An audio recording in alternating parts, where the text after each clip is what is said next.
And then after that, I returned to Liberia because I got a job to work for a USAID project on the IRIX. It was the Civil Society and Media Leadership Program, so I was the media development specialist. And so that's what brought me back to Liberia. So Peace Corps was the path that took me back to encourage all of my fellow Liberians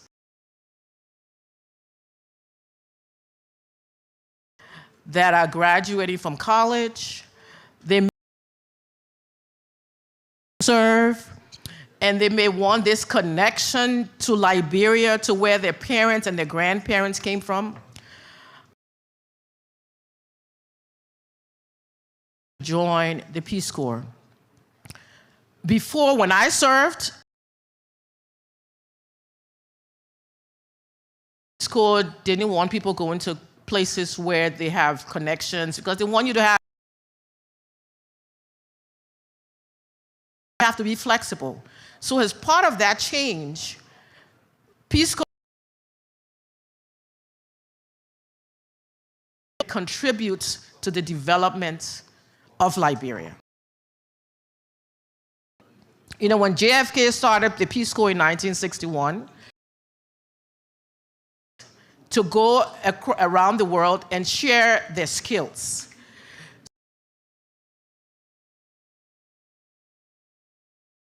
Leech on life, and they're saying to us, come back to Liberia, bring your skills, bring everything that you have learned. Our kids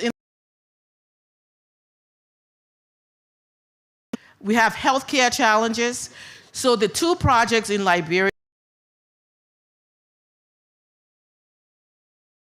math and sciences. So you have the Peace Corps volunteers are teaching in our high schools. They are also, you know, how your young grandchild or your daughter or son who may have wanted to come to Liberia, and the first deadline is October 1st.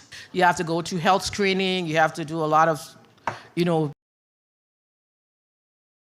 I encourage you to start now. The next recruitment will be in the spring for the kids.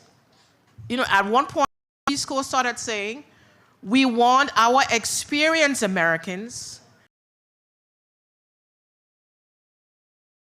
So if you are retired or nearing retirement and you're thinking, oh, maybe I want to go back to Liberia, it's something for you to consider.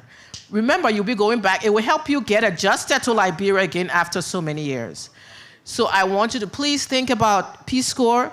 I'm here if you have, but Peace Corps is a wonderful organization to join. It has been good for my career. And I know that it will be good for you and your grandchildren. So please consider Peace Corps. Remember, October 1st for next year. And then we'll have another recruitment again in the spring of You Will Ever Love. Thank you.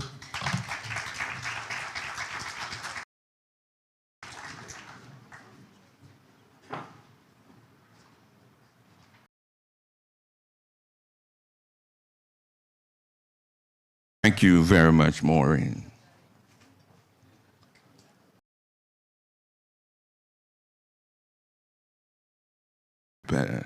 The Senator and all the ministers of government here present.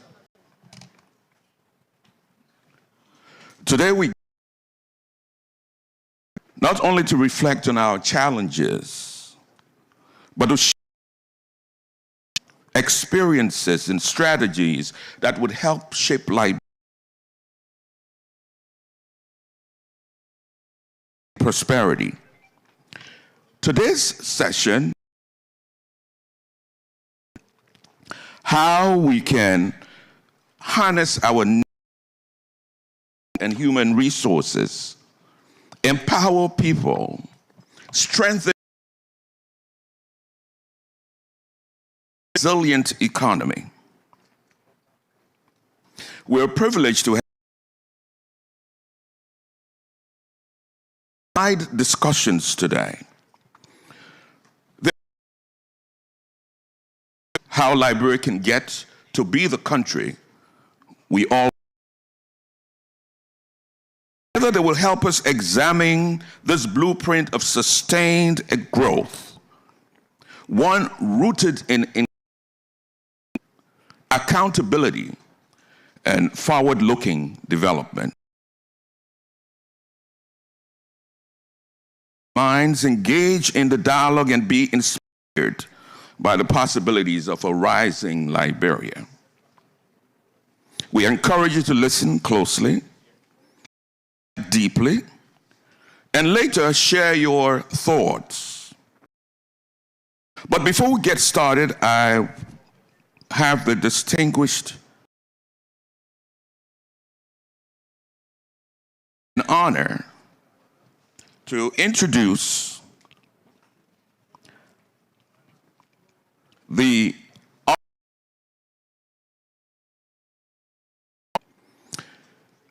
office of the President Pro Tem of the Liberian leadership and national responsibility. She guides deliberations, strength of our people are heard at the highest level. Pro Tem Nyamli Kanga Lawrence, who will give us some remarks this morning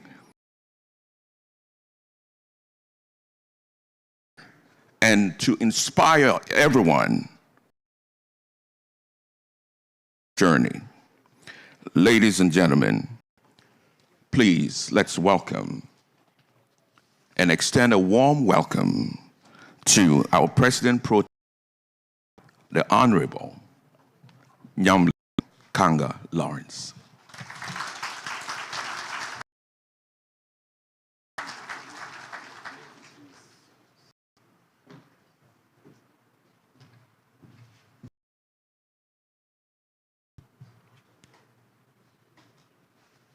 Good morning, everyone. Senator A.B. Darius-Dillon, the chair of the Foreign Affairs Committee of the Senate. Members of the Cabinet,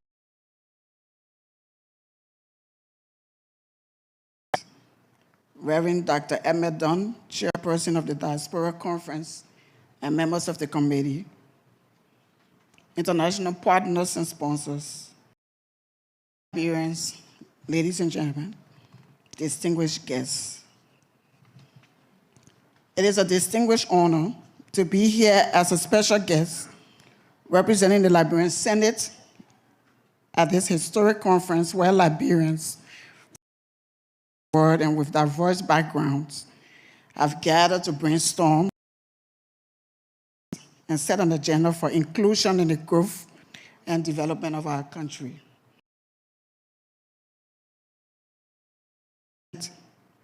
I stand before you today with a renewed commitment to bond with our global diaspora.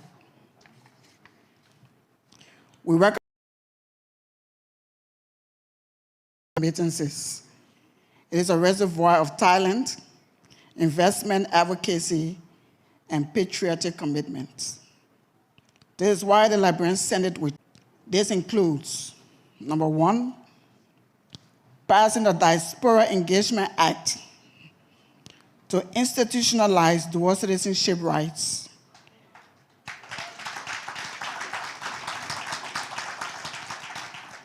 Establish a Diaspora Advisory Council and hold our ministers accountable for diaspora programs.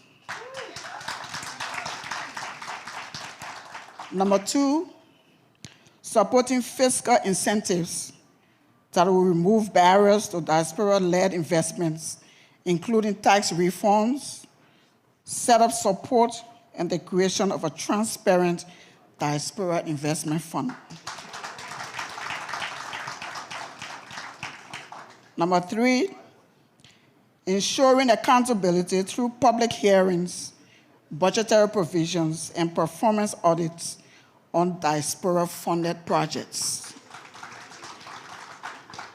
Number 4, advancing education and skills transfer for legislating university collaborations and incentivizing the return of diaspora professionals to serve in and at public institutions. Number 5, strengthening legal protections for returning diaspora Liberians, especially on land rights,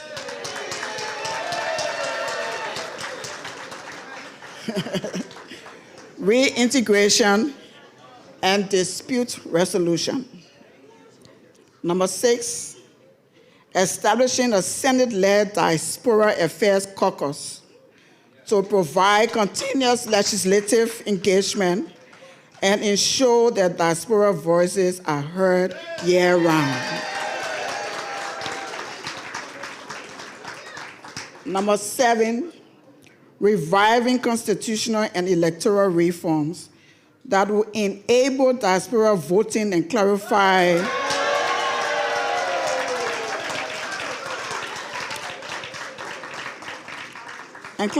their eligibility for public office. Number 8, and above all, championing national unity and reconciliation by promoting inclusive dialogues, healing historical divisions, and building a Liberia that welcomes all its sons and daughters wherever they reside. The time for symbolic engagement is over. It is time for action. The Liberian Senate is ready to collaborate, and we invite the diaspora to partner with us in building a stronger, more inclusive republic. In closing, I want to thank the President for his leadership for this great initiative. Also, we heard the concerns of all other leaders from the diaspora yesterday. We have instructed our chairperson on Foreign Affairs, Senator A.B. Darius-Dallon, and his committee to work with the Minister of Foreign Affairs while they are expanding our foreign mission to include Rwanda, Canada, India, and Australia. Thank you, and may Liberia rise through our collective efforts. Thank you.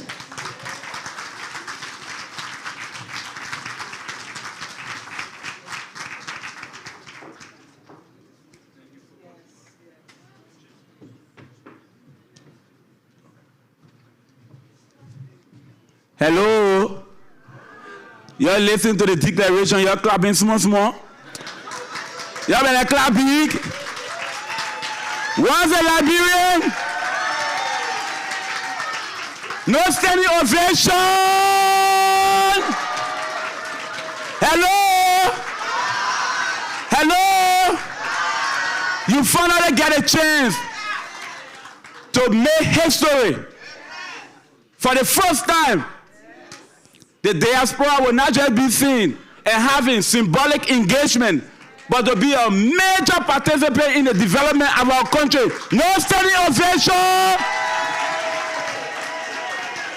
Once a Liberian, when you do that, you must stand. Once a Liberian, once a Liberian. God bless you. Thank you, Mother. Thank you so much. Thank you. Thank you so much. Let's hear it again, please, for the President Pro Tem.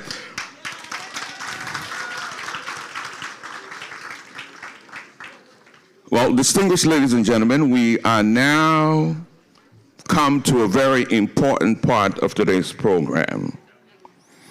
At the heart of Liberia's journey towards sustainable growth is a clear, actionable strategy that sets the direction for our nation, especially the economic future. It is therefore my honor to introduce the presentation of Liberia's 5-year economic recovery plan and growth. The blueprint outlines the policies, priorities, path to a design to restore stability, accelerate growth and development, and create opportunities for all Liberians. Leading us through this technical presentation is none other than our illustrious Minister of Finance and Development Planning, the Honorable Augustine Gafwa, a steward of our nation's fiscal and economic policy, whose leadership has been pivotal in shaping Liberia's recovery agenda. Ladies and gentlemen, Minister Gafwa.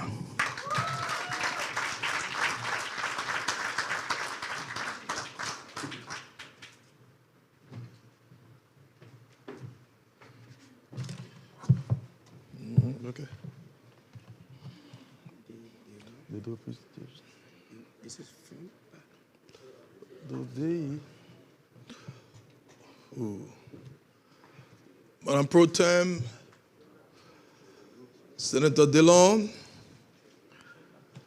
Chair of the Senate Standing Committee on Foreign Relations, our partners here from IOM, UNDP, our brothers and sisters in the diaspora, friends, ladies and gentlemen, it's good to be here.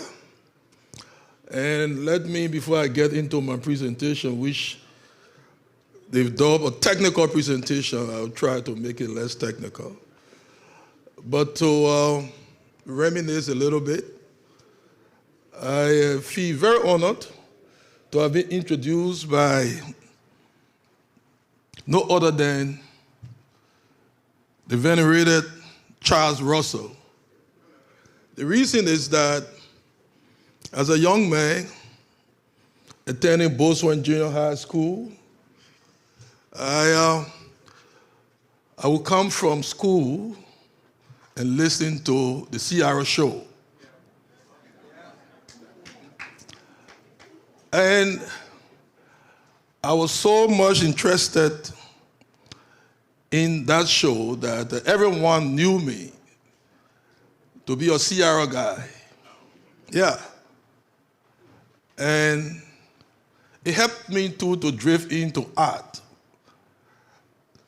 I am a poet. I do that as part of my way of reflecting. To come and see Ciara here looking vibrant and stay contributing to this country makes me very good, feel very good. So thank you very much. I've come to talk about the National Development Plan, which we have adopted, the Arrest Agenda for Inclusive Development. Let me recognize my colleagues here, the Minister of Agriculture, Honorable J. Alexander Nuta. He's always pushing heavily for more because he says he's the A in the arrest. And Honorable Dr. Emmanuel Yakpawolo Ure, Executive Director of the Environmental Protection Agency, and the Honorable Director General of the Cabinet, Honorable Nat Kwabo, and the Chair of the NIC, Honorable Jeff Blibo. I'm told you come here on the panel, so let me try to be as short as possible. I see my sister, the political advisor, Magdala Cooper, legal advisor, and others, and political advisor, big brother, elder, father, Dr. Augustine Cornet. So where I stop shop, they will fill me in. Okay, Liberia has been on the path for some time. As you all know, we had before the PRS, the Poverty Reduction Strategy, under the government of Madam Salif. Before then, we had an interim poverty reduction strategy. We went to a poverty reduction strategy for the first term. And then during the second term, we crafted something called Vision 2030, which was supported by the first 5-year development plan called the Agenda for Transformation, the AFT. Today, in terms of outline, I will try to, I need assistance here.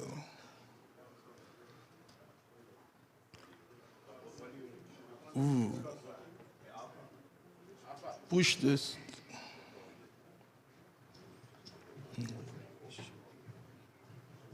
Okay. Okay. This is the outline of the presentation. But I would not go too detailed in some. Something that is not here, I will talk briefly about. I will talk about depth briefly. And that we'll talk about the macro goals in the arrest agenda, the pillars. And I will give you a little snapshot of some of the achievements thus far, challenges, and a slide on opportunities for the diaspora.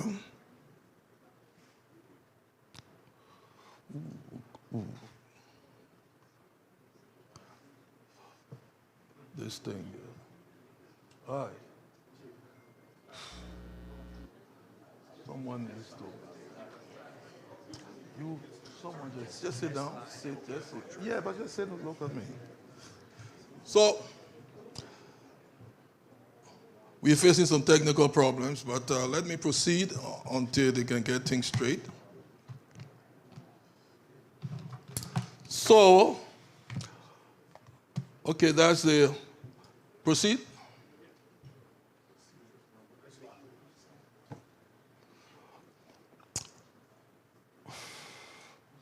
Leave this. I think everybody knows that. Okay. Now, as I was saying, the arrest agenda for inclusive development that we call the AARD, it builds on previous development plans. You had the AFT, the Agenda for Transformation, that spanned 2013 to 2017. During the previous administration, you had the Pro-Po Agenda for Prosperity and Development, the PAPD, for 2018 to 2023. The arrest agenda was crafted last year, 2024, but we formally launched it on January 15th in the city of Buchanan. The launch was done by the president and the Honorable Pro Tem and others, and development partners were present. We had also sectorial and county consultations. Besides the National Development Plan, we also have for the 15 counties something we call the County Development Agendas, CDAs. So for each county, you can take Grand Bassa, you can take Nimba, Maryland, some of you that are interested. You want to know the aspirations of your people and what are the development challenges and what the people say they want and what government has committed to helping our people to achieve. You can get a copy of the not only the National Development Plan, but the County Development Agenda. And now the grand goal here of the the grand goal of the agenda is to transition Liberia from a low income to a lower middle income country. So there's a technical thing here. In terms of lower middle income country, it is measured by GDP per capita.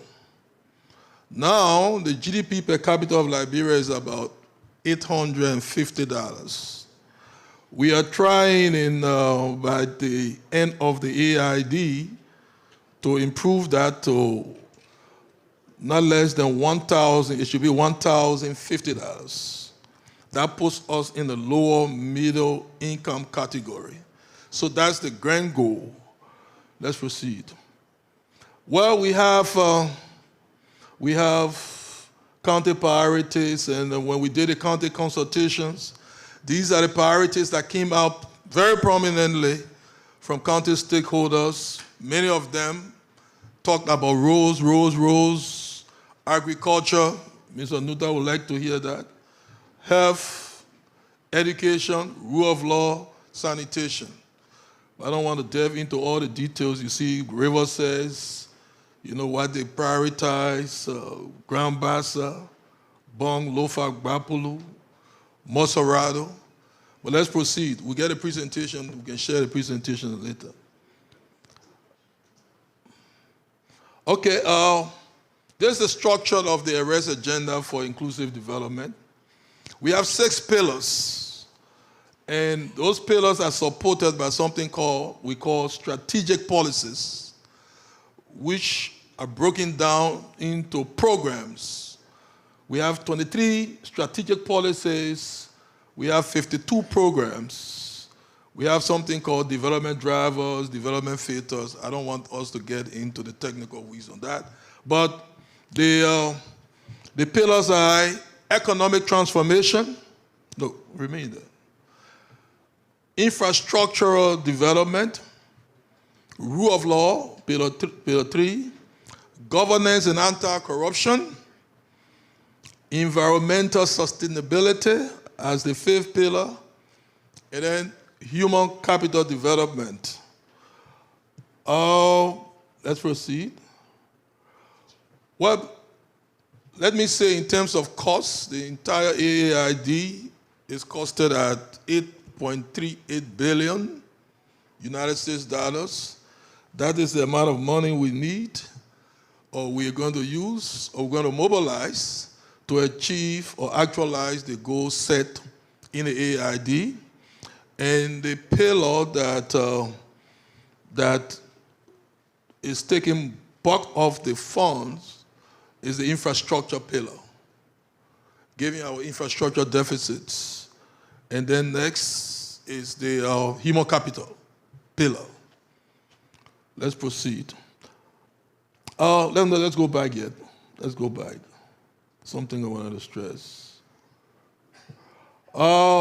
There's a difference between the AID and previous plans. Okay. Well, the fact that we not only doing the AID, we're doing county development agendas.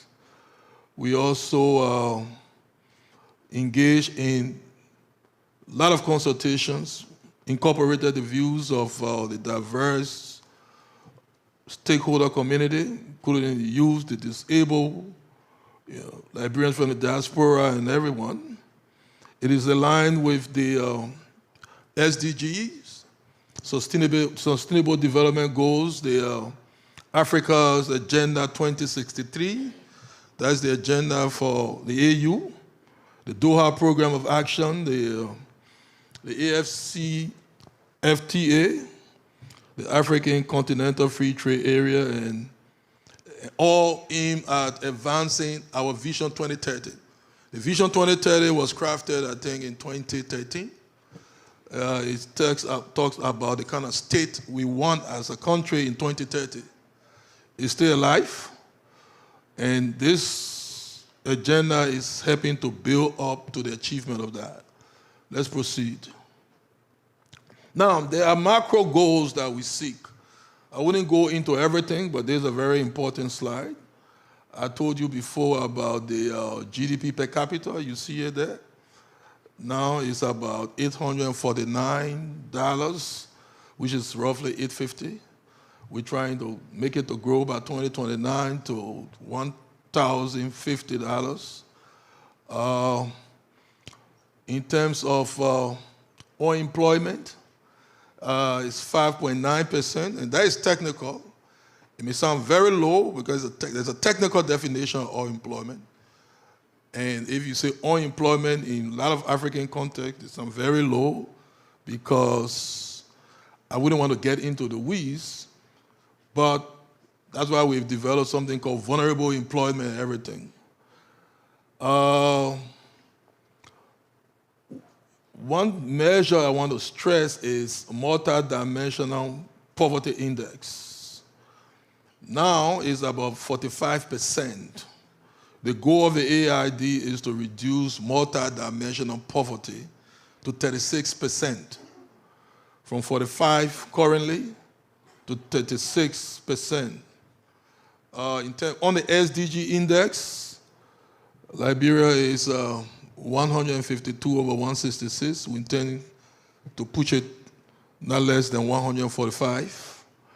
There are other indicators. You will see even the school completion rate, literacy rate, and everything. But the grand goal is that we want to be able to carry the country to a lower middle income country. We stress the word lower middle. We didn't say middle income, lower middle. There are tiers in that whole middle. We have to be realistic, given where we met the country. We cannot promise what will not deliver. Let's proceed. Okay, in terms of performance of the economy over the past, last year it grew by 4.8% compared to 4.6% in 2023. The transitional issues.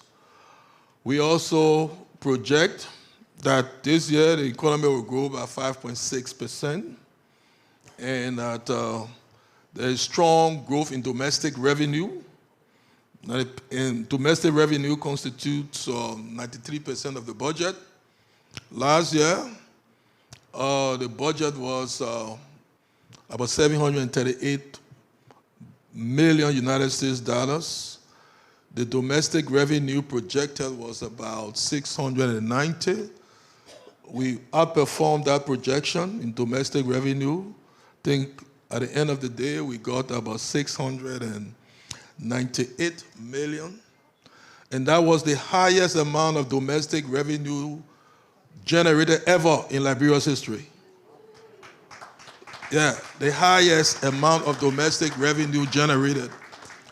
So this year, we have external resources coming on budget and our domestic revenue. You see, we're talking about 93%. We're trying to up our amount so that when partners and donors recede on us, we will not go in a little corner and cry, because we depend principally on what we are raising for ourselves. So in dealing with shocks and other forms of economic turbulence, we are expanding our economy, improving revenue efficiency, collection efficiency, and raising domestic revenue. That is our main strategy. Some of you might have heard about the USAID cut and other things, and some people had some apocalyptic projections as to what will have happened. The ship has not wrecked, the plane has not crashed, because the chief pilot, President Borkai, is piloting well, and that we are moving to destination in spite of the turbulence. Proceed. Inflation. This is how inflation has been moving over time. You can see that in 2018, we had one of the highest spikes in inflation.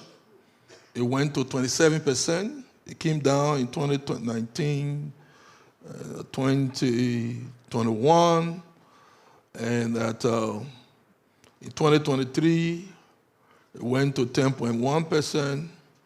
Now it's around 8.2%, within single digits. Let's proceed. Okay. Yeah, exchange rate. This is how exchange rate has been behaving, vis-a-vis the US dollar. As we speak, I think this figure is a little bit outdated. It's quite lower than this now. I think, what is the latest rate? 170.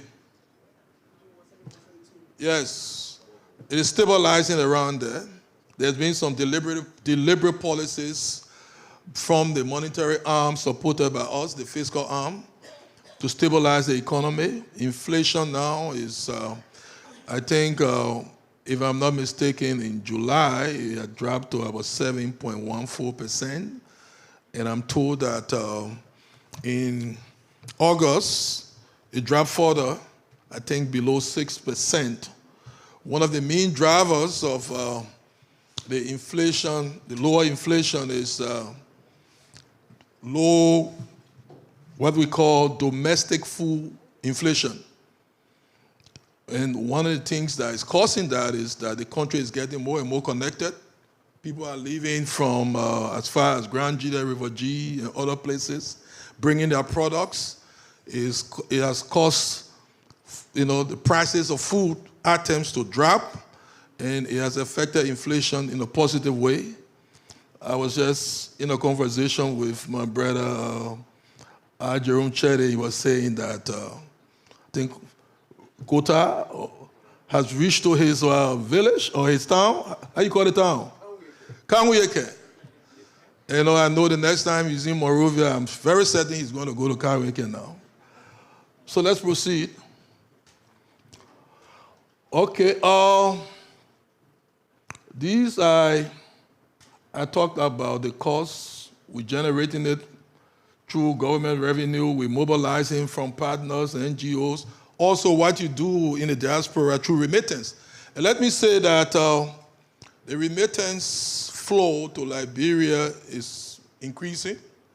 One of the factors that affected the rate stabilization was an uptick in the amount of remittance for July and August. So you are performing your part in helping to stabilize. And as we all get geared to supporting the country, Liberians in the diaspora continue to do more. I will tell you some of the things we are thinking on attracting diaspora, support diaspora investment, and incentivizing those kinds of engagements. Well, you get all the presentation. I don't want to go through this too long. I'm being time budgeted. Let's proceed. Okay, this is the implementation framework. We have what we call the National Steering Committee for the AID, chaired by the President. It is meant to meet, once or twice a year. You have development partners and others as part. Then you get a National Coordinating Committee that I co-chair with the partners. We just had our last meeting. They get technical committees. They meet at the pillar level, they meet monthly, and we're tracking achievements along the pillars. Well, there's just a snapshot. There are many things that have been done. Yeah. We've produced, or finalizing the first major report on the achievements and challenges of the AID. So this is just a scattering of some of the things that have been achieved. Domestic revenue for the first quarter or the first semester of the year, we collected $412 million, little above projection. In terms of business enabling environment, we drafted a national FTA strategy to align domestic trade laws with continental protocols, and that we co-launched through the Ministry of Commerce what we call the Accelerate 360 Technical Assistance Program to support medium enterprises with market linkages.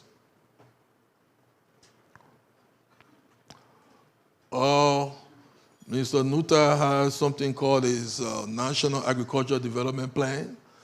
We've been supporting farmers across counties. We also have established the National Tourism Authority. The president just named the entire board. I don't know whether the management has been named now. Okay. And activity has started. They've signed an MOU with the Liberia Immigration Service to reduce visa arrival fees for tourists by 50%.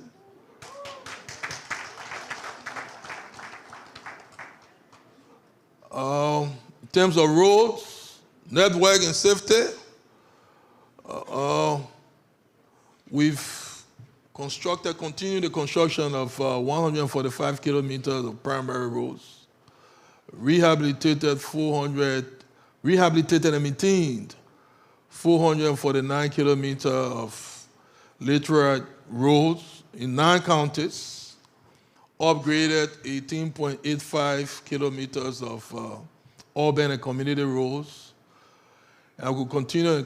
But the main stretch, let me say this, key to our strategy is infrastructure, especially road connectivity. So the government is not resting. We want to ensure that before the end of the period of the implementation, there will be paved road. The road will be fully paved from Monrovia to Harper. And we are well on our way. This year, people are moving to the southeast as quickly as they never experienced before. From Monrovia to Zwerju in 7 hours. The last time, I usually say this about my assistant minister who went to represent me at a program in River G, where she comes from. He left in the morning around 5, but before 4 o'clock, he was in a senior staff meeting at the Ministry of Finance. Yeah, from Fishtown. So we're moving, and we're not going to rest on that. We're also focusing on the Banga-Menekoma Highway. The road is almost at Salaye. We're mobilizing the financing from the Salaye, for the Salaye, Vonjama leg, and the Vonjama-Menekoma leg. Things are on course.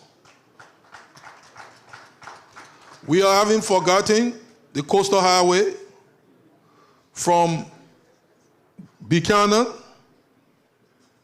passing through Sino, going through to Harper. That is also on track.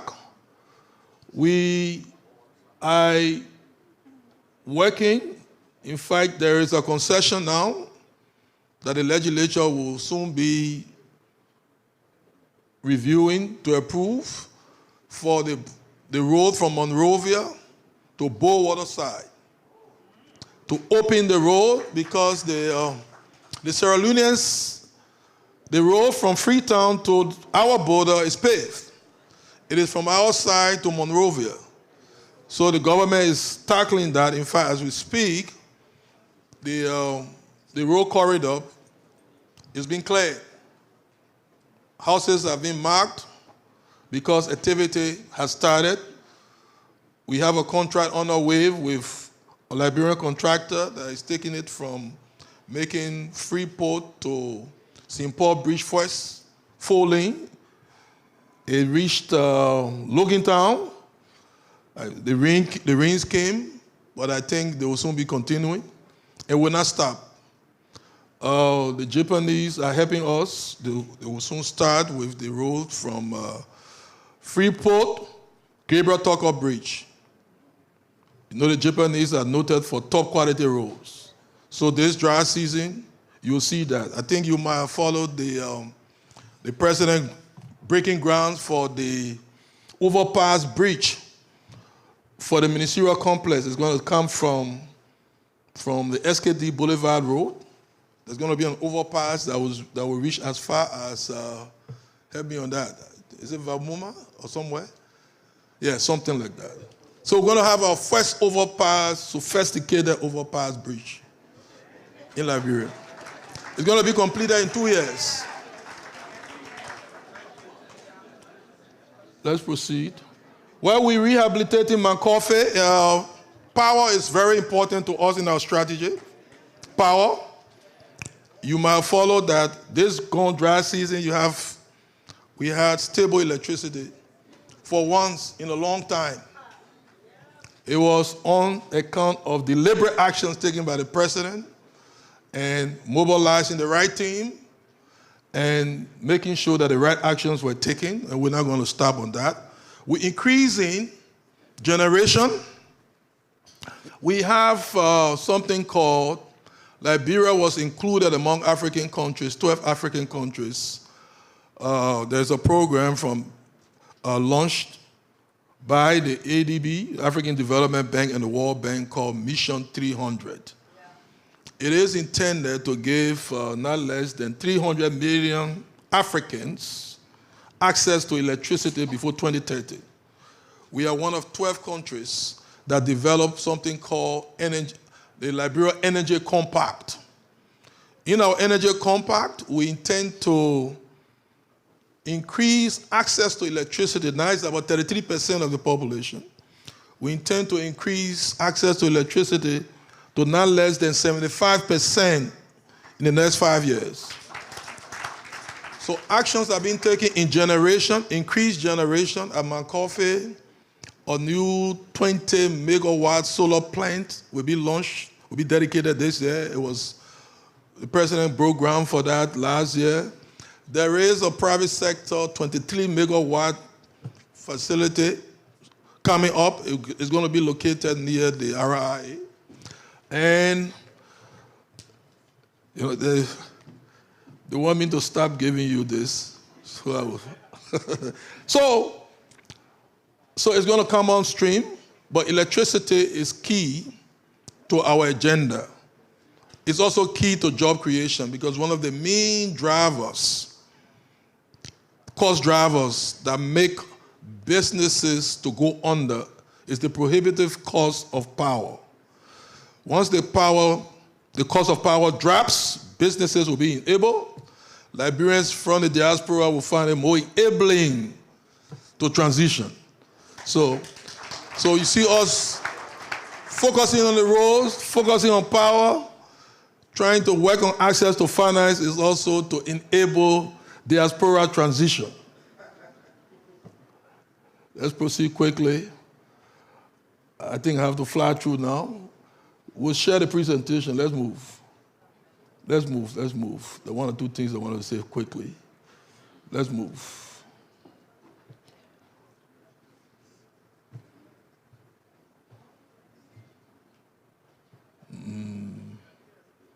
Okay, I told you about the USAID court. You may want to know about that quickly. Out of 29 projects, USAID court, only 5 projects were kept. In terms of amounts lost, more than 300 million. USAID was the second largest donor to Liberia, mainly in the health and education sectors, and to some extent agriculture. So there's been a host of strategies we've used to stabilize and to keep the economy on cue, but I don't want to get in all of those. The Millennium Challenge Corporation support was put on pause. Liberia gained eligibility for a second compact in December last year, but because of the leadership transition, it was put on pause for review by the State Department. I need to report to you that Liberia's case is still on track. Many countries have been dropped, including some of the countries that we all love to talk about. I don't want to call their names. But if everything keeps on course, as we speak, the Millennium Challenge Corporation team is in Monrovia. Just yesterday morning, I was in a 2-hour catch-up session with them. They're meeting ministers, stakeholders, private sector actors. Some of them are here. They're having meetings back in Monrovia. The feelers are good. In December, They are going to carry Liberia's case to the board, and we hope we can be approved. If we are approved, we stand to benefit hugely. We don't know the amount, but I can tell you that the last compact amount was $257 million US dollars. That was the amount that principally rehabilitated the McCoffey. So it is the principal source of power now. So we expect to get something significant. So let's continue to work to show ourselves deserving of the support. Okay, we are contemplating or working on something called Diaspora bonds. This is a conversation that started with the central bank, where Liberians in the diaspora can invest in bonds and be used for development in the country. There are a lot of initiatives we'll get to you. It's good that it's being structured now. Just yesterday, I was in conversation. I sat in a meeting with the president and the IOM, and all the partners are interested. So, given what is happening now, I don't think this concept of diaspora conference should stop. It is institutionalizing a lot of good things. You heard the pro tem will support whatever initiative that comes out. Quickly, I want to talk about debt, because some of you want to know the debt situation. The debt stock is about 2.6 something billion United States dollars. Yes, the total. And external debt is about, I think, 1.2 billion. No, 1.1 billion.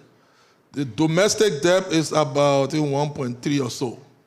So domestic debt, what we owe locally, is higher than our budget.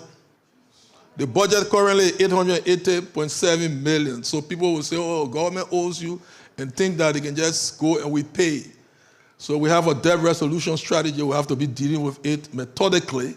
Otherwise, we'll not have money to pay civil servants. So, but we're dealing with it, reducing the debt burden. But debt in and of itself is not a bad thing. It depends on how you use the debt. Because if you take a loan and use it wisely, it expands GDP, and can even reduce the debt to GDP ratio. So basically, we are here. We will take more questions, but I don't want to take all the time. So this is the AID, and some of the main implementers are here. Questions that I cannot answer, they are here to answer. The Minister of Agriculture, he represents almost all the payroll leads. The Minister of Education is here. She chairs the Human Capital Pillar. So thank you very much for this opportunity. And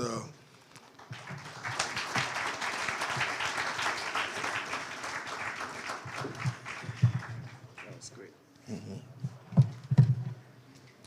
okay.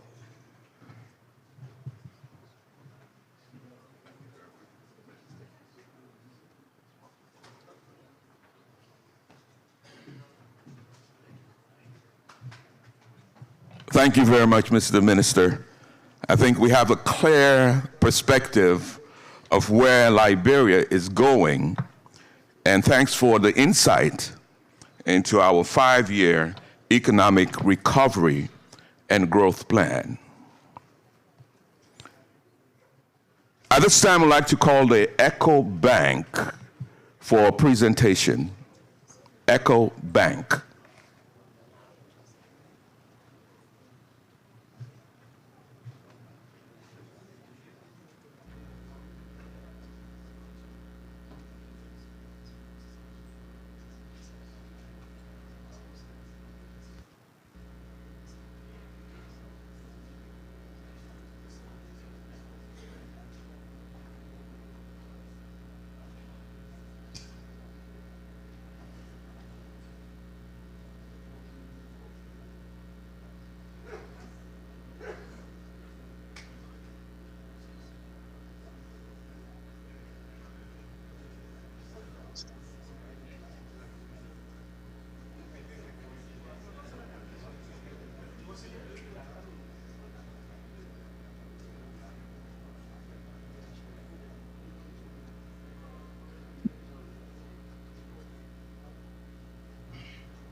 Good morning, everyone.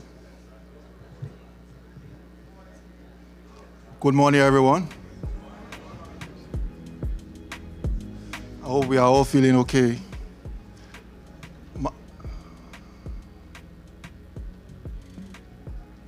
My name is Earl Nimle, and I'm here with my colleague, Mrs. Sonny Gisi, and we represent EcoBank Liberia. I know some people are wondering, EcoBank is back in Liberia. What is EcoBank doing here? But we are here with you, and we are not only in Liberia. We want to bring EcoBank Liberia to our people, our diaspora people here in America, so that they can also benefit and enjoy some of the benefits that people from Liberia also do.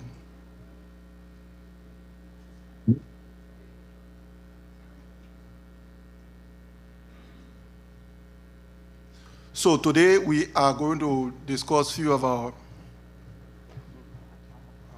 So that the people in our sponsor all. When we talk about more support, so we have to put in here so they can be happy, so we can get more support.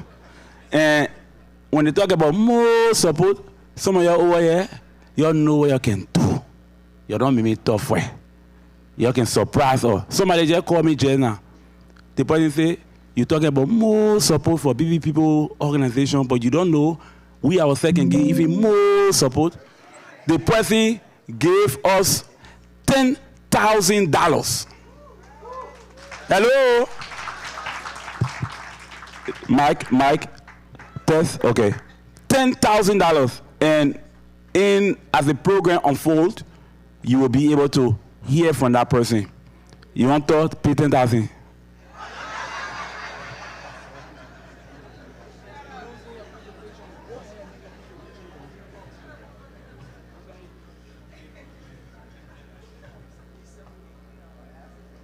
Thank you for that introduction. So I'm here on behalf of EcoBank Liberia, and we are doing our diaspora. I'm here on behalf of EcoBank Liberia, and we are doing our diaspora business presentation. So EcoBank is across 36 countries in Africa. From there you see our footprint. So we are practically all over Africa.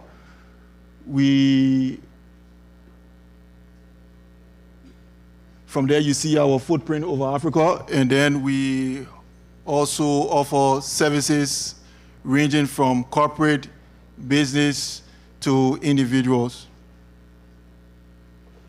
So the essence of this presentation is we are doing account opening for a few of those in the diaspora that do not have the opportunity to go back home and open an account. So we are doing this presentation to show you and make that process very seamless, that you have the essence of opening an account. And there are also several benefits that you will enjoy as you do open this account. So one of our major packages is the Diaspora Mortgage. And I will be very brief and summarize the essence of the Diaspora Mortgage. Some people that live in the diaspora encounter challenges, especially when obtaining properties back home. The headache of running to someone and then the person is not presenting or do your project up to your standard. EcoBank has found this product that they are going to stand in your state along with a licensed contractor to produce a very, very presentable structure that when you go back home, you will be able to see the value of your money. So there are several requirements that you need to have to obtain this facility. The potential borrower must be a permanent resident or have a legitimate status overseas. because there are some documentations that we need to have you on file to go through this process. Next, please. So we will facilitate 75% of the project amount. We are able to give you up to $150,000 worth of property, but we will do upfront of 75%. And then we ask you to do a payment plan ranging up to 10 years. So that with that payment plan, it's very affordable. With ease of stress, you'll be able to achieve that process. So display a few of the structures that we are able to produce on behalf of your state. If you see them, they are very, very modern buildings. Now, payments and transfer. Some people are wondering, if I'm here, how do I do payment back home? How do my account from back home do payment to me here? So this slide will also discuss that as well. We have a virtual card that you, as a customer, you can obtain without being present. You can have a virtual card that you can give to your child or a friend of yours for some ceremony, that he or she can use that to perform transactions. We also have a rapid transfer, that is our EcoBank own product. With the rapid transfer, you are able to transfer funds from one EcoBank account to another EcoBank within any of our EcoBank range, and that is instant. It doesn't have to go through the 3 days routing swift period. Once you transfer funds from your EcoBank Liberia account, and if you want to send funds to EcoBank Nigeria, Gambia, Ghana, Sierra Leone, or whatsoever, that transaction is very instant. And for monitoring your account as an individual, some of our customers do not have the luxury of time walking to the bank or calling a bank representative or one of their account officers to do transfer. We have the EcoBank Online. That is for our personal bank customers, individuals like you and myself. So with the EcoBank Online, you are able to transfer funds from your account to another EcoBank account. You are able to do loan payment advances from the EcoBank account. You can see how much loan you owe, and if you want to pay your loan online, you do not need to walk to the bank. You can do that liquidation online from your account. So display is the face of EcoBank Online, how it looks. You can see from the blue cycle, it says how much you have. That's your total funds you have. And if you owe, or if there's a loan running for you, you see it in the green circle there of how much you owe.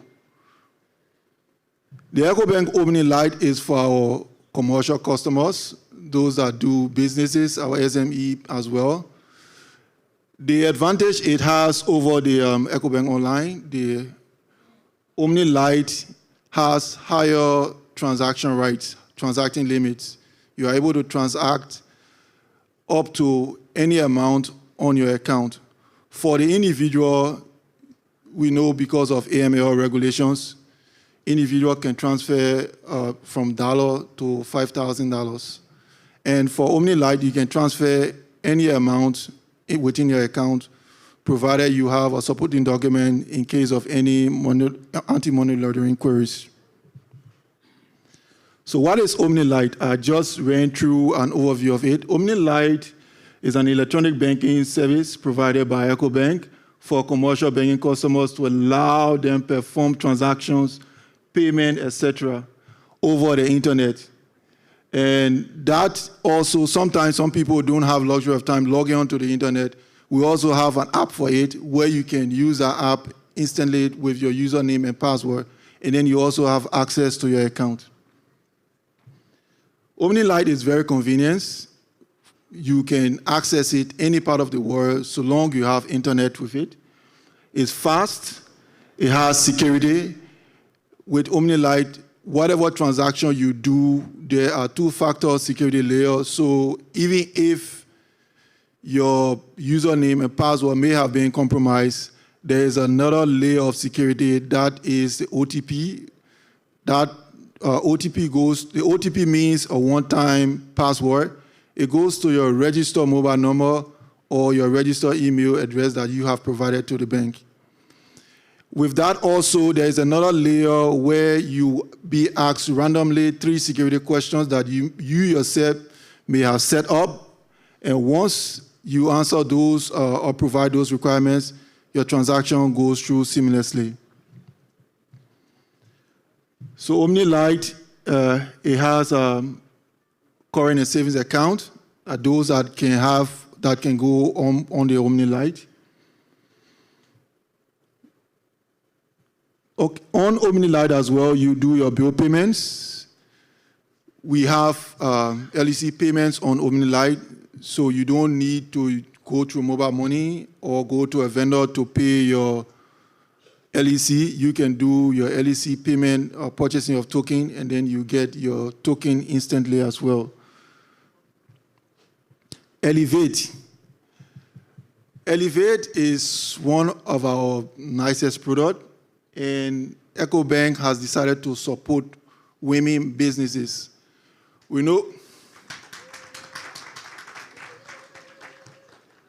the population of women in Africa is approximately 50%. And of those 50%, approximately 25% of business owners are owned by women.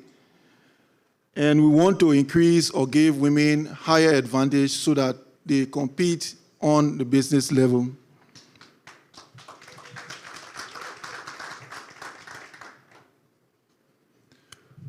So with Elevate, EcoBank is able to partner with women. We give you financial support. We provide a cash management solution for you. There will be an advisor for you that will be able to walk you through and advise you on your business plan and strategy.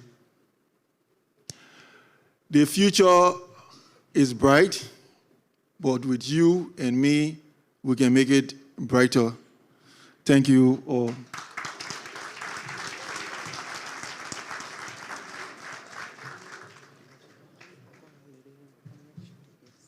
So if there is any question, concerns for those that may want to open their account, we are seated right out there. If you need any questions or clarity on the presentation we provided, you can reach out there, we will give it to you. Thank you.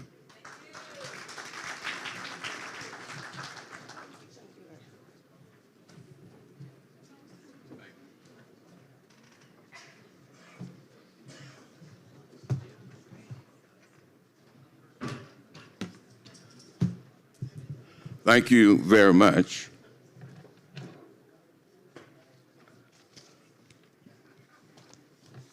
At this time, I'd like to continue with the program, and distinguished ladies and gentlemen, it's time for our plenary discussion. And this panel discussion strikes to the very heart of Liberia's economic transition. Today's theme is building confidence in local and diaspora investment, from policy to practice. Investment, both from within Liberia and from outside Liberia, is a powerful driver for growth, for innovation and job creation. But investment, for it to thrive, there must be trust. Trust in our systems, in our policies, and our ability to deliver results. The panel discussion will explore how we move beyond policy statements to practical steps to inspire investor confidence and unlock the opportunities across Liberia.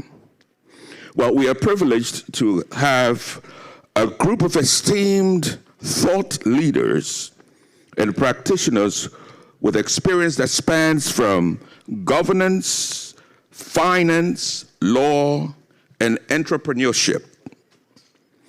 Together, this distinguished panel will share their perspectives on how policy can translate into meaningful practice and how we can strengthen confidence in investment, both from Liberians at home and Liberians abroad and partners.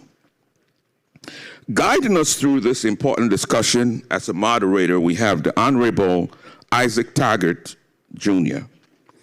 The Honorable Taggart serves as the Special Envoy for U.S. Trade and Investment at the Ministry of Foreign Affairs, Republic of Liberia. In this role,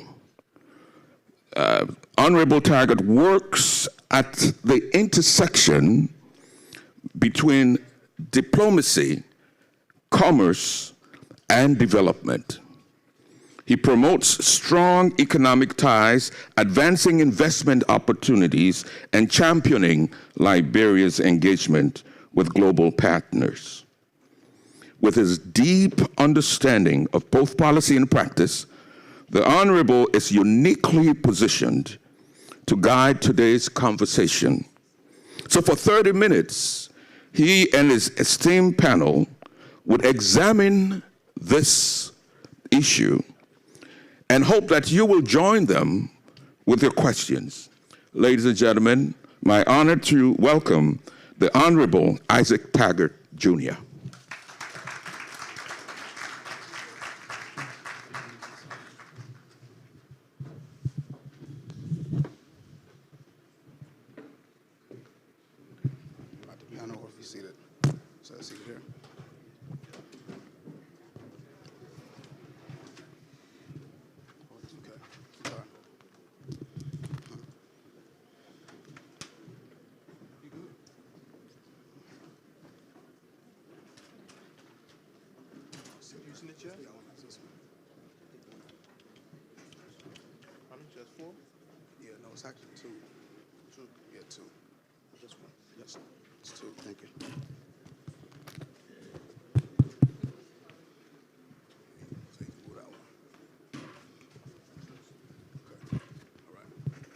Good morning. Distinguished colleagues, honored guests, and friends. Welcome to the Building Confidence in Local and Diaspora Investment from Policy to Practice panel discussion. I am the Honorable Isaac E. Taggart, and I proudly serve as the Special Envoy for U.S. Trade and Investment under the Ministry of Foreign Affairs for the Republic of Liberia. Within this role, I have the honor of building bridges between Liberia and the United States of America by mobilizing trade, investment, and diaspora engagements as catalysts for our national development agenda. I would like to first begin by acknowledging the organizers of the Liberia Diaspora Annual Conference for convening this impactful platform. By bringing together decision makers from government, industry, and diaspora, you are advancing the kind of dialogue and partnership that will define the next chapter of Liberia. As a representative of the Ministry of Foreign Affairs, I would be remiss if I did not acknowledge Her Excellency, Madam Sarah Beslow Nyanti, Minister of Foreign Affairs. Minister Nyanti is a globally respected humanitarian and diplomat who has been instrumental in repositioning Liberia's foreign policy to attract investment, deepen bilateral ties, and ensure that international partnerships are aligned with Liberia's developmental priorities. I am especially honored to moderate today's discussion because this theme, building confidence for the diaspora investors, goes to the heart of my work. Our diaspora has been very vital in Liberia's progress, yet many challenges have stood in the way of translating policy promises into practical outcomes. Today, we will explore how we can move from policy to practice in ways that unlock diaspora-led growth. Yes, Liberia may face challenges. However, under the strong leadership of His Excellency, President Joseph Neal Boakai Sr., and through the implementation of the Arrest Agenda, focused on agriculture, roads, rule of law, education, sanitation, and tourism, our nation is charting a new course. With that foundation, let us now set the context for today's conversation. What barriers diaspora investors may face, and more importantly, how can we work together to transform policy into practice? Joining me on this distinguished panel are leaders who represent government and the diaspora itself. Honorable Jeff Blibo, Chairman of the National Investment Commission of the Republic of Liberia. Chairman Blibo, please join me on the stage.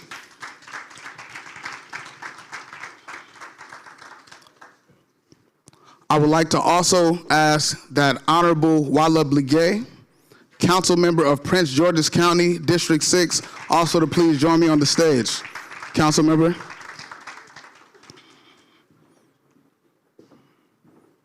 Again, please join me in welcoming our panelists with a round of applause.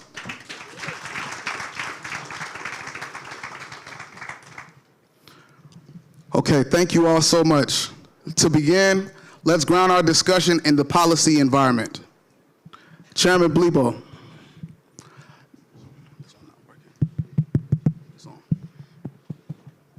Diaspora investors have raised concerns centered around the Investment Act of 2010, particularly ownership thresholds, capital requirements, and dual nationality issues.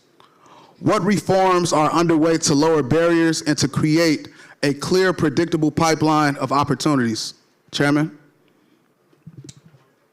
No, thank you, Isaac, for that question. I think it's important to know the importance of the diaspora in our country. You all hold a very important role, and I'd like to encourage you to continue to do so. For the diaspora, it's important to recognize that one of the key to investment is asset accumulation.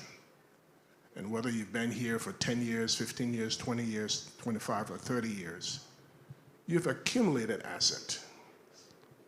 And what we're trying to do at the NIC is tap into that asset base. And for that, we say you are very important and very strategic to investments in Liberia.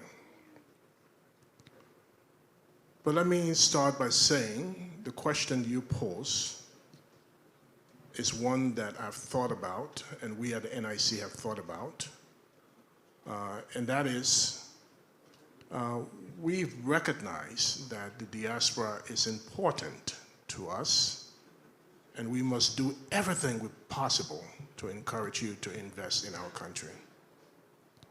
With that said, the diaspora community is not only strategic in helping us get to where we need to get to, but it's also vital in that you represent an important element out of which we cannot do anything. So let me start by saying that in terms of the question that you ask, what can we do to help diaspora community advance investment in our country? I think it's very vital and very important that we continue to do so, but it cannot happen without the diaspora community. I think you more than anything have been very, very instrumental in terms of changing the dual currency, the dual citizen laws in our country. And for that, I want to say thank you. And you continue to do well in that area. But we need to encourage you more to do more. And that's very important because whether you are now able to to change the law as the Honorable Pro Tem has said. We are encouraging you to partner with us, right? And if you partner with us, we can then move things logically to a better conclusion. Yes, so let me say that, you know, we at the National Investment Commission will support you in the diaspora if you continue to do what you ought to do and help us get to where we need to get to. Thank you, Chairman. Okay. One moment, please. We're going to have the opportunity to open it up to the floor. So, expounding on the segment of policy and governance, we are now going to go across the globe here to the United States. Councilmember Blagay, from your perspective as a U.S. elected official, what lessons from Prince George's County's governance and development approach could Liberia potentially adopt to strengthen investor confidence and to improve service delivery? Councilmember. Thank you so much. And I'm actually going to stand up so people can see me, especially in the back, because I want to introduce myself. For many of you that don't know me, I'm Councilmember Walla Blagay. My name is from Nimba County. My family's from Nimba County. And I am the only elected official here in the D.C. area. I am a council member in Prince George's County, Maryland. If you live in Prince George's County, please raise your hand. We are doing well. Let me just say this. I am excited as the only Liberian American elected official here. One of the things that I said is that for Prince George's County, when I got in office in December 5th of 2022, I said, we are going to Liberia. We are going to Liberia, and we are going to Liberia in January.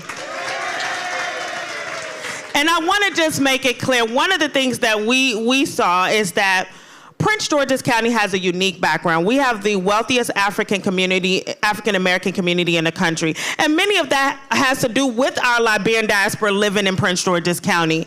Maryland has one of the highest African immigrant populations in the country. We're the 5th largest, and Prince George's County is number 1. And I want to just say this, because of that, there's an interest. Our business owners that have been gaining business from doing business in the United States, I said, when you see the government, many of the contractors are from Prince George's County. They are looking at the next venture. What is next? And we've been saying this is Africa's century, and this is Liberia's century. Mama Liberia, we're here, we're ready for investment. What I've meant to say is no more are we just going to send money home. We've been doing that for decades. It hasn't worked. But now it's time for true investment, industry, trade, and that's what we're pushing. So what we're doing, we did it in Kenya 2 years ago. We match business. We found the top industries: healthcare, infrastructure, agriculture. We took those industries and we connected our business owners with businesses in Kenya and connected them so they can continue to do business. We would do that in Liberia.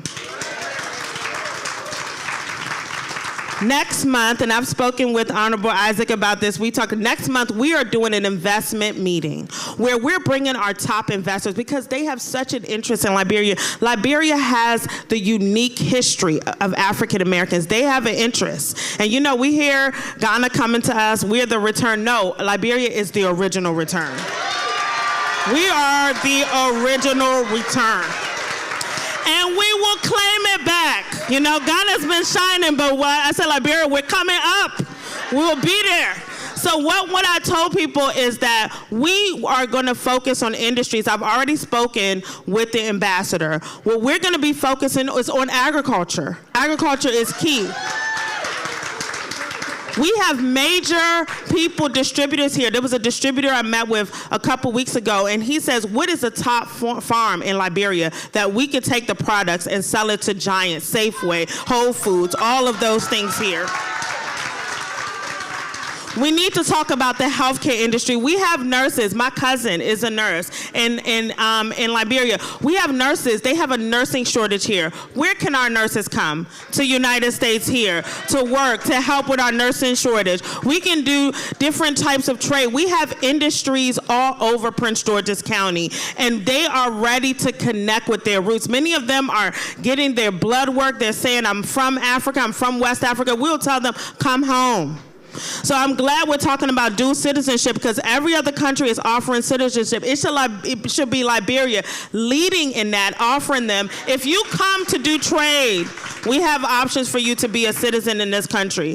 But the reality is that with the hunger now, with some of the attack on businesses, they are looking at options. We need to provide the options. What the idea of Liberia is to provide what is the opportunities of agriculture in Liberia. Let's bring all the farmers to the table so they can connect. Let's bring our University of Maryland president said to me the other day, when are we going to work with University of Liberia? We should be connecting them together.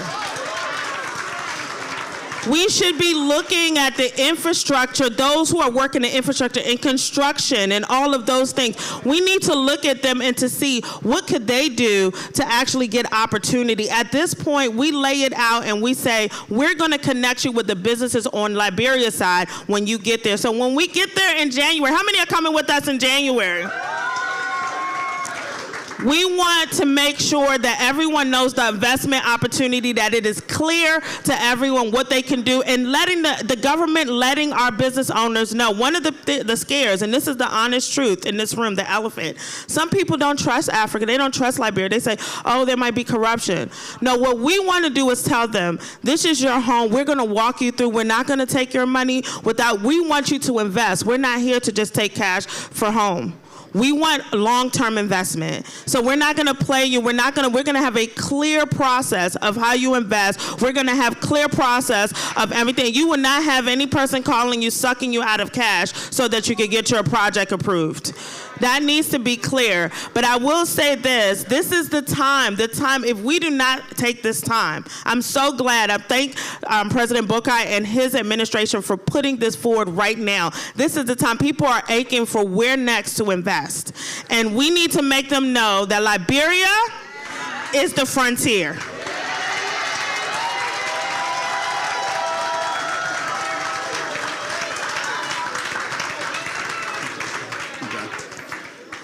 Thank you, Councilmember Bliguet, for such a vibrant yet articulate response. Thank you.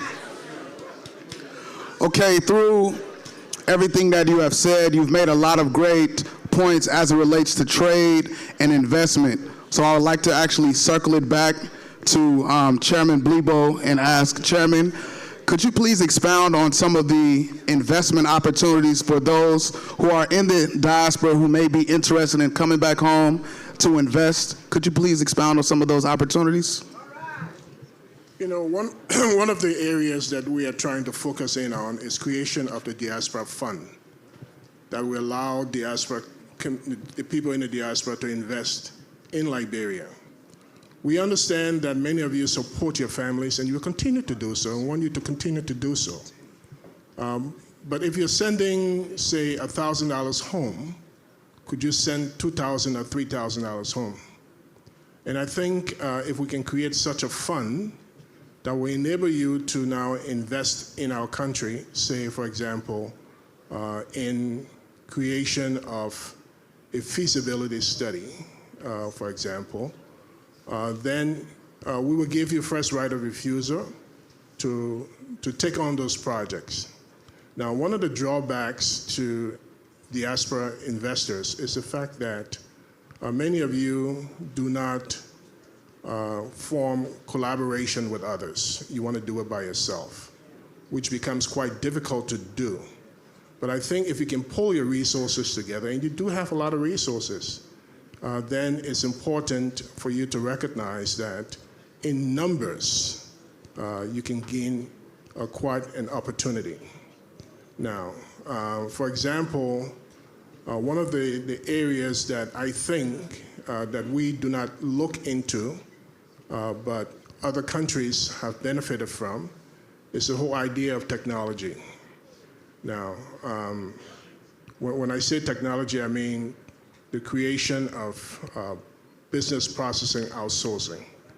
That's an easy business to get into, and one that we're trying to encourage diaspora communities to get into. Now, India, for example, built is tech-based by involving themselves in BPO service. I think it's important to recognize that opportunities do exist in Liberia. I think President Trump, in meeting with our President Breakout, commented that he speaks good English. Yeah, we have to recognize that we ourselves speak very good English. We are just 4 hours away from the US, or 5 hours depending. 2 hours or 1 hour from England, 2 hours from most continental Europe. So we are in a position to help ourselves and benefit ourselves if we focus in on those opportunities that the diaspora community can easily get into. So I want to encourage you. You do have a lot of resources. Let's pull those resources together. Let's see if we can create the Diaspora Fund. And the Pro Tem was here earlier, and she made comment that we can work together to enhance a lot of laws and stuff in Liberia, and we want to support her in that venture. And one of the things I would like to see happen, at the NIC is the creation of a diaspora desk. So that when you call in for your investment or you're looking for guidance, we can help you, to get to where you need to get to as quickly as possible. Thank you so much, Chairman. Okay, circling back to Councilmember Bliguet. Earlier when you spoke, you referenced that you all are traveling to Liberia in January. How important is it to connect U.S. cities or states and African cities through sister nation programs, trade missions, or shared economic development initiatives? Councilmember? Thank you so much. I'm actually glad you mentioned that, because we have something that is going to be coming up soon, and there will be an official announcement, but it is in discussion right now. Maryland is on its 250th anniversary, and they're coming up, and they recognize the relationship between the history between Maryland and the Republic of Liberia. The Secretary of State's office has requested, and looking at a sister nation relationship with the Republic of Liberia. And I want to just explain why that's different. Right now, there's only 2 sister states right now, Bond County and Maryland County, with the Republic of Liberia, with the state of Maryland. But we're trying to expand it to the entire country. So then that means that we don't have to pick. It can be in Monrovia. We can work with the University of Liberia. It can be in Nimba County. It can be in Cape Mount County. It can be anywhere we can do the connection. And that will open us up to be able to do the ports of Baltimore. We can work on how connecting our port with the port of Liberia. And this will be what we're trying to do, but this time when they're looking at it, we're looking at industries. So it's not just open up and just saying it's focusing on industries. That means that it's easier for our state to grab all of our farmers and say, how do we talk about trade with Liberia? It's easier for us to pull any of our big companies that are in the state of Maryland and look at ways that we can connect. But the reality is that sister city relationships are very valuable if used appropriately. They are valuable because it can be a type of exchange. You can outline, these are things that we can work on within industries, and outline those industries. You can connect your schools, your universities at any point. So we're looking at advancing sister city relationships so we can actually look and focus. We have a committee focused on reminding the Republic of Liberia of the unique relationship and how we can work together. So we are trying to expand that. We do need need the diaspora help, because once we get started, we need you all to start putting together ideas of projects, reaching out to our local business owners and seeing how we connect. And that honestly helps. Like a sister city relationship, the one thing is that it's continuous. It doesn't stop with one project, but it should be continuous. And that's what we're trying to do throughout the state of Maryland, is increase our sister city relationship. But for the first time, this will be the first country that the state of Maryland does it with. We will be doing Sister Nation, and that is the entire state with the entire Republic of Liberia, and it will be a game changer. Thank you, Council Member. Okay, so we've had the opportunity to hear from our esteemed panelists. We would like to open up the floor to one, maybe two of our diasporans in the audience. Let's please limit our commentary to no longer than 1 minute. And if we have a particular question, let us please be direct and let us please be respectful to our panelists. Okay, so to the first question, can I please have someone assist with taking a microphone to someone in the audience, please?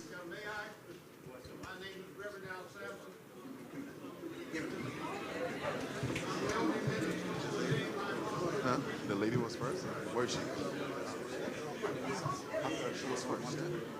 It's going to be after her, okay?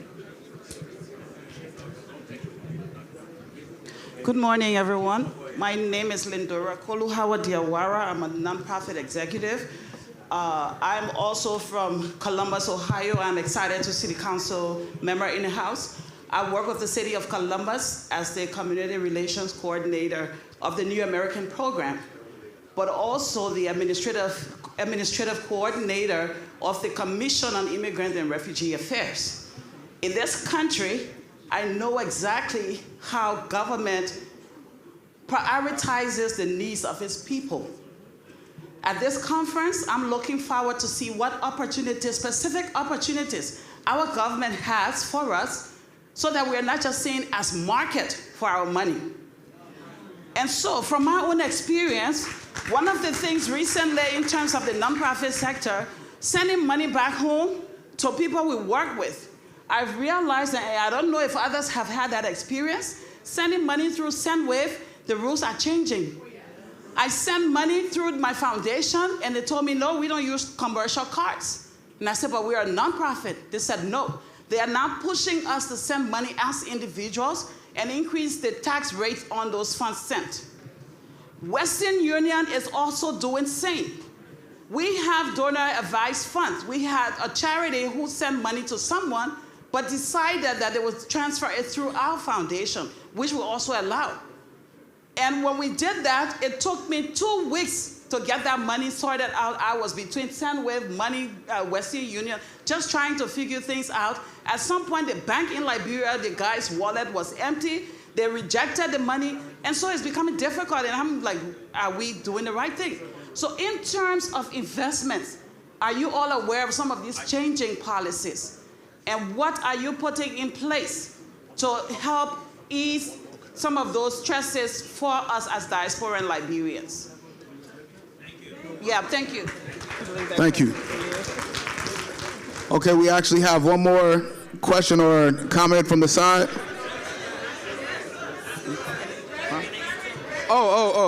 Chairman. Excuse me, my apologies. Chairman.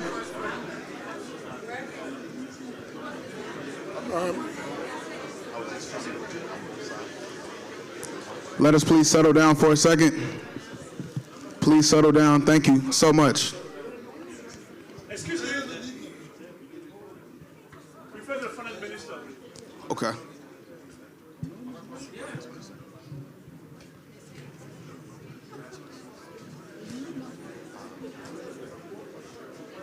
Mr. Minister, is he going to?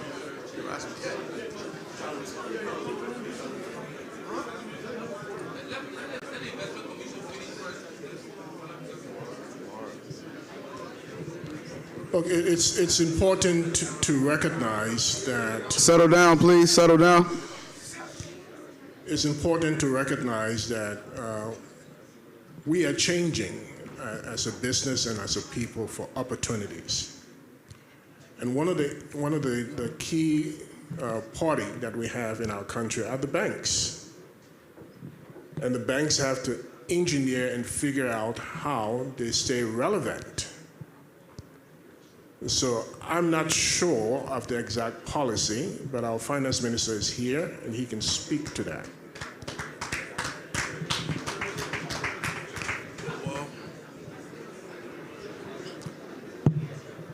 Well, generally, I just wanted to say that. Settle down, please. Sorry, this light. I'm just keeping it. It's continue to chase me. I just wanted to say that there are a lot of initiatives that we have on the way to attract Liberians back home in more tangible ways.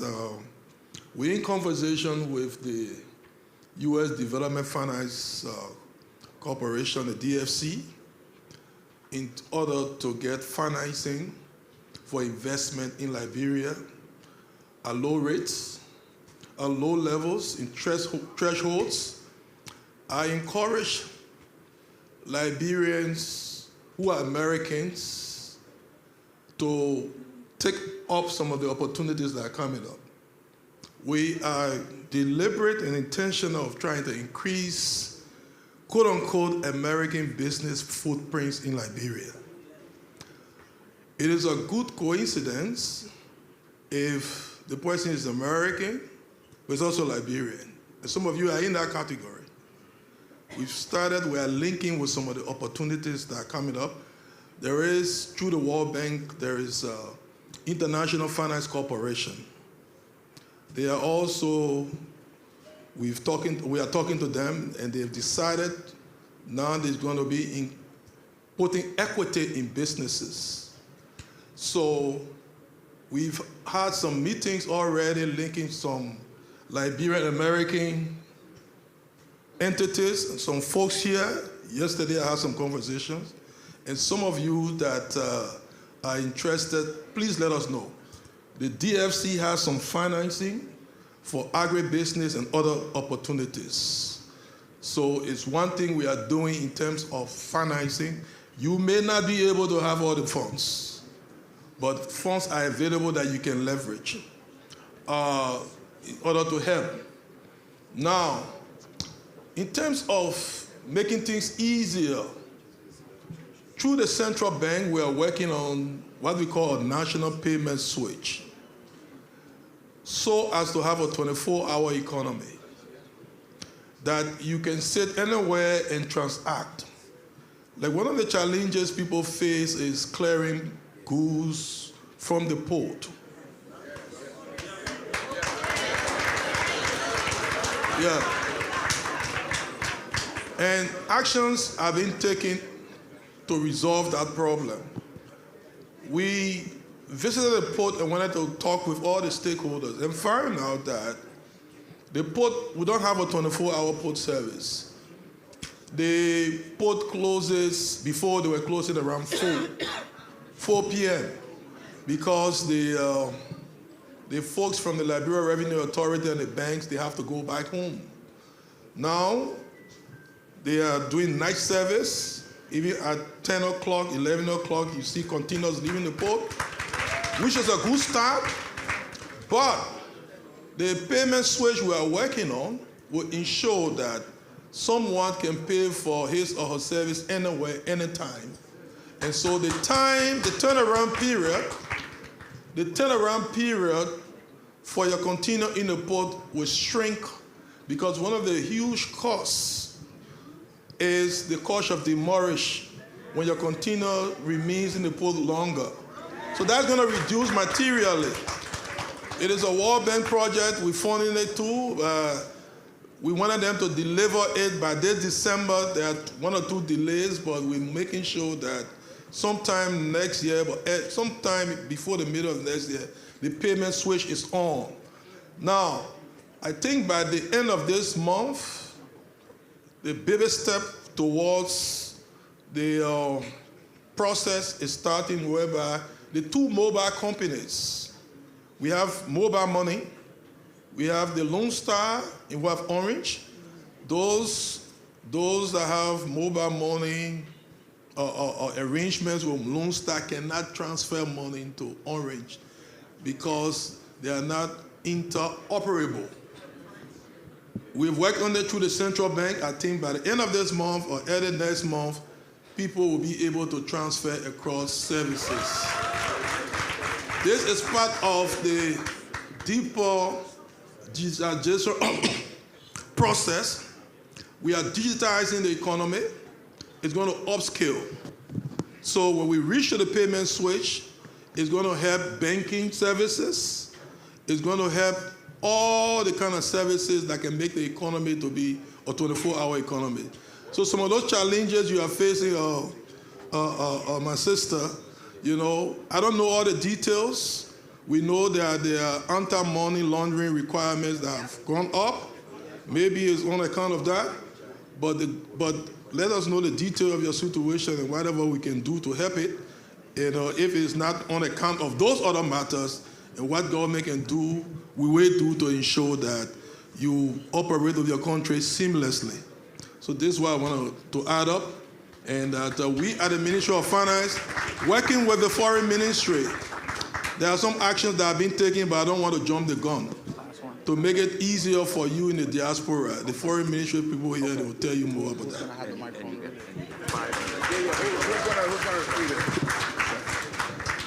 Thank you, Minister Gafuan. Truly appreciate that. Now, it's been brought to my attention that we actually have an online question. So if one of you can, please read the question.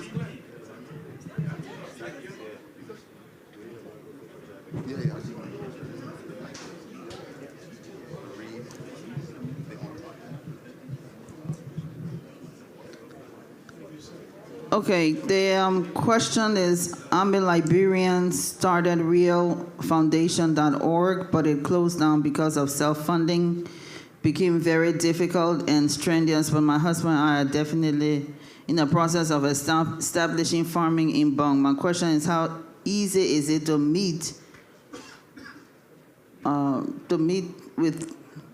have a meeting to consult when it comes to picking up again?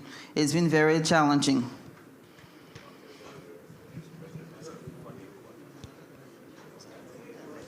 So to answer your question, you know, I don't know the specificity of the challenges that you're faced with, but we are trying to make it as seamlessly as possible to help our people in the diaspora through incentivizing them based on the businesses that they endeavor into. Now, agriculture is one area that is a preferred sector for which we will grant incentives. Now, there are two models of incentives. There's the short-term incentives for 3 years that we will provide to an investor, depending on what the investor wants, whether it's GST tax waiver, importation and taxes and things. We can accommodate that. And then there's the long-term incentives, which is granted by the legislature. So depending on what it is that the investor wants, I think the first basis is to sit with us to understand what it is that you're trying to accomplish, and then we'll work together to help you realize that. But I must say that we are interested in getting the diaspora community to invest back home in your country. So thank you. Okay. Absolutely. So we'll have some commentary from our Minister of Agriculture to be able to expound on that question. Hello? Okay. All right. The next question is, my name is Momo Taylor, lecturer. One second, sir. One second. The one is important. Minister Nuta. Here's the question. My name is Momo Taylor, lecturer and postdoctoral for mechanical and aerospace engineering at Rutgers University. One of the challenges affecting investment opportunities from Liberian in the diaspora is ineffectiveness of the Liberianization policy. So the question here basically is, what can be done to review the laws regarding the Liberianization policy to make sure that it's effective and it works for every Liberian who wants to invest?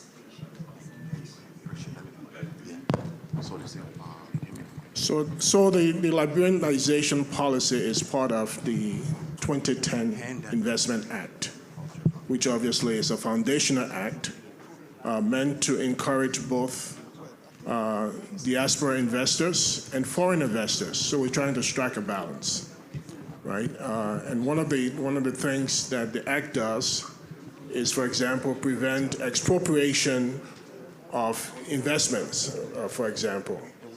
But the Liberianization Act talks about 16 preferential treatment of Liberians' businesses that only Liberians can get into. We will support that. We recognize that there are challenges, but I think many Liberians who also want to endeavor in other sectors other than just the 16 set aside, you're welcome too, and we will support you in that venture, both in terms of the 16 set aside, as the speaker has said, as well as investment in other sectors also. Thank you, Chairman. We're going to have some brief commentary from our Honorable Minister Nuta, Minister of Agriculture. Minister Nuta. Thank you. You know, agriculture is the A, like the Minister of Finance says it, but there are great opportunities in Liberia for those who want to invest in agriculture. We're going to be expanding more on that in the next section, but for clarity of the information that she requested, if you want to venture into farming right now, the first thing you have in Liberia is the incentive that the government provides. You can bring in all your equipment, your inputs free, duty free. You're not going to pay a dime when you come to Liberia. And what we are also trying to do as a government is to facilitate your activities. We are now establishing mechanization service centers across the country to facilitate mechanized farming. So I met a lady out there who says she has 100 acres of land that she wants to invest into. We have the land in Liberia. What we are doing is to facilitate your investment. So you will have machines that you will go and pay some fees to use to do your work. So the government is also trying to make sure that most of the major corridors where agriculture is doing well, we facilitate access. So the feeder road project that we have at the Ministry of Agriculture is creating that opportunity for you. So they are there in abundance. We will expand on those when we get to the next section. So keep your questions on agriculture, we will address them. Thank you. Thank you, Minister Nuta. So if you all have any additional questions, we will be here to mingle, engage with you all. So to close, I know some of you yesterday had the privilege of engaging with His Excellency Breakout. Wanted to go ahead and give him his special thanks and recognition as it relates to everything he's doing to revitalize the Republic of Liberia. As I close, I would like to say that Liberia is moving forward with clarity, transparency, and partnership at the heart of its vision under the Arrest Agenda. So today's dialogue shows that when government, investors, and diaspora work together, we can turn Liberia's vast potential into shared prosperity. Let us continue to build confidence in not just words, but with action. So on behalf of the Office of the Special Envoy for U.S. Trade and Investment under the Ministry of Foreign Affairs, I would like to thank each of our panelists for your participation today. I would like to also give a special thanks to our diaspora community. Again, as stated, we will have the opportunity to engage further, and to our partners for engaging in this crucial conversation. Thank you all so much. Have a good day. Thank you, man. You were crazy.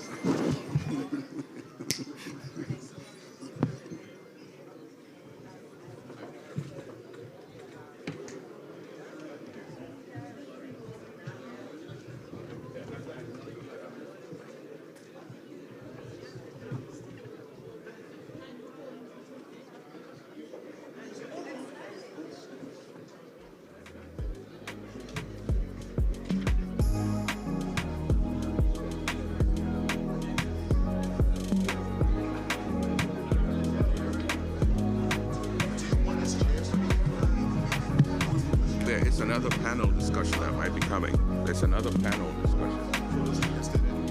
Well, thank you very much. We know that there are lots of questions, and this is a great opportunity for you to ask these questions. But we even have a greater opportunity tomorrow because we have a town hall meeting where the president himself may be able to answer your questions. The vendors who are in the lobby have asked that you please stop by their booths and displays. They have business products, hospitality and development, advocacy and social impact, and they have an author's corner.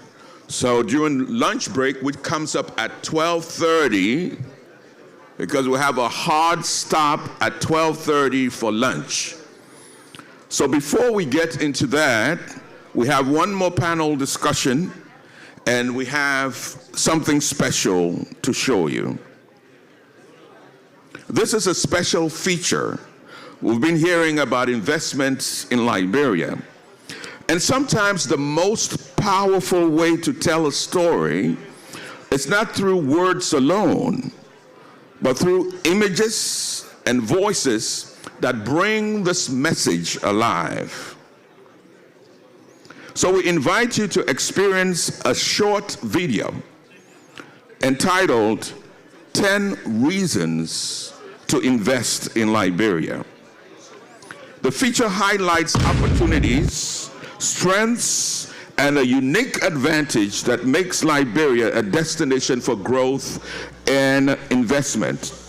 Please turn your attention to the screens as we present 10 reasons to invest in Liberia.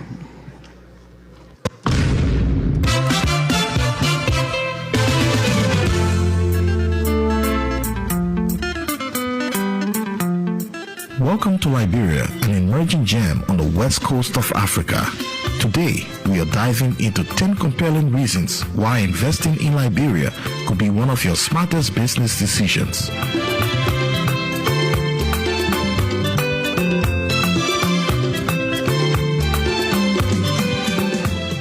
From resources to resilience, let's explore what makes Liberia an exciting investment destination.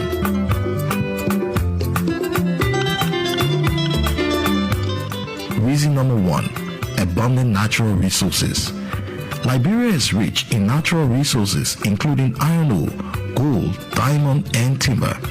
The country is blessed with fertile land that supports agriculture, providing a mammoth opportunity in farming and agribusiness.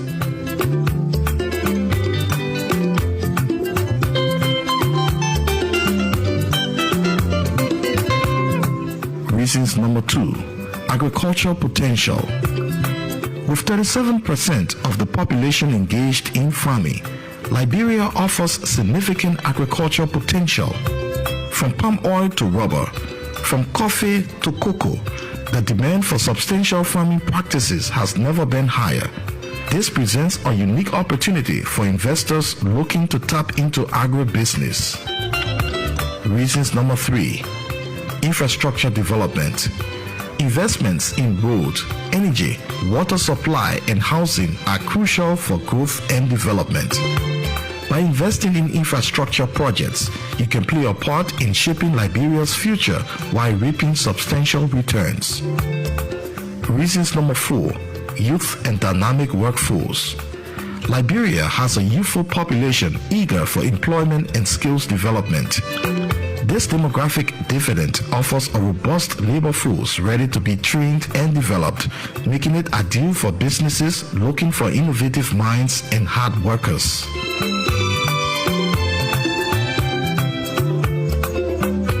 Reasons number 5, government support for foreign investment. The Liberian government is committed to attracting foreign direct investment. Through a range of incentives such as tax holidays, investment guarantees, and streamlined processes, Liberia is rolling out a red carpet for global investors.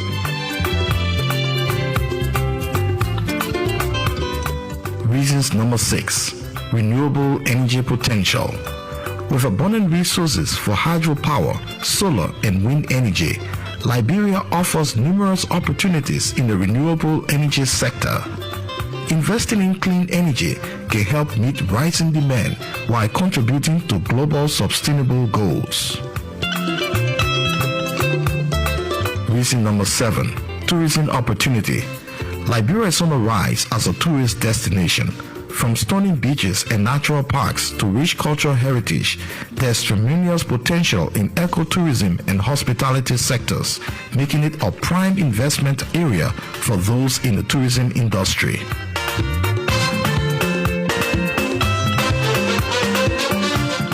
Reason number 8, emerging market economy. Liberia's economy is progressively developing, characterized by growth in key sectors. As an emerging market, now is the perfect time to invest, benefiting from early mover advantages and positioning yourself strategically in a growing economy. Reason number 9, growth in technology and innovation. As digital adoption continues to rise, so does the growth of the tech sector in Liberia.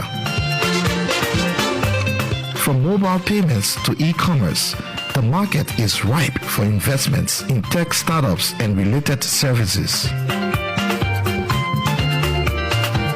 Reason number 10, positive impact in corporate social responsibility.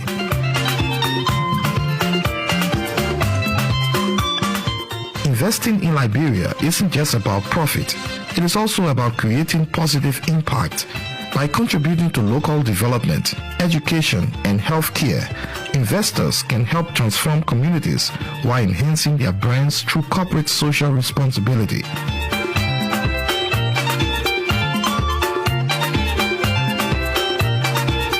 Liberia is a land promising with opportunities waiting to be seized. Whether you are focused on agriculture, infrastructure, tourism, technology, or renewable energy, the potential for growth is immense.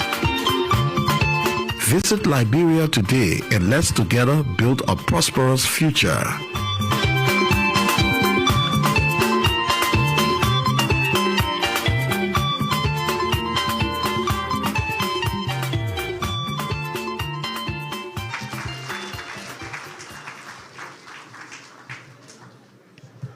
I know we have a lot of reasons to invest in Liberia, but this is just 10. Someone inadvertently probably picked up the conference bag of the advisor for legal affairs' wife's bag.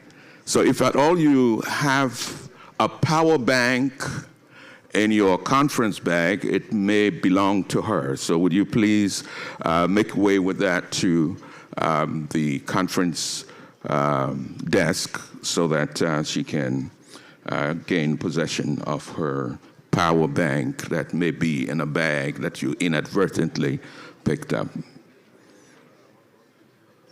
We're approaching the last panel discussion. We have a 12:30 lunch break. Well, this section, the discussion would be engagement with sector leaders and local entrepreneurs. This session will bring together leaders from both government and the private sector to share insights, opportunities, and experience on how Liberia can strengthen partnerships, create jobs, and drive sustainable growth. To guide us through this discussion, we are honored to have as our moderator Mr. Leo Johnson, a trailblazer, CEO of Empowerment Squared, Canada and Liberia. Mr. Johnson is a respected social entrepreneur known for his transformative work in education, innovation, and youth empowerment, including the establishment of the Liberian Learning Center. please join me in giving a warm welcome to our moderator, Leo Johnson.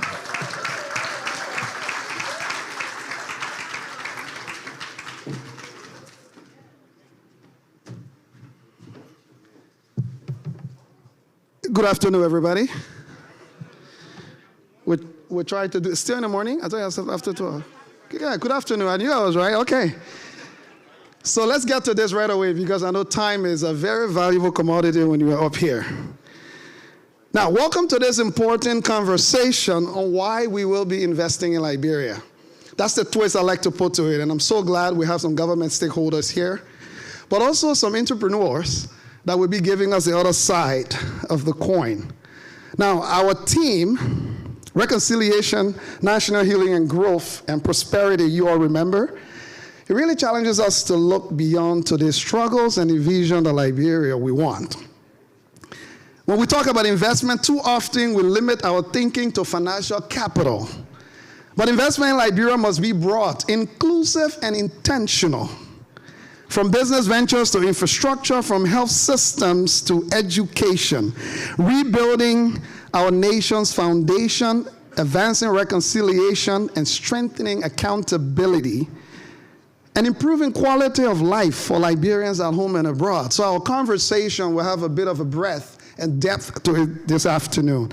But before we get started, we'll have a mix with some virtual presentations, some in-person presentations, and then some actual panelists that are in the room that will be taking us a bit deeper. So I will be starting with presentations from some of our stakeholders within the government of Liberia. And I would like to start with Mr. James Bernard, who is the Deputy MD for Administration at the National Port Authority.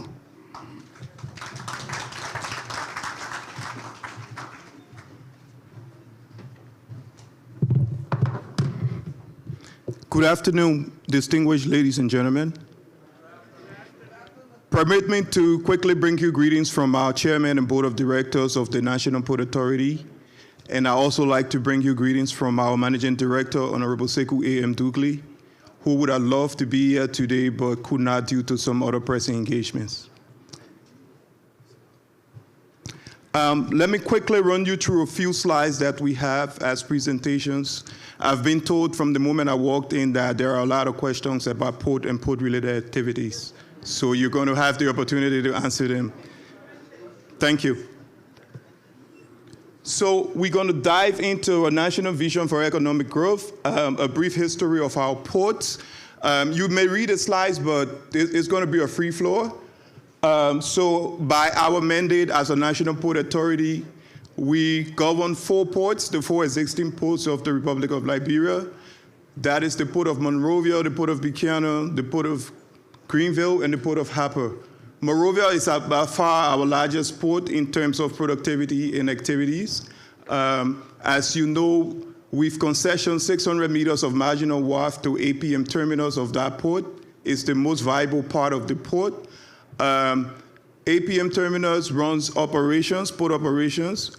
You can term them as the operations department of the National Port Authority vis-a-vis the Port of Monrovia.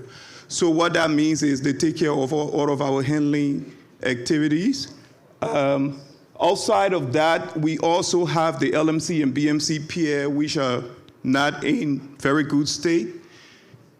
So Monrovia accounts for approximately 79 to 80% of our cargo throughputs and our GDP. As you know, we grow on a large scale what we don't eat, and we eat what we don't grow. So a lot of what we consume in Liberia is imported. Buchanan is our second largest port. Buchanan accounts for a lot of iron ore movement, logging activities in CERT. Like Monrovia, the iron ore pier in Monrovia that was once referred to as the Lamco Key was concessioned to ArcelorMittal. On the other side is our commercial quay, which operates as a multi-user facility. The Port of Buchanan, like the Port of Harper in Greenville and Monrovia, are in desperate need of investment in terms of infrastructure development. Greenville is our third largest port. Greenville accounts for a lot of oil and timber operations, and Harper is our small ports, our smallest port in terms of productivity and activity. Can I have the next slide? Next one. Next one. Next one. Next one. Thank you. So at the level of the National Port Authority, we say that a coordinated national vision is what's going to drive the future of our ports. What we intend to say, or what we mean by this statement, is that we need all of our stakeholders, all of our development partners, ranging from government to port users, our investors, and everybody to have a unilateral and a uniform intent as it relates to port development.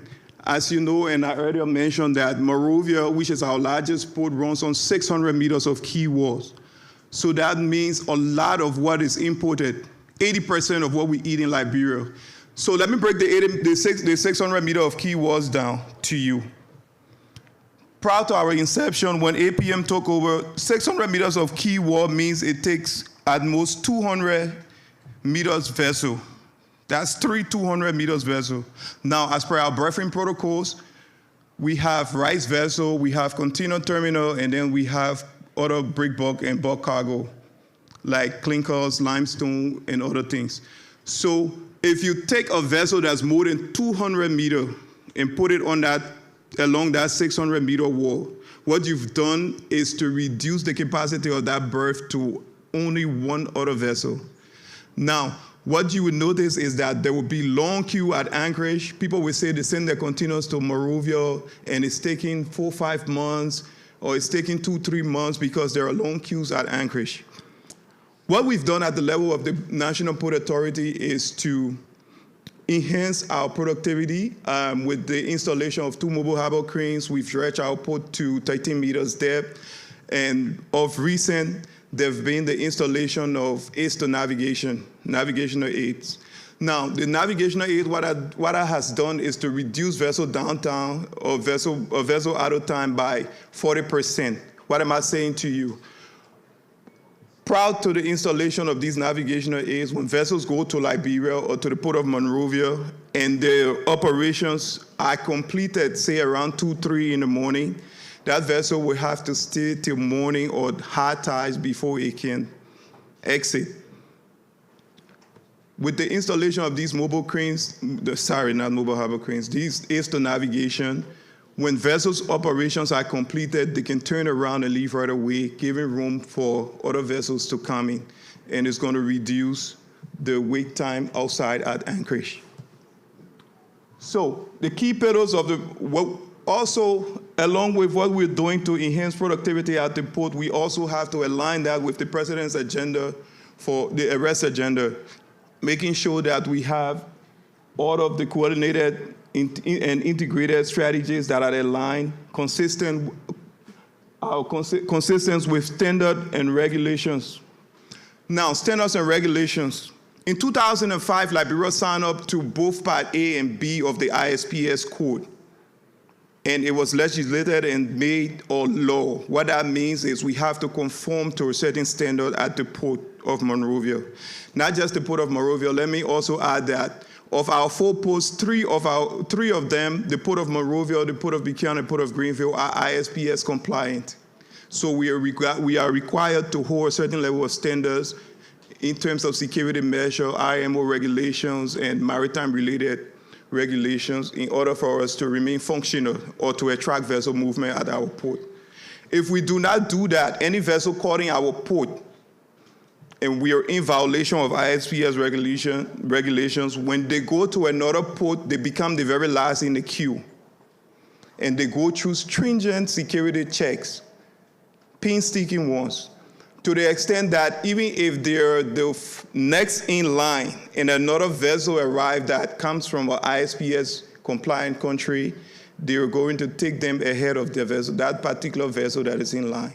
So it's very critical, and we are required to uphold a certain level of standards as it relates to port security and all of that. stakeholder involvement. What we want to do is to continue to increase productivity at the level of the National Port Authority. That's why we also engage with all of our stakeholders. Our biggest stakeholder being the Liberian Revenue Authority. They're responsible to collect lawful revenue. We have the Port Truckers Association. They also are one of our biggest stakeholders and one of the most critical ones that we have to work with. We also have the representative of GTMS, MedTech. We have the Business Association, further down the chain, Ministry of Commerce, and the list goes on. So we want a coordinated effort where we all can work together and see how we can improve productivity at the port. Our vision here, you see one-stop shop. So at the Port of Monrovia, we have an actual one-stop shop. The one-stop shop is for you to go in and conduct all of your activities in one space.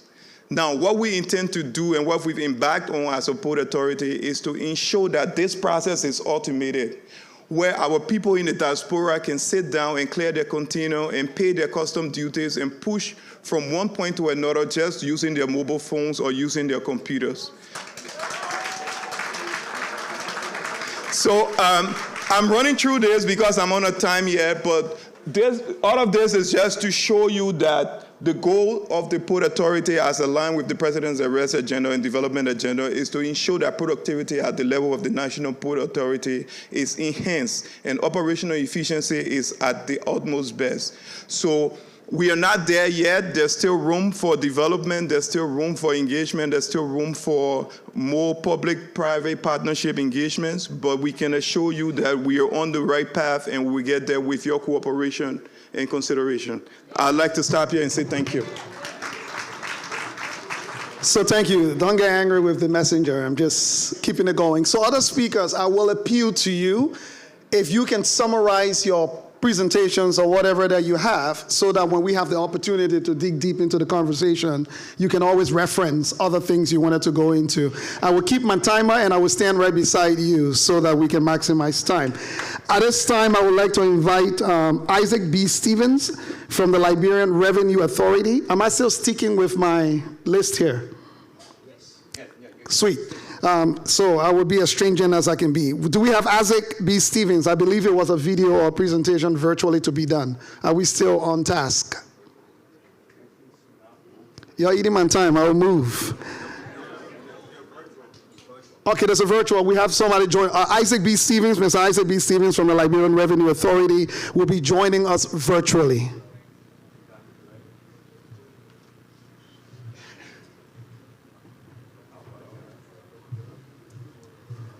I can't stand too close to him because he's virtual, but I'll make sure you see me. Oh, that's the Commissioner General, so I take the statement bow. Say it quietly.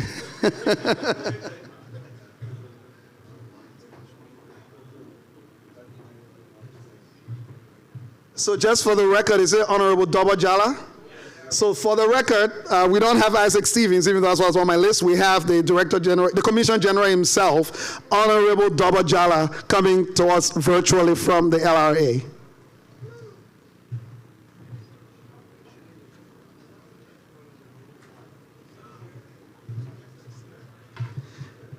All right, we'll wait for the techie people to keep working on their stuff. But I encourage you all, for those of you who might want more information about the presentation about NPA from the National Port Authority, I'm pretty sure our presenter will be happy to make some of that information available because I know there's a lot there to unpack and there might be some questions. So please make sure you follow up. While we wait for our tech, I hope you're taking consideration of my time with the tech situation. So.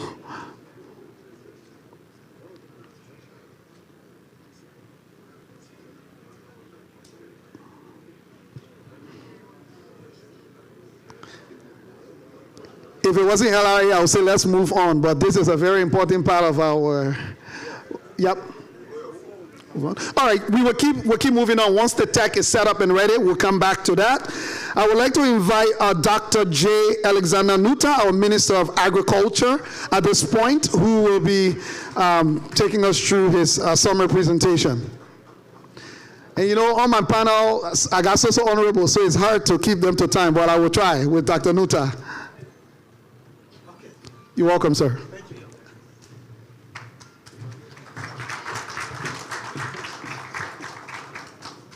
You know, agriculture is actually virtual. It's not something that you can just talk about. It's good to see what we're talking about. So I think we got a presentation there. I just want to speak about one slide to tell you the great potential that your country, Liberia, has. Liberia is a blessing to every one of us.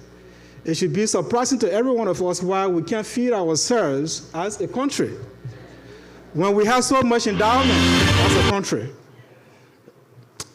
I wonder, hey, excuse me, just present for me, just put on there the slide, the suitability map. Let me talk about that.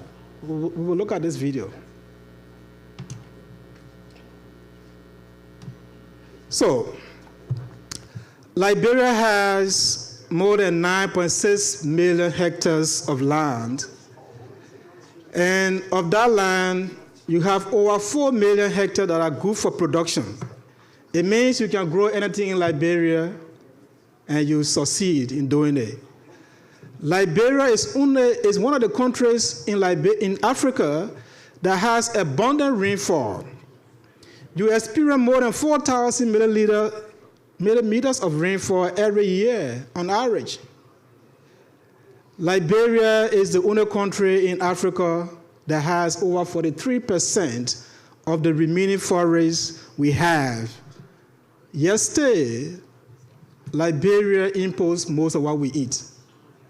We are a rice-eating country, but we are importing over 50% of the rice we eat in the country. Is that not a problem for us? It is, right? We need you to come and help us solve that problem.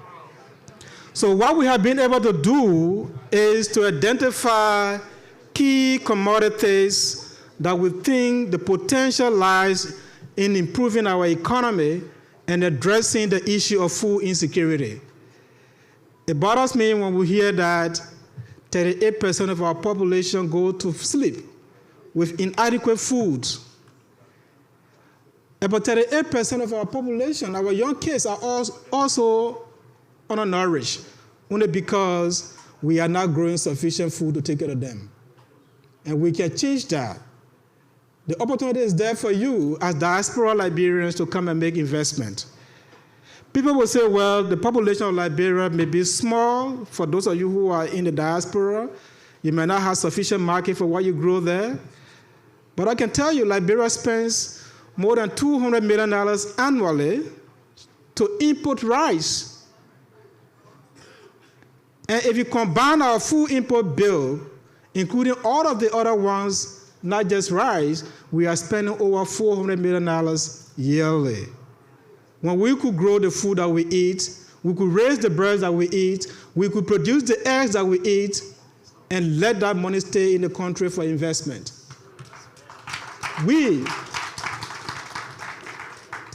I want to show you the pride of your country.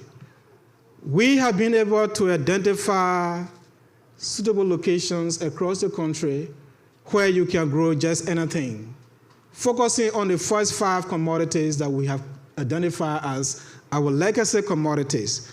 It means those are the priority commodities that Liberia really wants to invest in. This is Liberia. Like I told you, we import over 50% of the rice we eat. But if you look at the map over there, Liberia has the potential to grow more rice. In fact, the map you see out there, we just focus on the lowland, the swamp. Those of you who come from Liberia know what swamps is. The lowland, we have identified over 460,000 hectares in the country that you can grow rice on. And if you grew rice in Liberia on 460,000 hectares, that's too much rice. That can feed our country, and you can export the excess. We look at cassava. Cassava is another potential for the women and the young people who want to generate sufficient income in the country, and for those of you in the diaspora who are supporting women engagement. You can support women to grow cassava. You can support women, youth to grow cassava. And when they grow cassava, the market is there for it.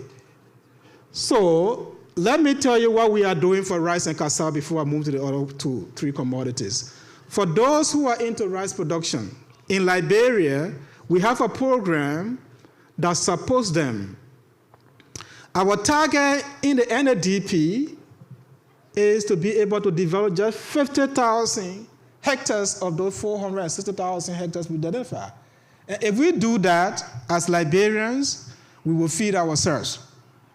Right now, if you grew rice in Liberia on 1 hectare, you will be just realizing 1.5 metric tons per hectare.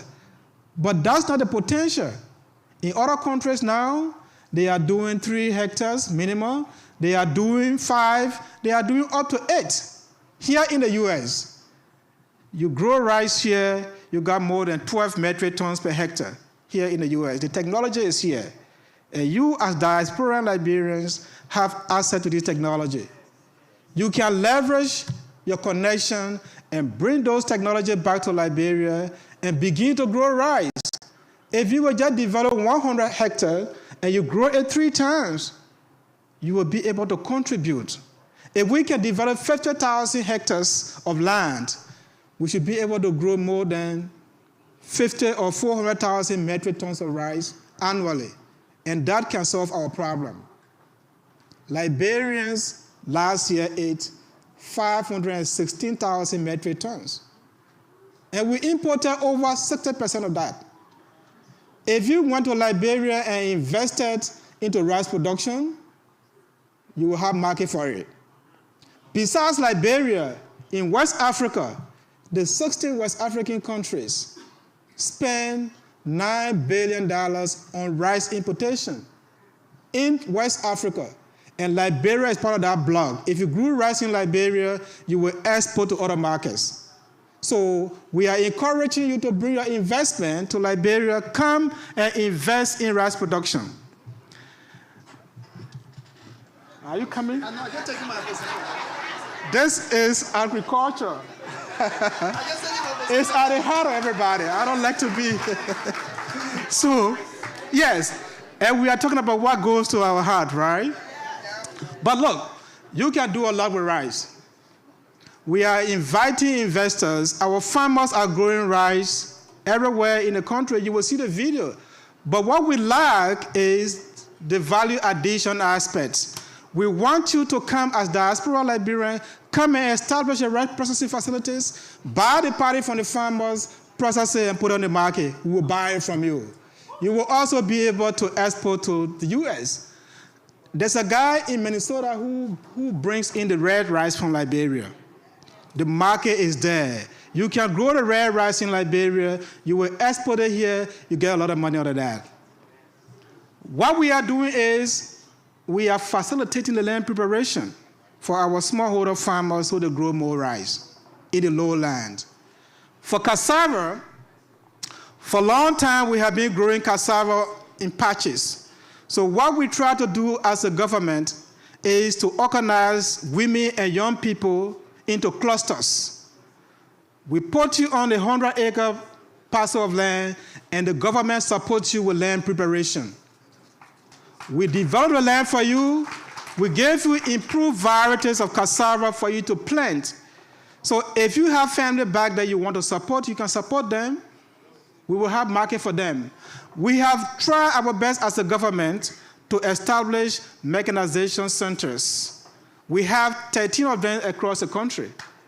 We got them in Bong, in Lofa, in Grand Cape Mount, in Moserado County, in Nimba, to be able to create access to machinery for farmers who want to carry on mechanized production. We want you to take advantage of that and come to Liberia and invest. So I go to maize. Liberia imports all the poultry products, not the egg, but the breaded meat. The chicken meat we eat in Liberia, most of them are imported. It hurts me. You import chicken feet into your country. And people like to do that. So I said, no, I don't eat chicken feet. Because it's demeaning, right?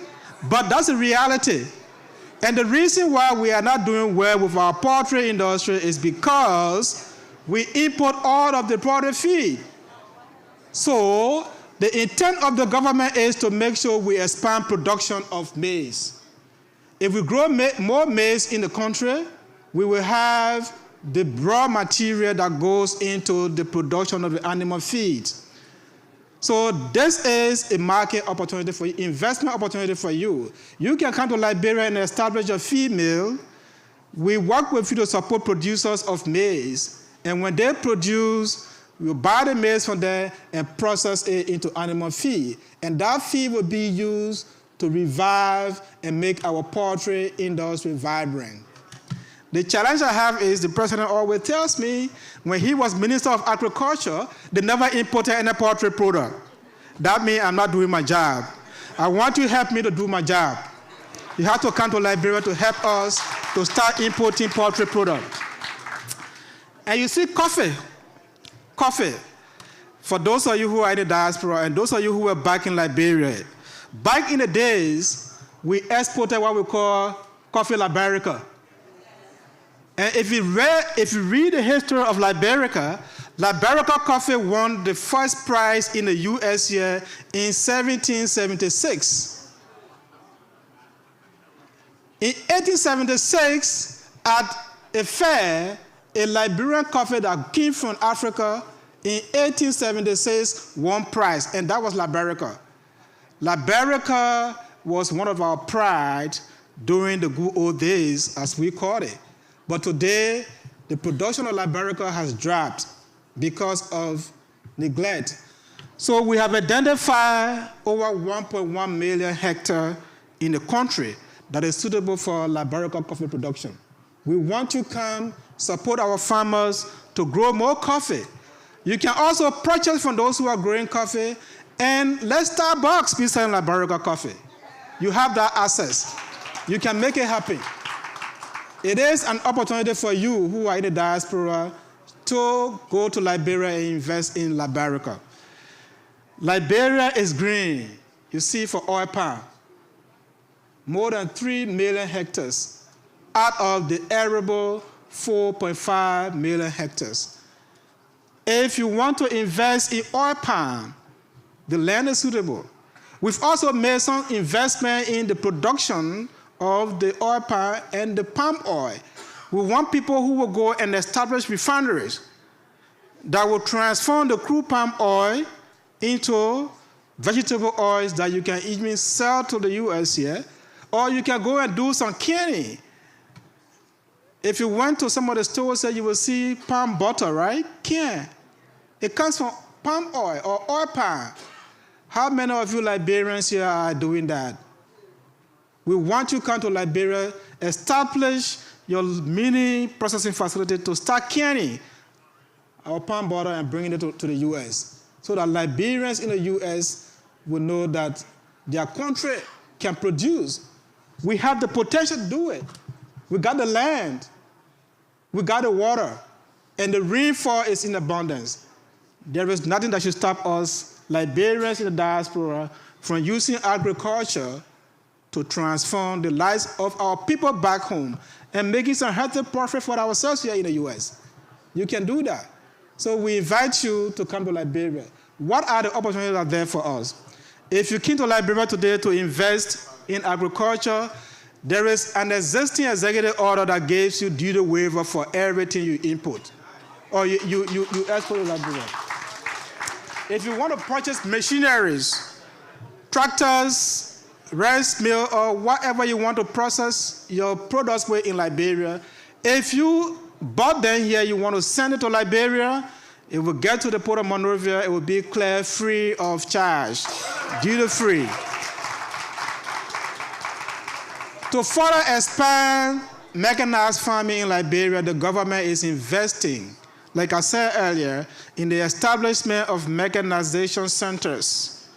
The intent of those centers is to encourage you who have seen large farms in the United States to come and use those machines at some fees to establish a farm to produce on skills.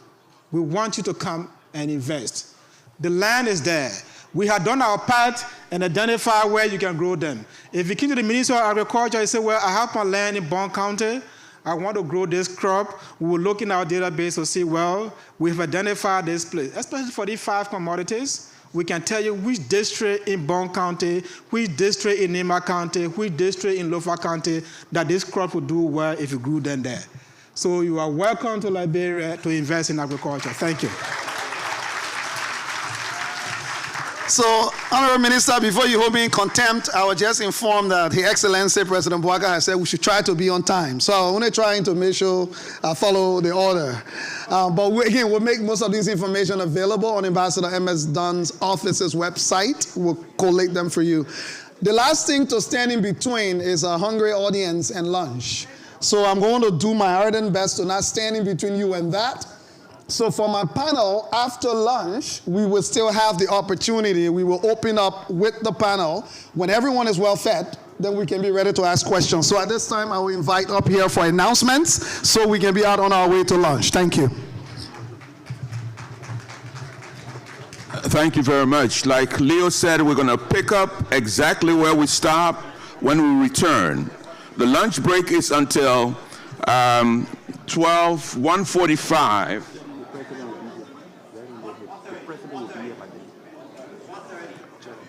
1:30. And at 1:30, when we come back, we'll pick up where we stopped, and then our international partners, the UNDP, the IOM, will be speaking. And the president will be here after the lunch break. So enjoy your lunch. It's, I believe it's lower level, north building. And see you back here at... And don't forget, scan that on the screen. It's where the town hall meeting will be held tomorrow. The town hall meeting will not be held here. For directions, location, scan the QR code displayed on the screen. Don't forget, tomorrow is your opportunity to have a tete-a-tete with the president. You want to be there. I think it's 4 o'clock, Erasmus?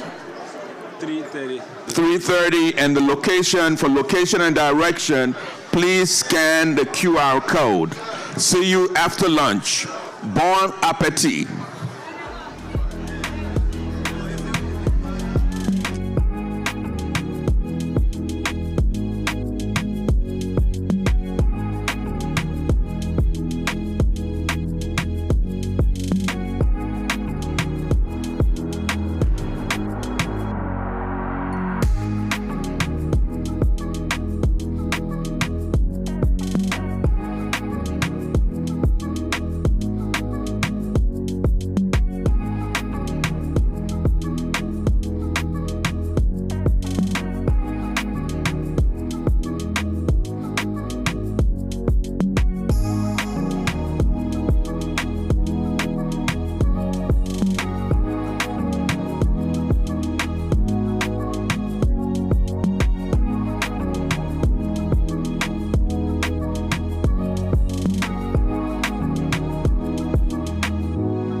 rhythm and flow.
magic.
Oh, rhythm and flows, rhythm and flows, rhythm and flows.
Magic.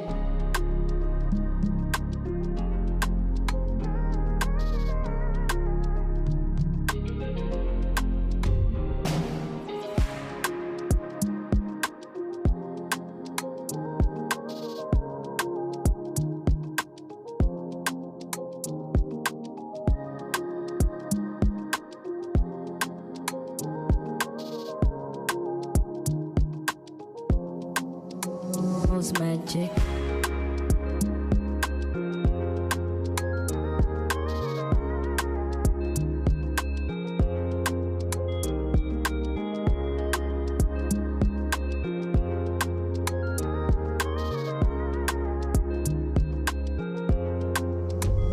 Magic.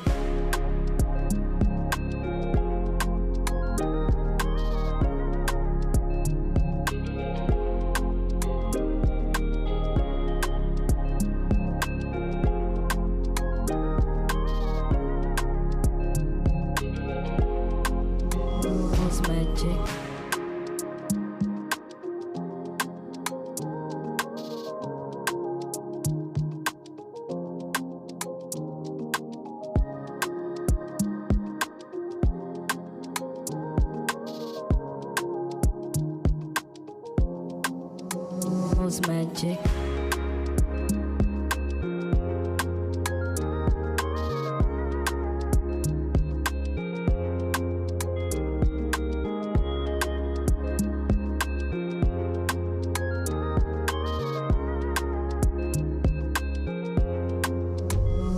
Magic.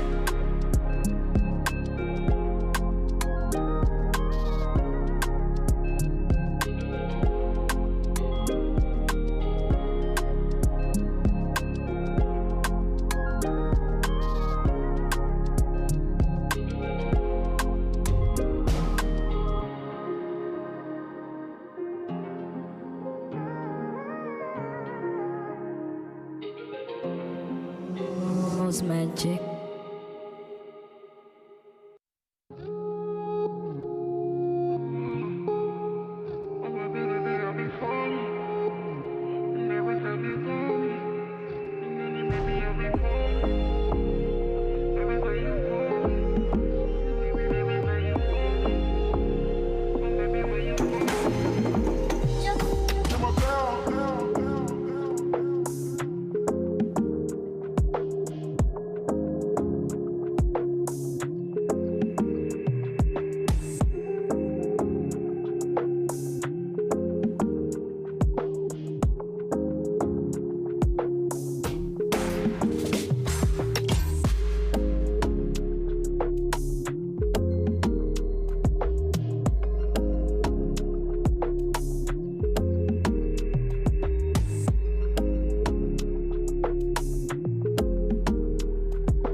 Right.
House magic.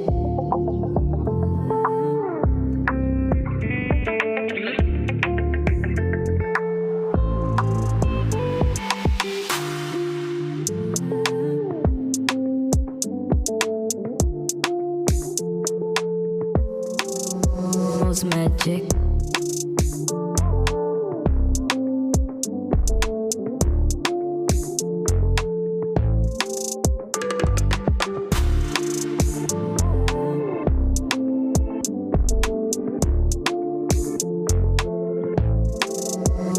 Magic.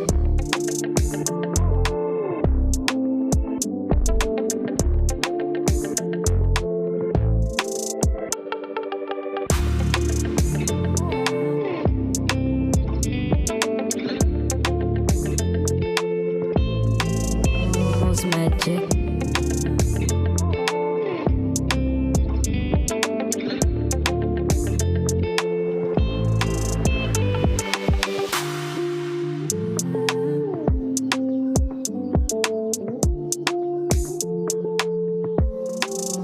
House magic.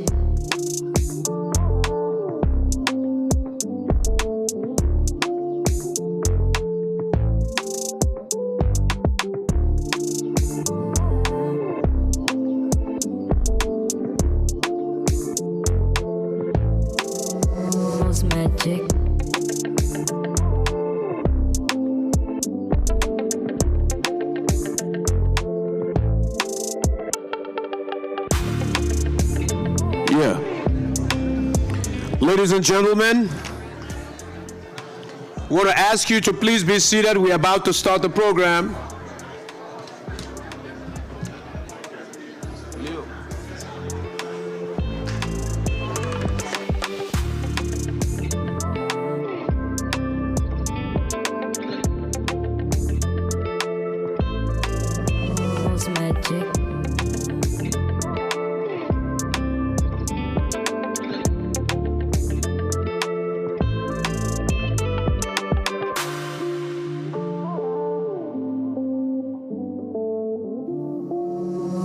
Magic.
hello, hello. Thank you.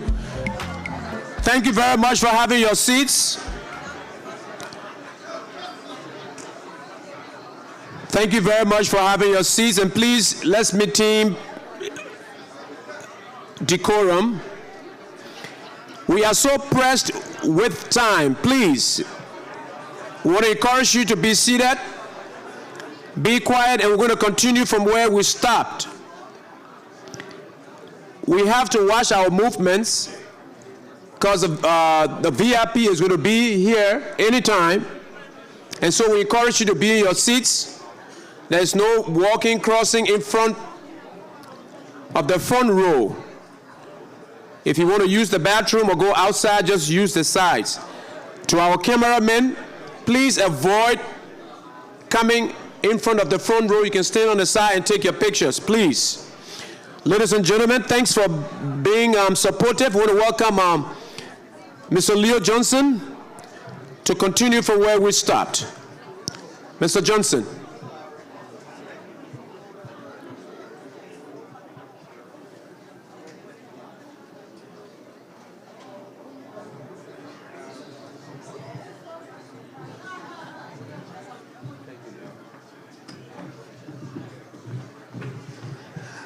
All right, for those of you who are standing behind a room and having a little chit chat, please, we're about to get going. Actually, we're getting going. And you know, there's nothing more complicated than we're trying to get people connected virtually. So, beg your indulgence, join us. Let's do this thing snappy so we can get out of here. Tech people, am I set and ready to go? So tech people, are we set and ready to go? Or you want me to start doing tap dancing and singing and performing?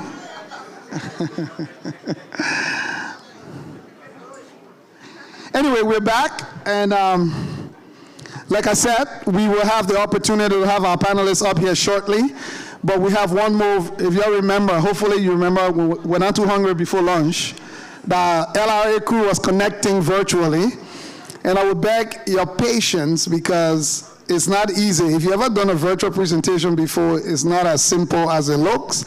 So we give them some grace as they try to get online. Like I said, it's a hard panel to have when you have a lot of honorables because everybody say keep the time, but at the same time, I don't want to be held in contempt. So I got to be gentle on the Commissioner in general. Tech, we ready?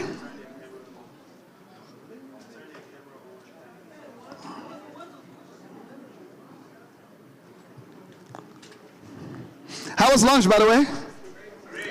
How was lunch? I agree, it was awesome. I mean, I'm a meat person, there was meat, so.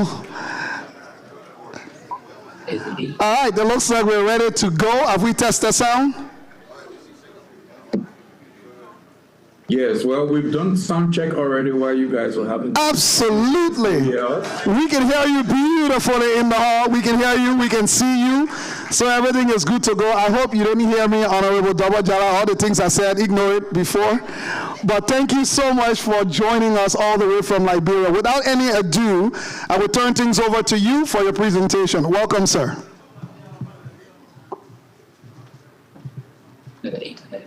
Yeah, we're not getting you. You're coming in broken. We can hear you clearly, so just proceed. Only you matter right now. We got you very clearly, so please proceed. Okay, thank you. Thank you. Well, good afternoon, ladies and gentlemen. I'm sure it's afternoon there as well as it is for it's evening here now. It's almost 6 p.m. We apologize for the glitch earlier. Since time is limited, we'll go into our presentation right away. I am the Commissioner General of the Liberia Revenue Authority. I'm here with a couple of my colleagues. Isaac, who should have made a presentation earlier, is the head of our division for taxpayer education. And he will take over from me when I start the presentation. So this is just a brief highlight of some of the key things that the organizers of this conference has asked us to present on. So this is not going to be a full-scale presentation, about what LRA does and all the different things that we do. We've been requested to zero in specifically on duty waiver for people in the diaspora, as well as on real property taxes, and then also tell people in the diaspora about how they can access some of our e-services to pay their real estate taxes and other obligations that they have to the Republic. So I will go now and share my screen. Please let me know when you can see it so that we can proceed with the presentation.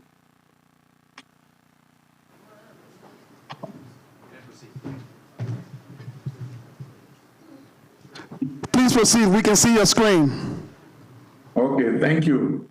So, like I said, we are going to focus mainly on duty-free. So that's the first thing we'll talk about.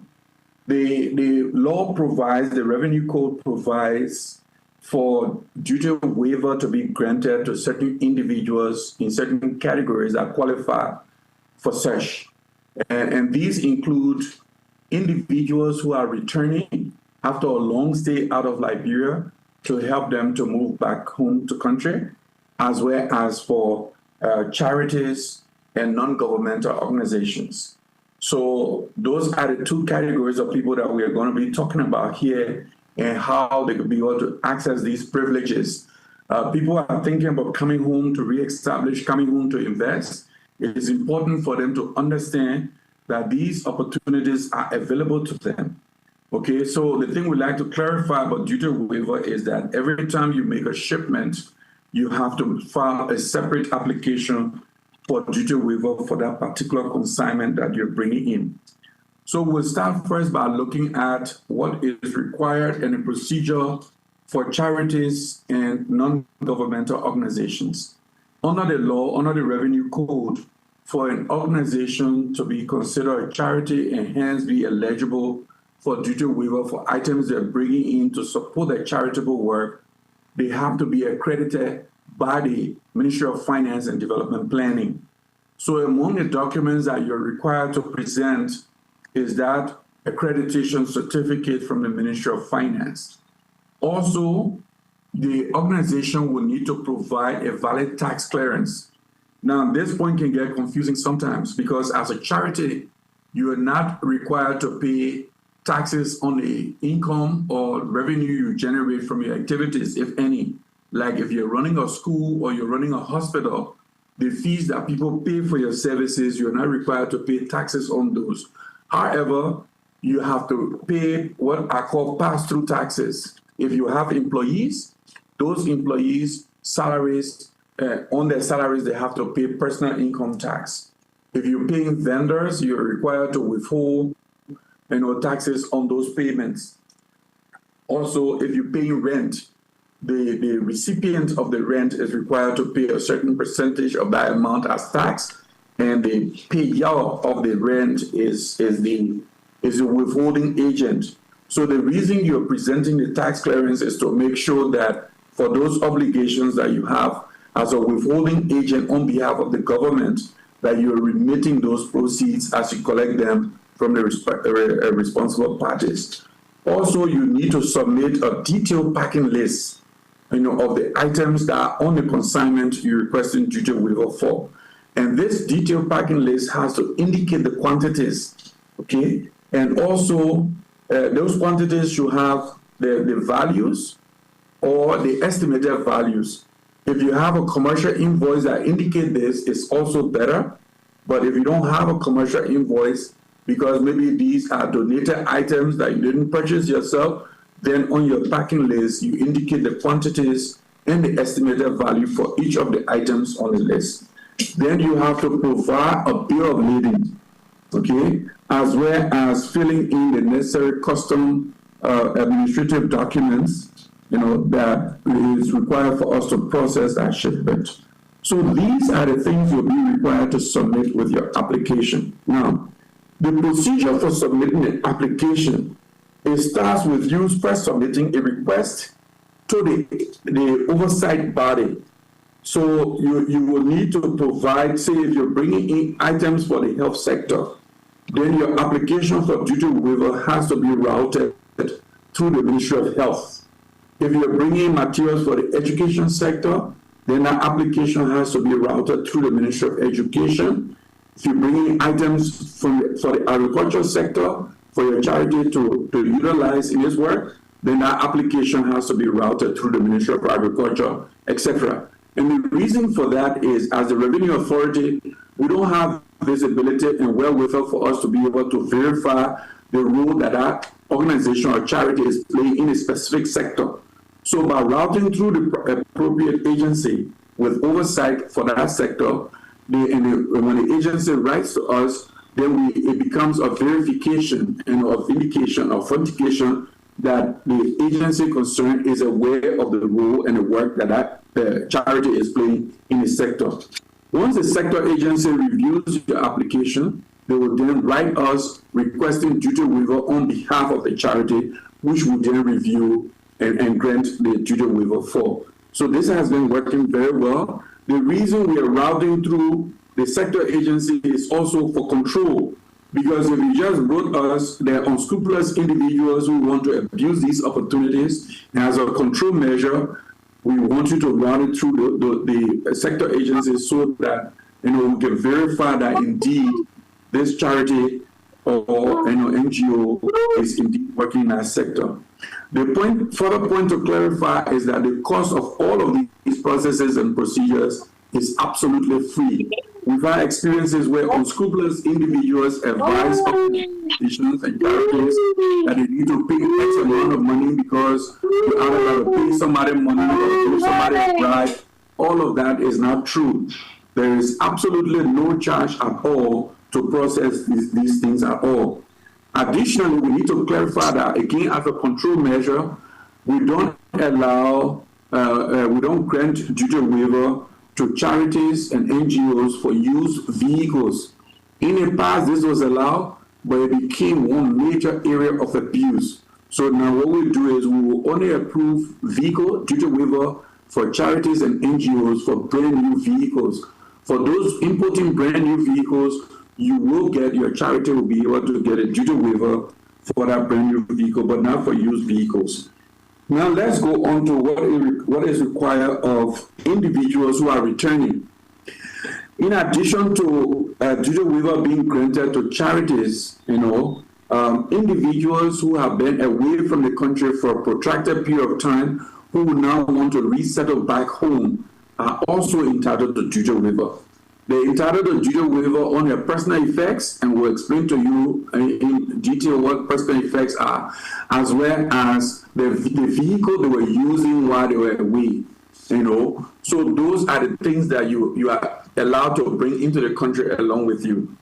The documents you need to submit, I will talk a bit more about personal effects and more on the vehicles. But the documents you need to submit is, number one, you need to submit proof of Liberian citizenship, because the law requires that this privilege is for Liberians who are returning home. So for us to fulfill that aspect of the law, it means you have to be a Liberian citizen. So you must show proof of your Liberian citizenship.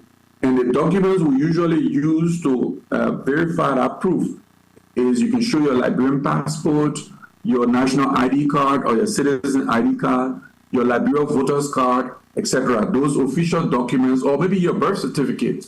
If you have any of those official documents, they are sufficient. Those are sufficient proof of your Liberian citizenship. Additionally, you need to show to us that you've had long stay abroad. And by long stay abroad means that you must have lived abroad for at least 6 months. And we'll talk about that a little earlier. So an that proof, again, can be a passport. If you manage to live where you are and you were able to acquire a passport from that third country, then yes, that passport will suffice as evidence enough. Also, your residence card, or your driver's license. Those are the instruments we use, as evidence for long stay abroad. Then, as before, you will need to provide a detailed packing list of your personal effects. Like I said, I will explain more about what personal effects are. And this list must include the quantities of the items. It's really very important that you specify the quantities. Don't just say assorted clothes, or assorted shoes. Tell us how many pairs of shoes and things like those. Then you must also submit a vehicle title. And that title must be in the name of the returnee. We'll talk about that a little bit more.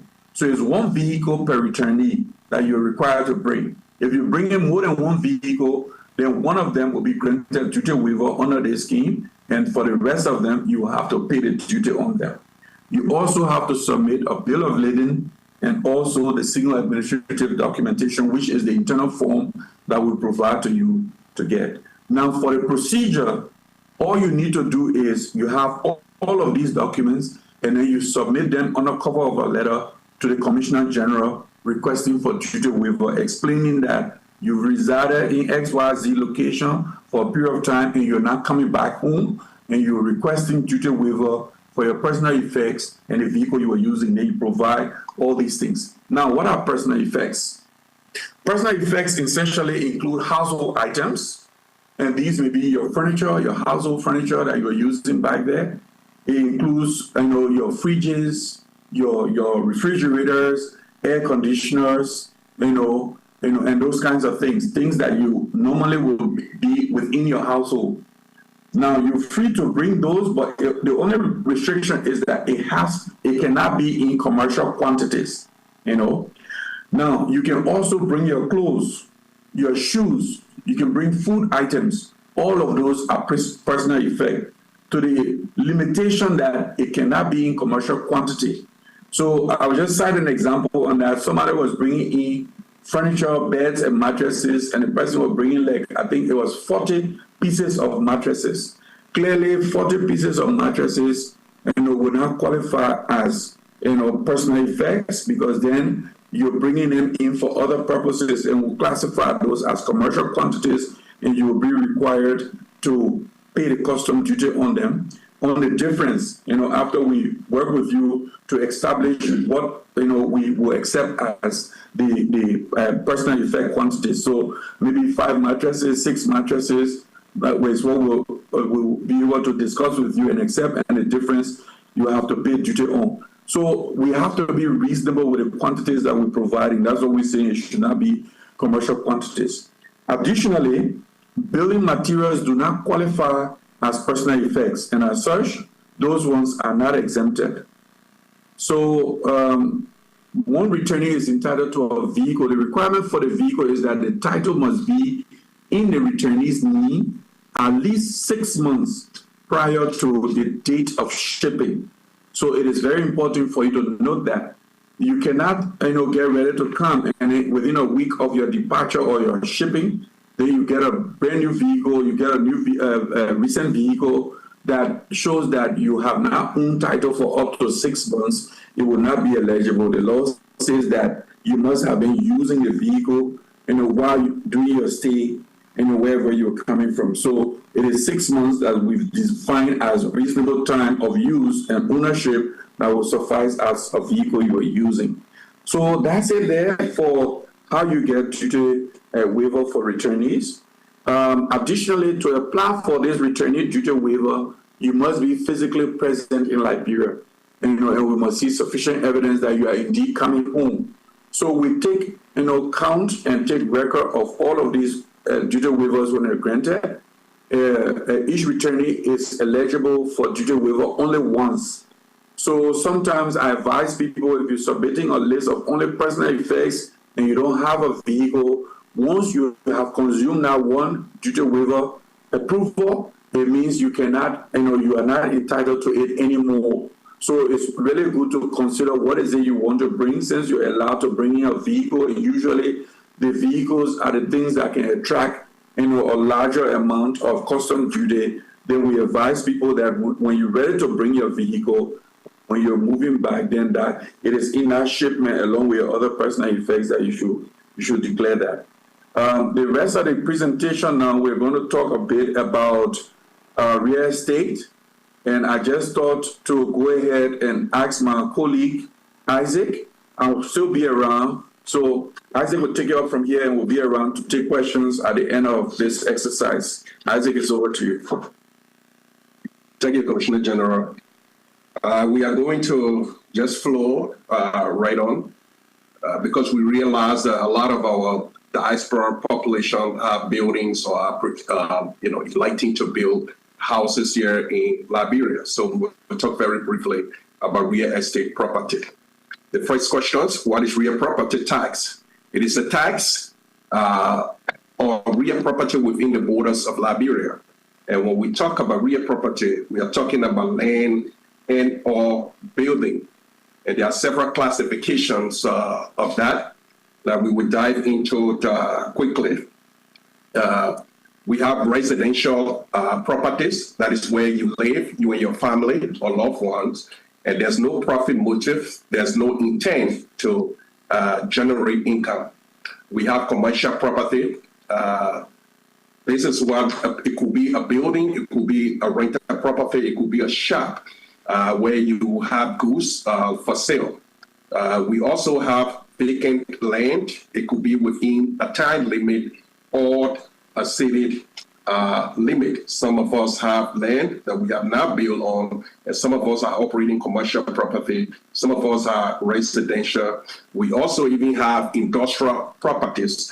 That is where goods manufactured for resale, for example, Coca-Cola factory, beer factory, or the tissue factory, or so forth, and other factories located around the country. There are different rates. All right, there are different rates for the properties. We will try to go through them very briefly and quickly. For example, rate on developed land, we have commercial buildings. It's 1.5%, and it is assessed on the assessed market value of the property. We also have industrial buildings. That's also 1.5% of the assessed market value of the property. We have residential. That's 0.25% of the assessed market value of the property. We have farm in urban areas, 0.33%. We have farm outside urban areas, 0.25%. We also have building improvement on public land. This is a land that the government owns, but perhaps the government is leasing it to a business person. If it is commercial, it's 1%, and it is residential, is 0.14%. We also have rates on underdeveloped land. For example, if it is a city or town lot that is not yet developed, the rate on that land is 3.5% of the current assessed market value of the property. If it is a farm land, it's 4%. And if it is an acre or above, it is assessed as 4.5%. We also have unit outside city or town limits. This is a land that is not located in the vicinity of a city, a town limit, and municipality. It is $5 per acre. You know, that is way $5 Liberian per acre. That is way in the bush, far from the villages and towns.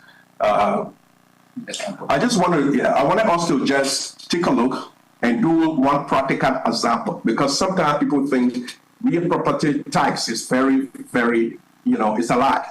It costs more to pay property taxes. But let's take for an example. If you own a property in Liberia, a residential property whose assessed value is 10,000 United States dollars, and you multiply that by the rate, the 0.25%, you will have $25 to pay annually, because real property taxes are paid on an annual basis. So that $25 is what you have to pay for an entire year on a property that is assessed at 10,000 United States dollars.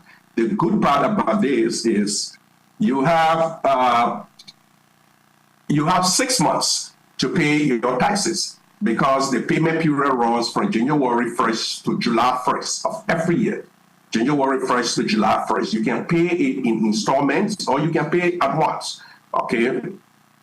But in order to actually register your property and begin to pay taxes, you need to have a tax identification number, a TIN. We call it TIN number. That's the acronym there, TIN. And then you bring the property, and then you register the property with LRA, and then begin the process of your payment.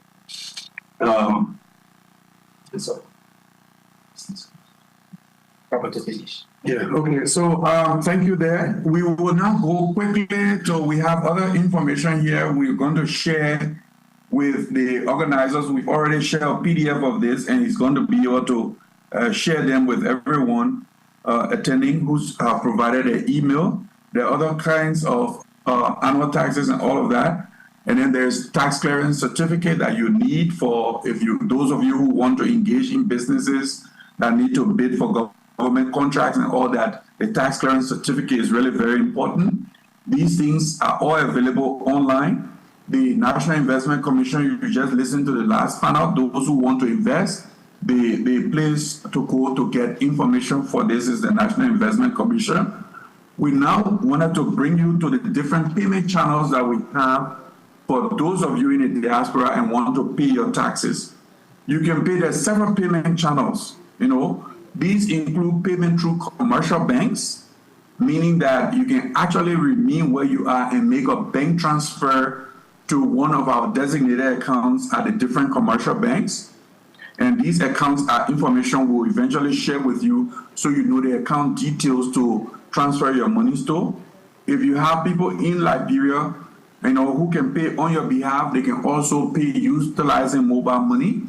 We are working with some service providers that are trying to bring about solutions similar to SendWave that will make it possible for you to be able to pay your taxes, similar to how you send money by SendWave.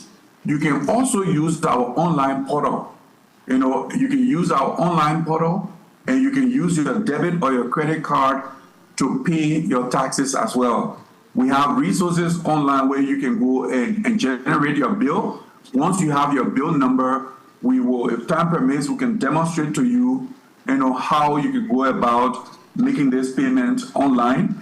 You can also pay by POS. The point of sale equipment are available. Currently, we have it at Freeport. We have one at the banking hall in Monrovia. We are deploying these things around the country. So those who are in country or are here for short visit, you have all those different payment channels available to you. Now, we've also provided on 2 slides links to very pertinent resources that might be of value to our people in the diaspora. We have mentioned to you the revenue form, the single administrative document that is required for applying for duty waiver. We've provided a link for how you can get it, so you can always follow this link. It's a PDF online file, so you fill the file in online, and then you can be able to download it from there, and you attach it to your application.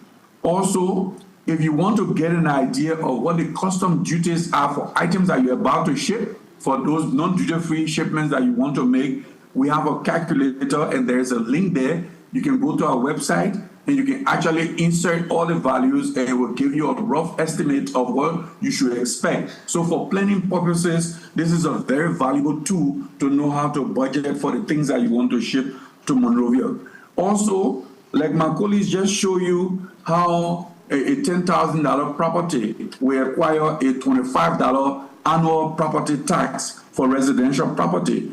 We actually have a real-time online real estate tax calculator. The link is also there.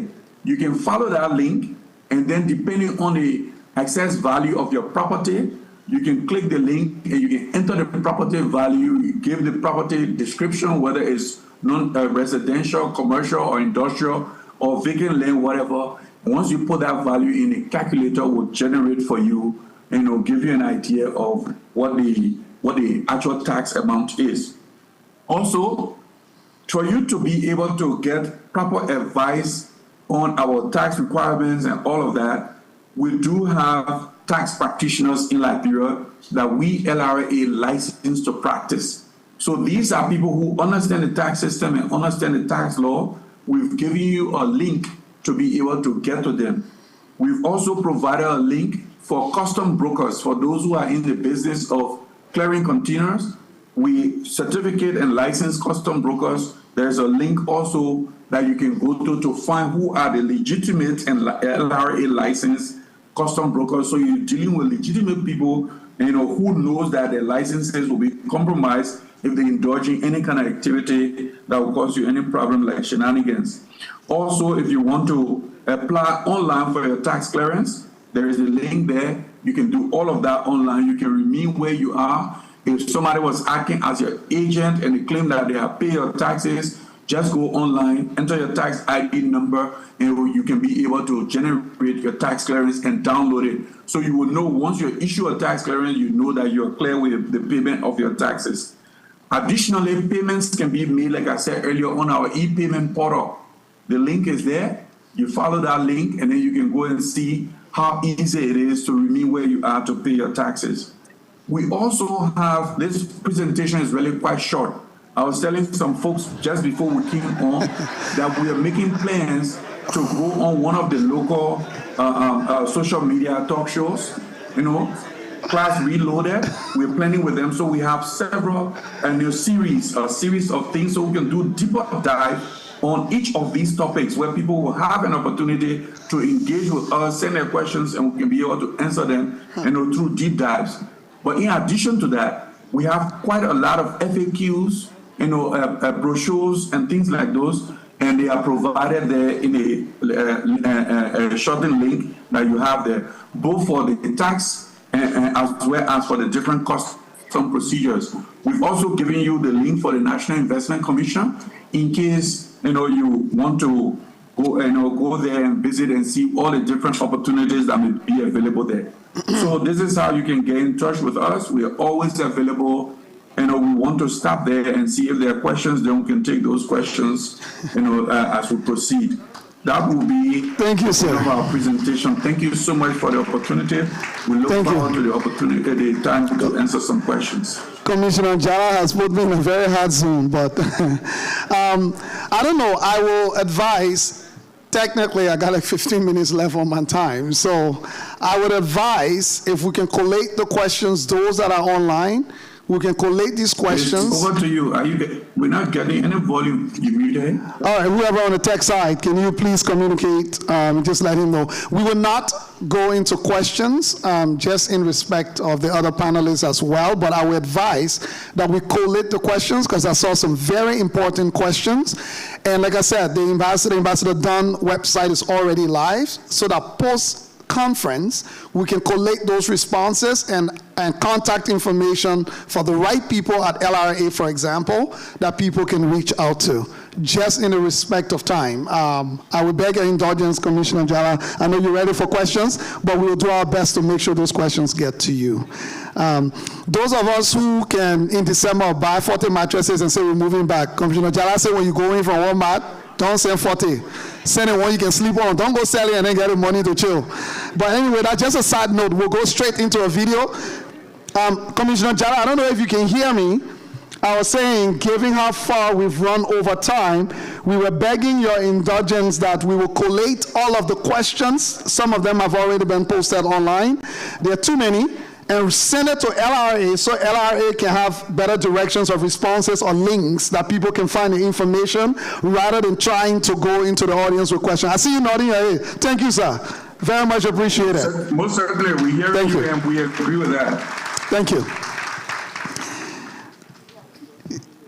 So we will proceed. Do we have the next video ready? Ministry of Agriculture? I think my panel, the hardest panel. Is it ready? Was that a question for us? No. Commissioner, and I keep you in your office already till I know 8 o'clock you can go. Great. Under the National Agriculture Development Plan, the NADP, also known as the Liberians Feed Yourselves agenda, the Ministry of Agriculture is delivering results, improved food security, job creation, and economic growth. Rice is priority 1. Our target is to cultivate 50 hectares of lowland rice by 2029. Already, over 4,000 hectares were developed in 2024, and more than 6,500 this year in Lofa, Nimba, and Bonk, the nation's major rice-producing counties. Irrigation projects such as the Fagonda Dam in Kolahun, Lofa County, and the Bodin Dam in Nimba are securing all year-round water supply to rice fields. These efforts will boost rice production, thereby cutting rice imports by 70%. So today, we are happy to be here to dedicate this time on behalf of the government.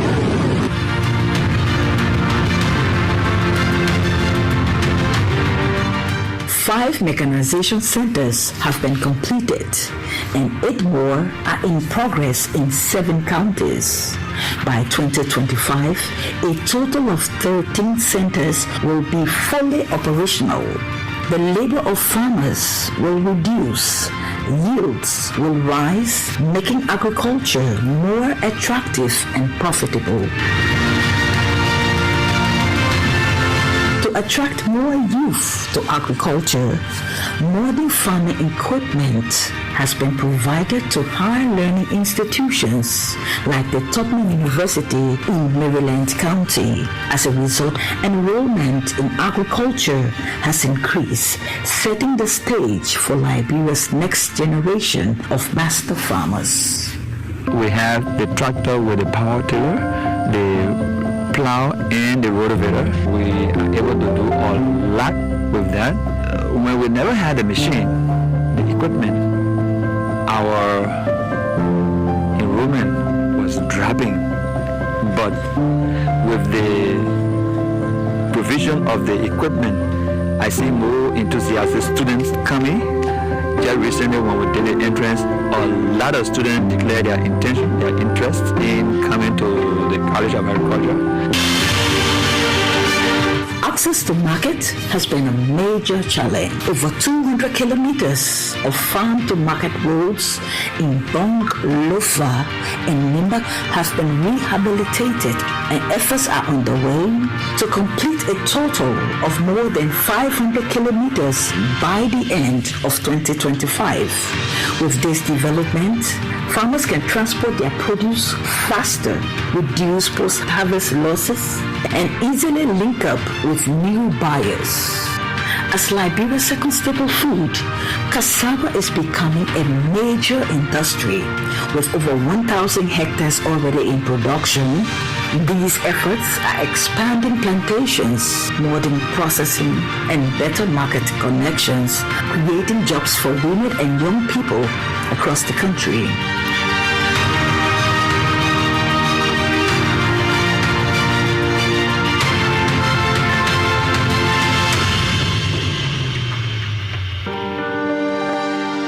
In Bible, Liberia's first ever national cocoa seed garden is flourishing in Nimba County with over 19,000 hybrid-budded trees spread across 18 hectares. Meanwhile, 140 cocoa nurseries in Bong, Nimba, and Lofa are producing more than 25,000 seedlings each, supplying farmers who are planting hundreds of hectares with improved cocoa. With this, Liberia is on track to meet and possibly exceed its 10,000 hectare cocoa target under the NADP.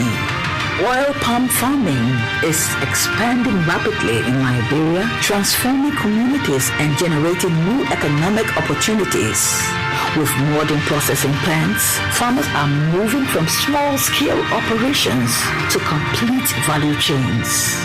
From plantations to mills, palm production is creating jobs and driving exports. For years, Liberia relied on imported eggs and chicken, but change is on the way. With private companies investing in the sector and government support of 50,000 broilers, drinkers, and feed, the country is now taking bold steps towards producing its own eggs. For eggs, I can see the path. I now know that it's possible for us to ban the importation of eggs. It's possible to do that, even what I'm seeing, the investment I'm seeing. The pig industry is rapidly expanding across Liberia. To support this growth, the ministry has distributed over 2,800 pigs and feed These efforts are helping smallholder farmers diversify their income, improve nutrition, and build a stronger livestock sector that creates job and opportunities for rural families. Indeed, the Ministry of Agriculture is delivering results: rice, roads, cocoa, eggs, and innovation. This is how we want to see agriculture in this country. We want to be able to introduce mechanization. Because like the passion of the president, he always says, women will never be part of agriculture effectively. We will continue to do the way we have done in the past. As you can see what happened here, we'll be able to harvest and fresh 3 bags of rice in less than 10 minutes. If you have it like this for women in this country, they will like agriculture because the bureaucracy of the labor will be reduced. And this will also increase our level of productivity and make us self-sufficient.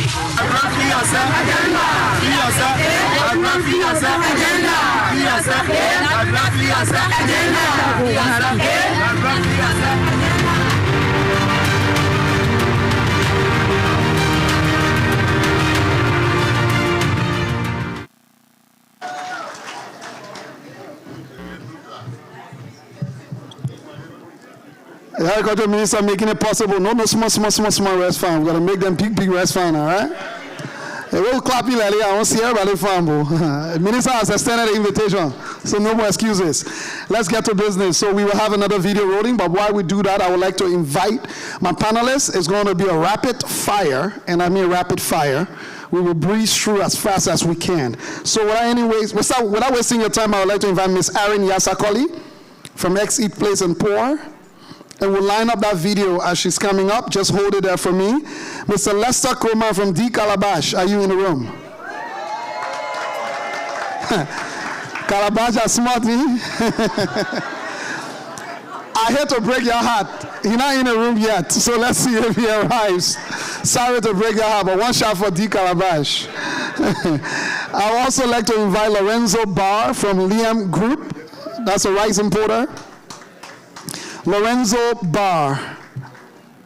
Rapid fire, let's speed it up. And then I would like to invite a representative from In Shelters. Real estate. Yes, I clap for Calabash, but I don't clap for hospital. I'm just kidding, don't mind me. I myself clap for Calabash. But there's a video we have. Is it ready? I'd like to open up with a video. Let's roll it.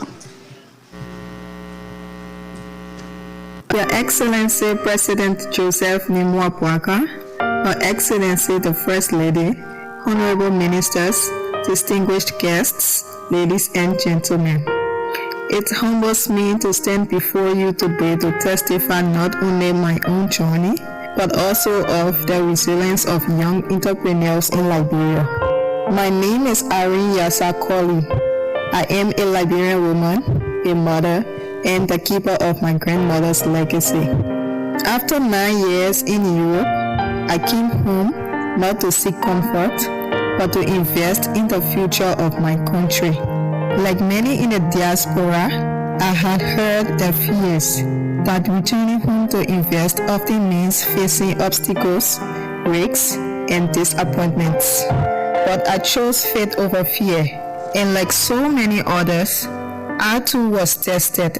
With nearly 100,000 United States dollars, my family and I built E.A. Split and Pour, a restaurant named after my grandmother E.A., a woman whose spirit of kindness and hospitality shaped my life.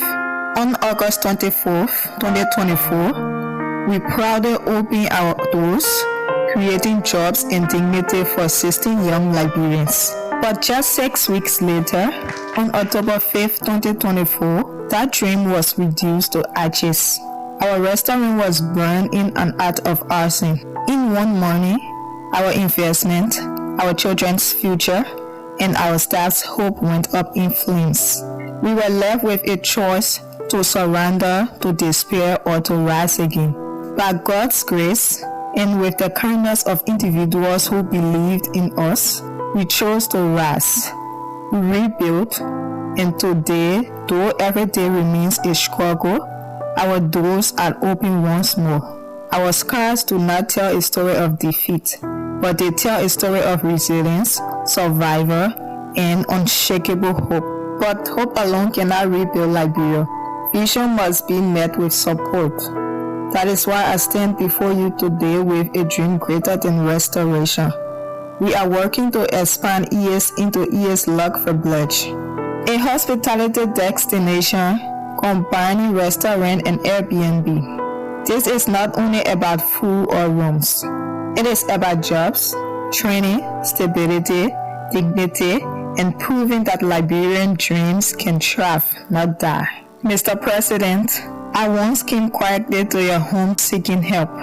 Today I stand publicly, not just for myself, but for every Liberian who risks their all to invest into this nation. With humility, I ask for your leadership. Let the truth breathe. Restore the suppressed reports and ensure that justice is not silenced by those in power. Let small businesses live. Establish protection and relief for Liberian entrepreneurs whose dreams are threatened by sabotage and injustice. And to my brothers and sisters in the diaspora, to investors and friends of Liberia, I know your fear. I lived them. But I also know your courage. When you invest in Liberia, you are not only building businesses, you are building futures, you are building dignity, and you are building a stronger nation. My name is Irene Yasakoli. I am a mother, a daughter, a grandmother, and the keeper of EA's legacy. I still believe in a Liberia where justice protects the weak, where leaders stand for the people, and where dreams are not destroyed, but rebuilt, restored, and blessed. With your support, we will not only rise from our ashes, we will soar higher than ever before. Thank you. Thank you very much. So, thank you. Congratulations, Irene. Thank you, as you can see. The room responds to goodness. Thank you. Thank you. Thank you. Thank you. Thank you. And to the organizers, you can't take it off my time. You got to add it. It deserves this response, so we got to give time for it. Quickly, I will go this way with our panelists. We will go around. You will have the opportunity to introduce yourself and respond to the question, so they are not separate. You do all in one swoop. As we just heard a beautiful story, those of you who have come up here, you've taken up the courage not to just show your challenges, but to share with our brothers and sisters in the diaspora some of the things that you have experienced and some of the lessons that you have learned that will be extremely important for why they should invest in Liberia as you have done. So, Irene, I'd like to start with you with that heartfelt video that you just shared, but with a happy ending. As someone building a business on the ground in Liberia, what practical challenges and opportunities do you see for diaspora investors who want to partner locally? And what support mechanisms could make those partnerships more effective? All of us cannot go to Liberia to do business, but how can we then partner to channel some of our resources to local businesses? What opportunities are there for people in the room today? Well, first of all, my name is Irene Colley, and sorry, I'm going to be a little bit emotional. That's okay. That's okay.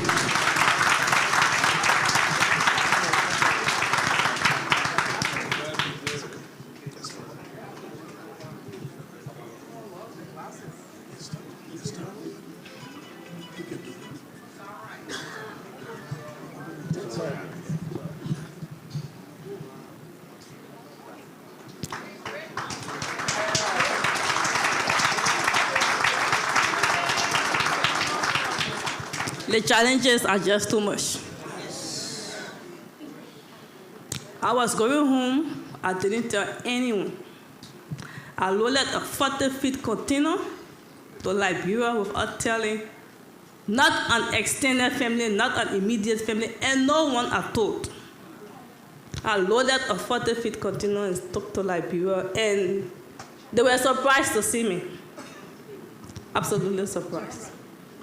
And they were afraid. Everyone afraid. But, well, I had a faith. And I didn't give up. I started a search for a place. The opportunities there is Liberians, young Liberians, if we carry jobs, young Liberians. You will not believe when I put a vacancy up, you wouldn't believe how many Liberians applied.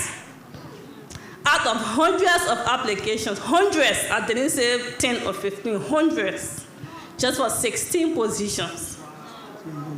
As you saw in the video, I employed 16 young Liberians. Those are opportunities. We train them in the hospitality sector because I love hospitality.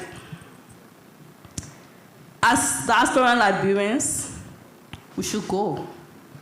Let's invest in Liberia. Liberia has a future. And with this president, His Excellency President Joseph Nimo Boakai, I know that Liberia has a brighter future for young people, for diaspora Liberians, and for everyone. Thank you, Aaron. I will come to you. I didn't get your name from In Shelters. What's your name, sir? Mr. Don. Mr. Don, so use the opportunity to introduce yourself, but I will throw your question in that same breath. From the context of real estate, because I know that's where you guys are structured, if you had to name one practical step that can be taken within the next 12 months to advance organized diaspora investment in Liberia within the context of real estate, what would that be? Thank you for inviting me in here to be here with you. My name is Mr. Don, and I represent In Shelter, also known as Smart City in Liberia. I believe most of you have heard about that. The practical step that I believe will be good for us Liberians, especially those of us in the diaspora, one is to network with each other, to find out what it is that is good for our country, especially so since the president have sent out this challenge for us to come out and be of good help to Liberia in terms of development. One of the challenges that we face in Liberia, and I would like to ask this question, how many of you in this audience have never had, don't forget, have never had a problem of a land problem in Liberia in this audience? Okay, so that means... Yeah, everybody. Yeah, so that means every one of us, we have that same situation. This is where Smart City comes in to solve that problem, because we will take on that responsibility of getting your land, building your home, a decent home, to invite quality Liberians back to Liberia. We don't just want to stay in this country and offer all our expertise, but our Liberians need us, and this is where we come in. Thank you. Thank you. So shortcut, don't get your uncle or your cousin to go buy the land one corner. Find the professionals who can help you go through the proper channels. Because if your uncle or your cousin buy it, trouble come, you're on your own. Huh? I turn to you, sir, Mr. Barr. And I know you from the rice importation sector. Yes, sir. I'm going to ask you a simple question about opportunity for investments, a variation of the question I asked earlier. Because there are thousands of Liberians who are not able to go to Liberia, but want to support businesses, but also want dividends for their dollars. So as someone in a much larger sector, like rice importation, and being one of the few Liberians that are actually in that sector, what real opportunities exist for facilitating Liberian diaspora investment that can yield actual dividends, but yet then meet your bottom line as a businessman? Thank you for having me. May I stand? It's up to you, sir. I'm a preacher, so I like to stand.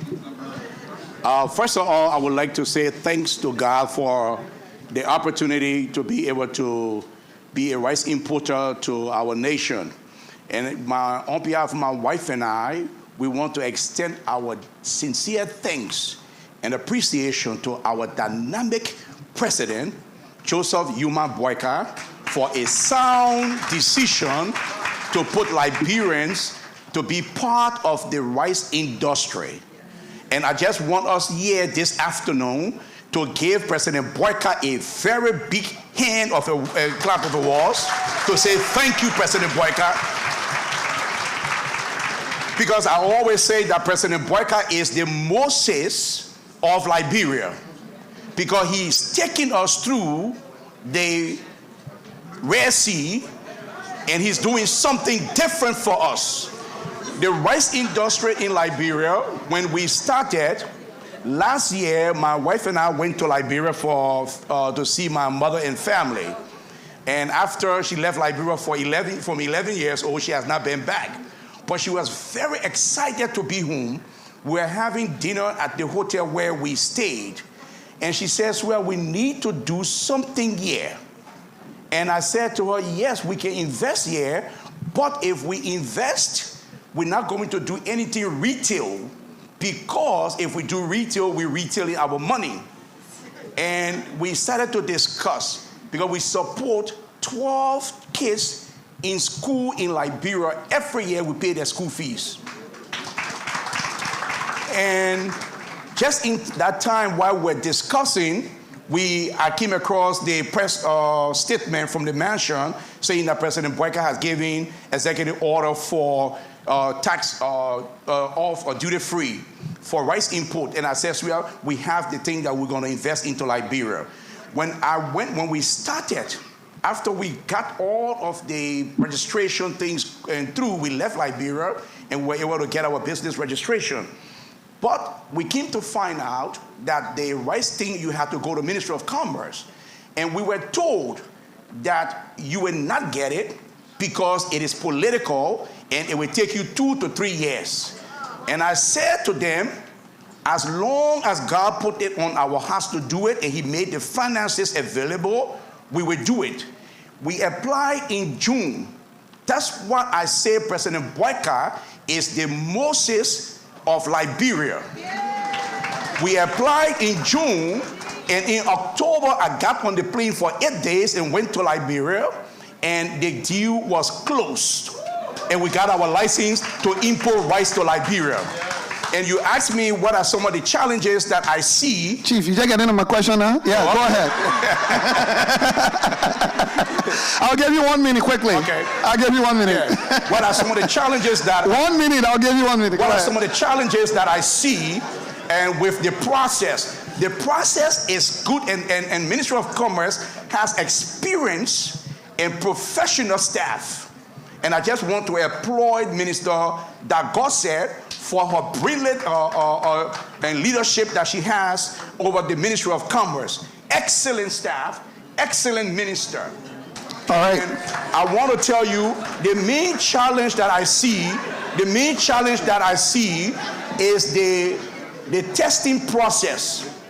The money is too high if you want Liberians to invest. And Minister Rees and I discussed it on several occasions. And he said, no, we shouldn't be charged, the lab shouldn't be charging $300 or $300 plus to do a sample test just for one brand or rice. So we carried 20 different samples and we're charged that amount of money. Okay. And if we want Liberians to invest, we have to give Liberians more incentives for investment. All right, Chief.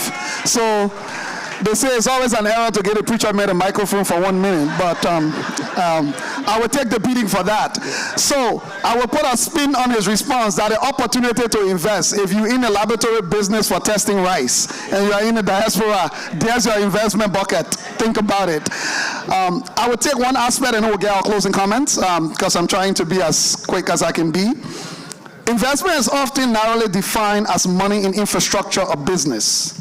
Yet philanthropic and social investments like in education, health, and civic engagement can sometimes yield the most sustainable impact.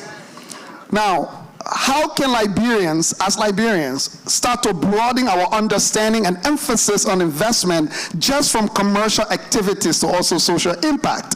And I'm going to make an offer with our honorables in the room and to President Boyka giving his stellar leadership. I agree with you. Everybody said it would be impossible for ordinary Liberians to get rice importation license. So we must congratulate President Boyka on that for putting in the process. My offer, I saw everybody clapping when they said we built the Liberian Learning Center when I was coming up. we're making an offer that we can work with the Liberian government to raise the money required to establish an autonomous agency that will be Liberia's first national library and museum systems. Again, we're not asking President Bouaka for money.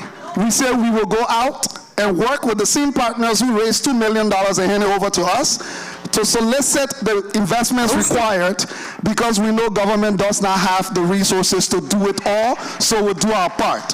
With that being said, I will turn to our panelists to give their closing comments. Wrap anything you wanted to say in that, but keep it to 1 minute. You saw the sound that my cued out. They want me to leave the stage now.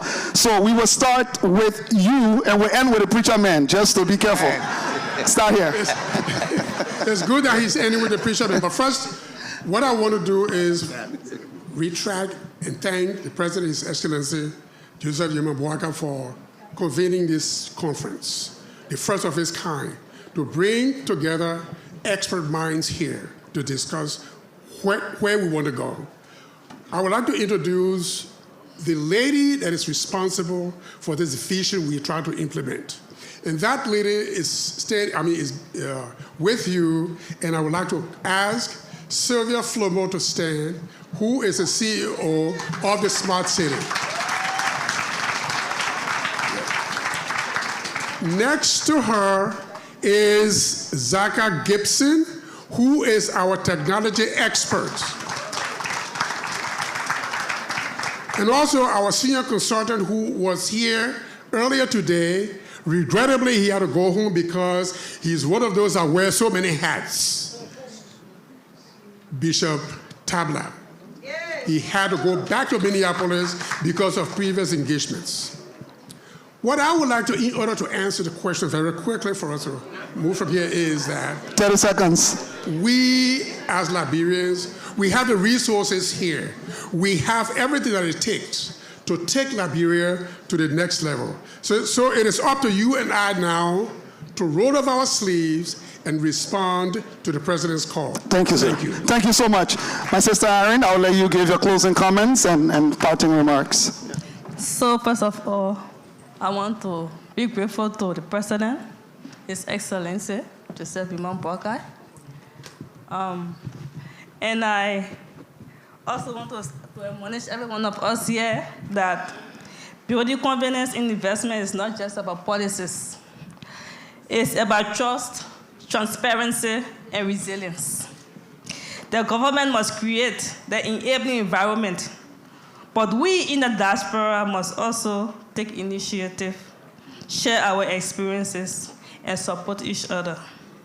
Diaspora investment is not just business. It's a vote of confidence in Liberia's future. And I, for one, believe in that future. To my dear brothers and sisters in the diaspora, international partners, we need your support. Whenever you invest in Liberia, whenever you visit Liberia, please make ear splits and pull your stop. Please stop by at Kere and Clay intersection in the Chintamjo building, first floor. Your support means a lot to us. Share our story. Spread our message to your friends, your families, and networks. Together, we can continue building the Liberia we dream of, a Liberia of hope, opportunity, and pride. Thank you. Thank you, Erin. And so I'm watching all of y'all who can book Airbnb. She said Airbnb there too. And they got CO, the Intellectual Center right down the street. So if you want entertainment, you can just stop down to CO2. Preacher man, is the... sorry. About the Airbnb, we don't have an Airbnb yet. So you let me that free promotion again. Yeah, we are working on establishing an Airbnb. Got it. With the name of EX Luz per Life. Got it. So when Airbnb ready, I'll post it, yeah? You don't worry. We will turn to the preacher man, but boss, that is benediction. Yes. It's the shortest, huh? Yeah, it's a benediction. Yeah. So we'll be closing. I would like for everyone in here and those that are watching us from the diaspora and around the world to please go to your phones and go to Facebook and type in LIAM, L-I-A-M, group of companies. That's the Liberian-owned rice importer in Liberia. And I want to ask all government officials that are here to please support Liberian-owned businesses. We work very hard in the United States, and we take our money and go home, and we need our government to support us. Because if the government officials does not support us, that means that they do not support President Boyka's vision for Liberianization in our nation. Thank you. And lastly,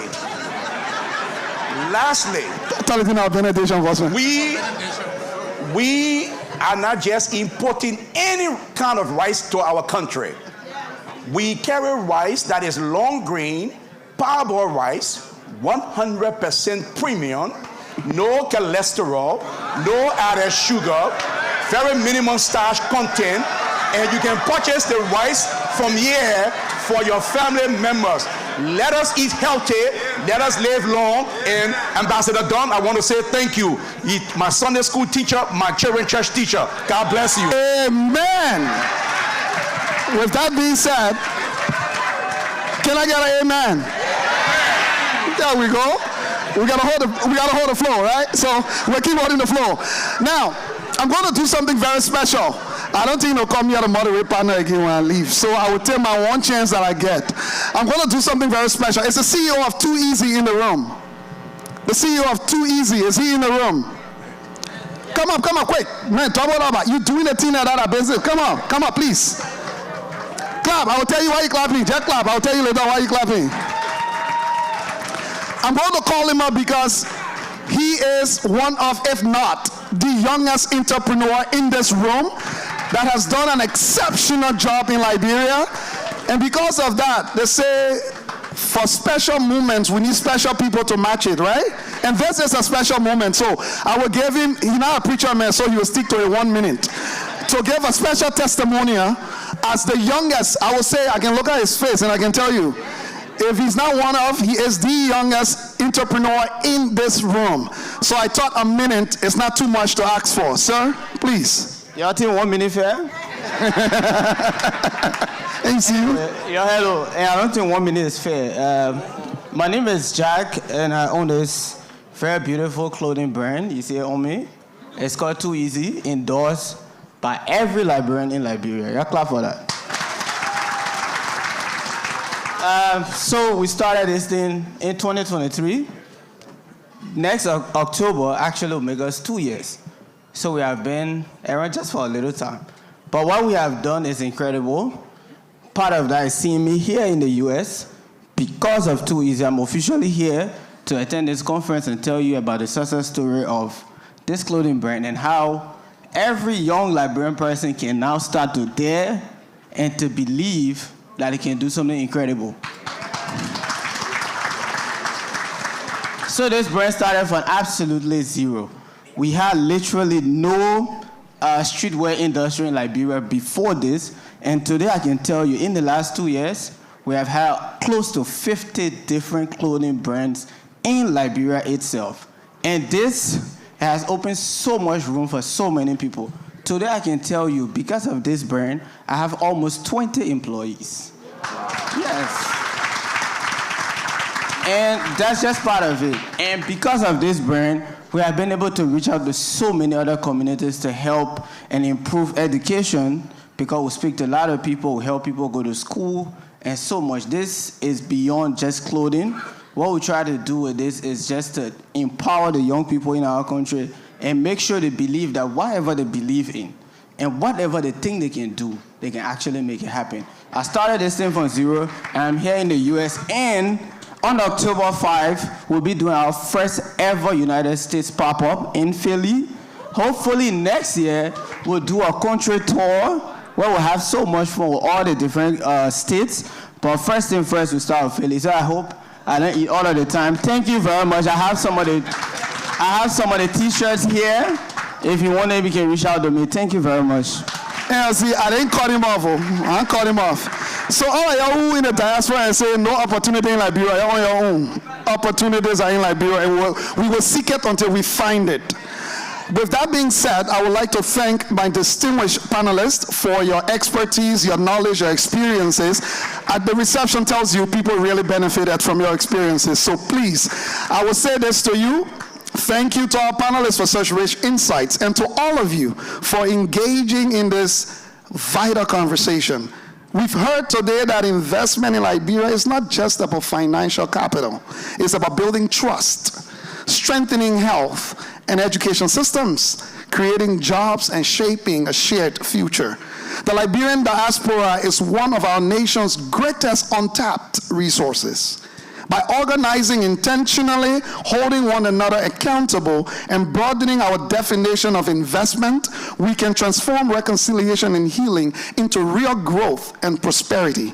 As we move forward in this conference, let's carry with us the reminder that building the future together requires not just vision, but action and today. Thank you.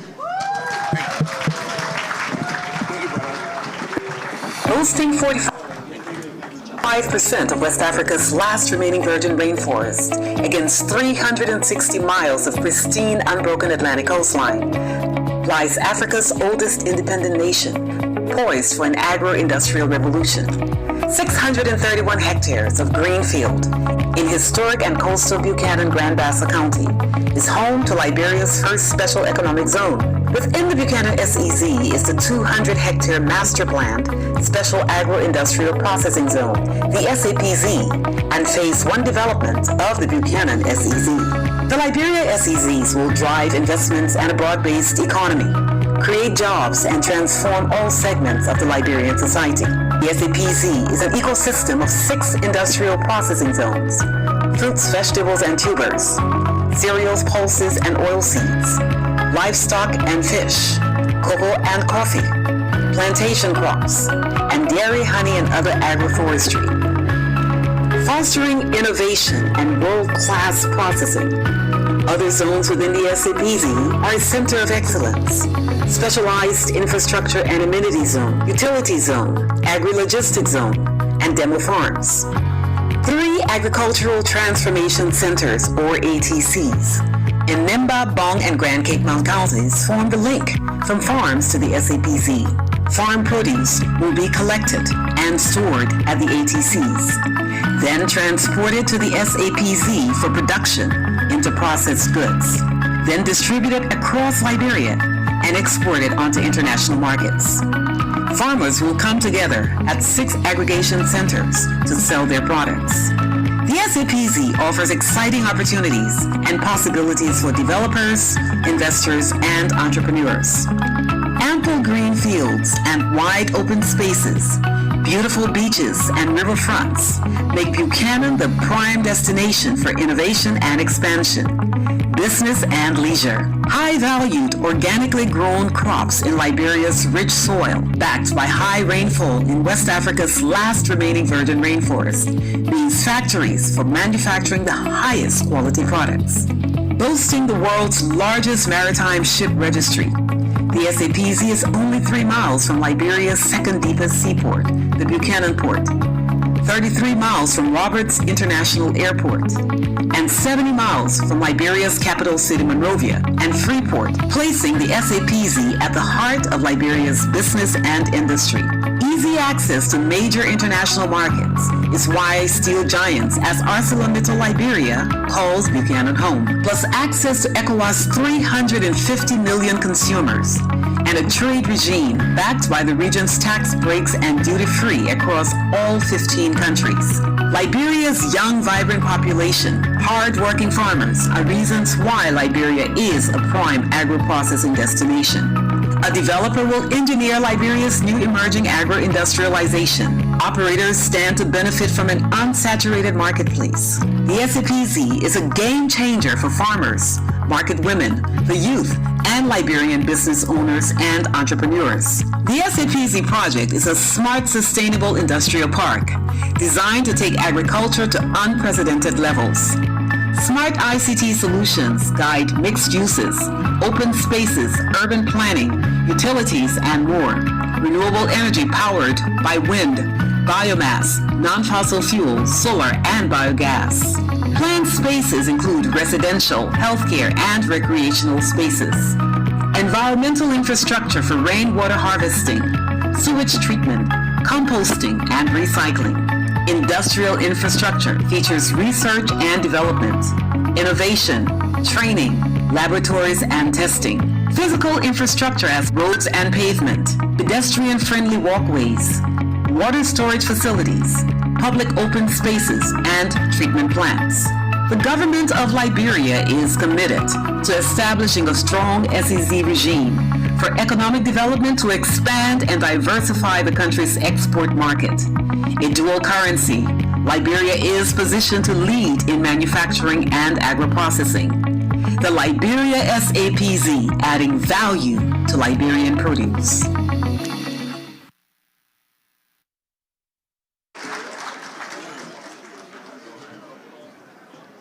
Thank you. Thank you very much. The president would soon be in the room, so we ask everyone to please find their seats.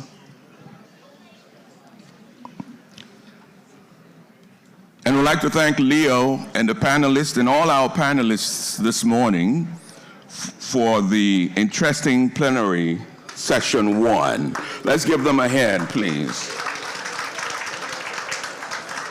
I believe that today we are challenged to think boldly, to act with urgency, and to embrace the opportunities that are in front of us. The session 2 is about to start, and we'd like to invite the host for the second plenary would be Al Jerome Chedi, Minister Counselor for Press and Public Affairs of the Liberian Embassy here in Washington, D.C. Al Jerome.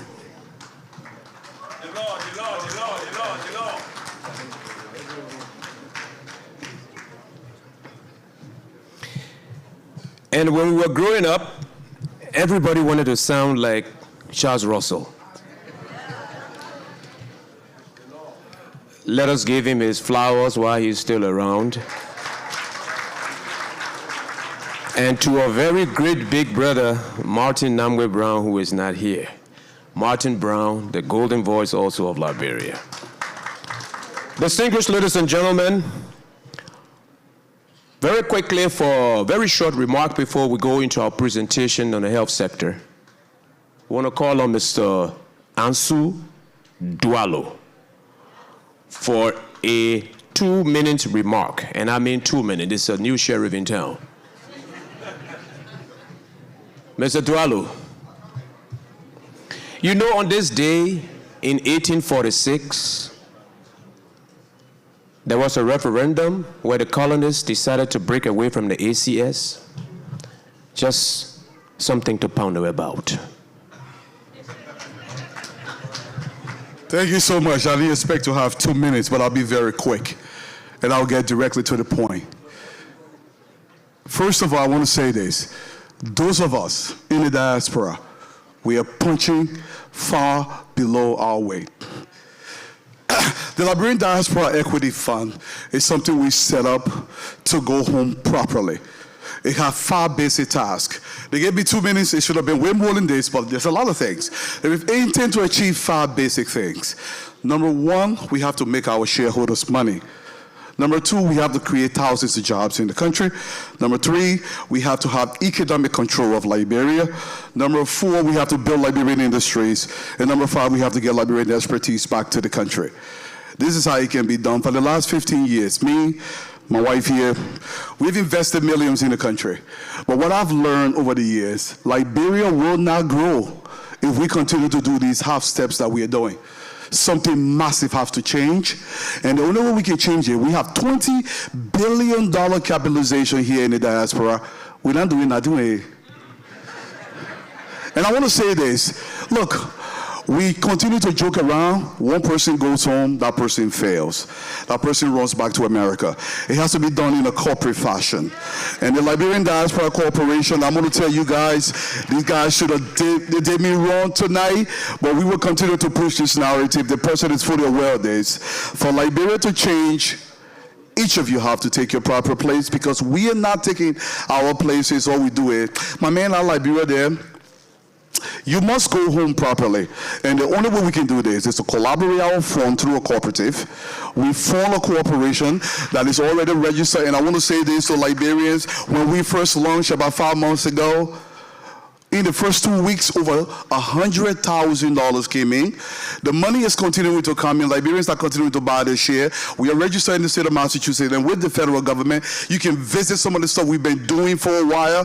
Liberians, it is okay to take your liquor shop home, but until we start building the Liberian Diaspora Bank, the Liberian Diaspora Hospital in the country, the Liberian Diaspora University, and we start building giant, great things to transform Liberia, the conference, we will have it every year, and nothing will come from inside. You got to get me back on the platform.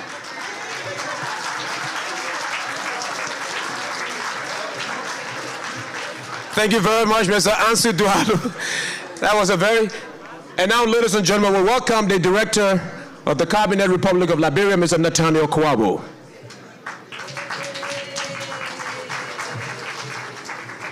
Good afternoon again. I'm not here to present anything. Actually, the president should be coming in, and I'm here to announce him in the absence of the chief of protocol and the deputy chief of protocol. So that is why I just want to get you in queue that the president will be coming in shortly. Thank you so much.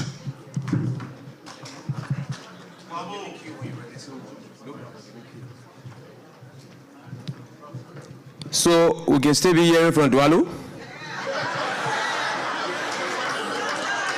I don't want to be fired. Yeah, but the panel can get seated while the president is on his way. Yeah.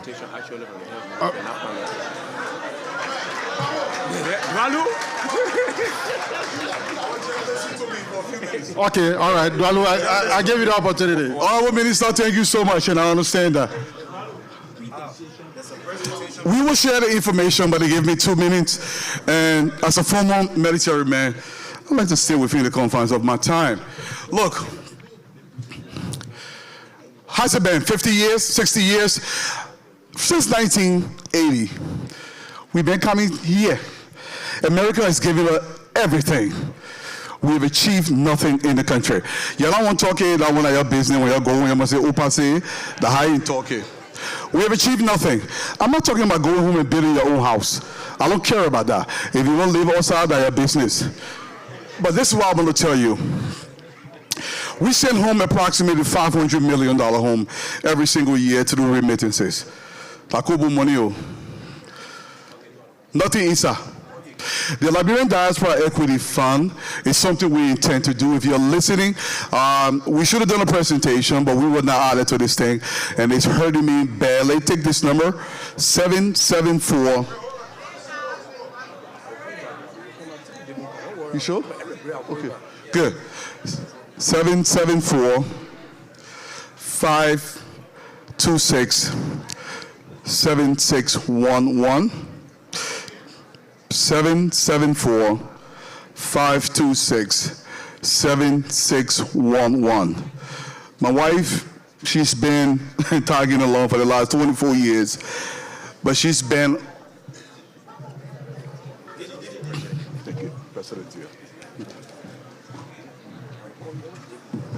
Ladies and gentlemen, the President of the Republic of Liberia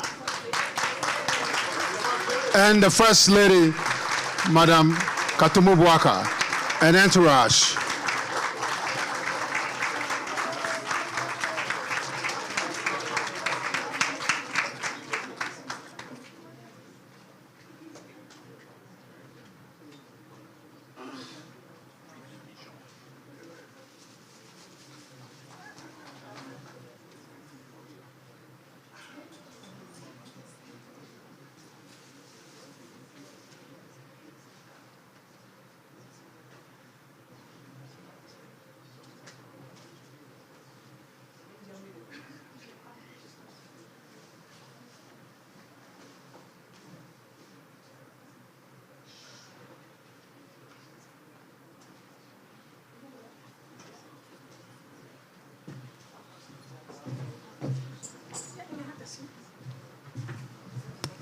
Thank you. You may be seated.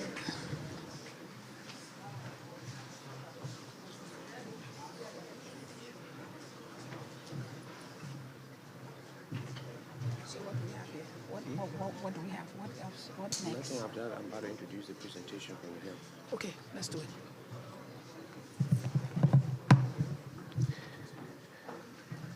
Mr. President, Madam First Lady, government officials, all protocol observed.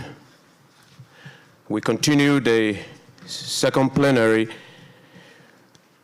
About 2,000 years ago, a Roman poet said, his name is Publius Vergilius Maro, and I paraphrase. He said, the greatest wealth of a nation is its health. A great influencer from India, Mahatma Gandhi, also said, the wealth of a nation cannot be counted in its gold, iron, diamond deposits. It should be calculated in the health of its people. How healthy is Liberia? While we ponder on that, the Minister of Health, Dr. Louis Maple Puto, should be giving us a very clear picture in a presentation. But an able proxy, who is the technical assistant to the minister, Madam Mistress Memezi Peabody Kiadi, will mount this podium and tell us how healthy our country is. Ladies and gentlemen, let's welcome our technical assistant.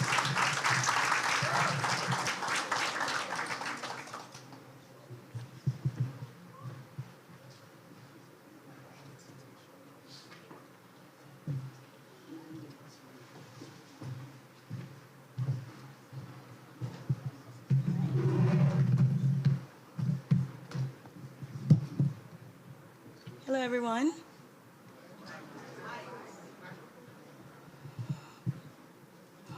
Okay. President Boyka, Madam First Lady, members of the cabinet present, fellow Liberians, my name is Memezi Peabody Kiadi. I am a registered nurse. I work with the minister. I'm standing as proxy on behalf of Dr. Puto, who unfortunately isn't able to be here today.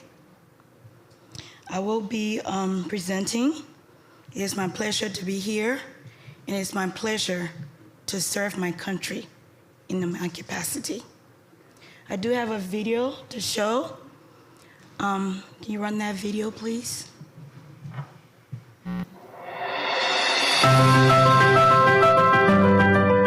From January 2024 to August 2025, under the dynamic leadership of Dr. Louis Puto, Liberia's Minister of Health advanced a bold vision to build a resilient health system that delivers quality care for all.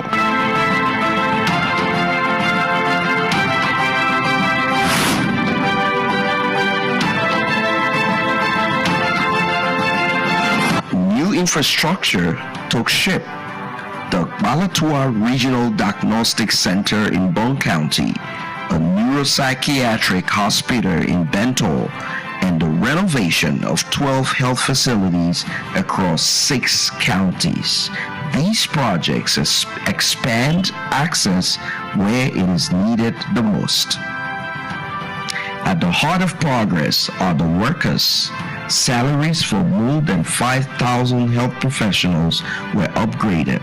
666 volunteers joined the former system, with 813 more now in processing. Specialized training for scrub nurses, radiographers, and anesthetics filled critical gaps. And for the first time, a national health workforce census spanned 912 facilities, giving leaders the data to plan better for tomorrow. Information systems grew stronger. A nationwide electronic immunization registry now tracks vaccines in real time. Data verification and COVID-19 integration close critical gaps, ensuring decisions are driven by evidence. Financing also moved forward. The national health budget rose to $80.1 million, translating to 10.4% of Liberia's total budget. Liberia met its Gavi co-financing requirement for the first time in a decade, restoring global confidence, and revolving drug funds in 75 facilities are laying the foundation for sustainable medicine supply. Supply chains improved dramatically. Where stockouts once reached 90%, availability of essential medicine now stands at 95%, ensuring that life-saving drugs reach patients on time. In service delivery, lives are being saved. Maternal deaths declined, facility deliveries increased, and new vaccines against malaria, HPV, polio, measles, and mpox expanded protection nationwide. Investments in diagnostic brought gene expert machines, digital x-rays, ultrasound systems, and a CT scan at JFK Medical Hospital, strengthening case management across Liberia. Malaria cases dropped. HIV treatment neared global targets, and mental health services grew with new specialists training and the country's first neuropsychiatric hospital currently under construction. On the global stage, Liberia's leadership rose, earning positions at WHO and representing Africa in World Health Forums. Together, these achievements mark a turning point, moving from fragility to resilience. I want to reassure all health workers within the country and partners of our commitment to fostering a transparent health sector and zero tolerance for corruption. The achievements of the Ministry of Health from January 2024 to August 2025 illustrate a sector in transition. Progress in infrastructure, workforce, financing, accountability, and disease control reflects a health system that is steadily recovering and moving toward resilience. Challenges, however, remain, particularly in maternal and child health and the sustainability of financing. But the foundations for long-term improvement have been firmly laid. Through both domestic reforms and international recognition, Liberia's health sector is now better positioned to meet the needs of its people and to respond to future health emergencies. May God bless the Ministry of Health, and may God bless the Republic of Liberia.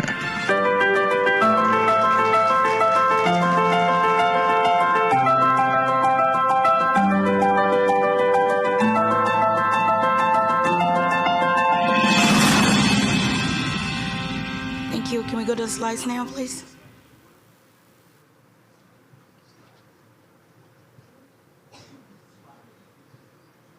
Presentation, please. Tech crew.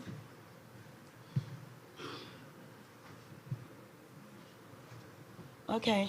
Ministry of Health Diaspora Conference participation. I am not Dr. Poto. I'm going to try my best to speak for her. Next slide, please. So this is an outline, an overview. I'm going to talk about some of the health challenges, our key focus areas, some achievements, our future plans, So Liberia in the health system. Sorry, I'm not that tall. Thank you. Okay, so we're about 5.4 million people. There's 15 counties. We have about 98 health districts. In Liberia, we have three levels of care: primary, secondary, and tertiary. There are 921 functional health facilities right now, 84.9% health clinic, and 43 hospitals, which is about 4.7%. And then 29%, what's challenging here is 29% of our population without access to a health facility within 1 hour walk. So that is a challenge that Dr. Puto is trying to correct. So the performance, the health system performance. And if you are aware, Dr. Puto is a OBGYN. So women's care, women's health, and neonatal health care is a concern. And I know that is also the First Lady's concern as well. Can you go back to that slide, please? Okay. So one of our challenges is we have a high maternal mortality rate.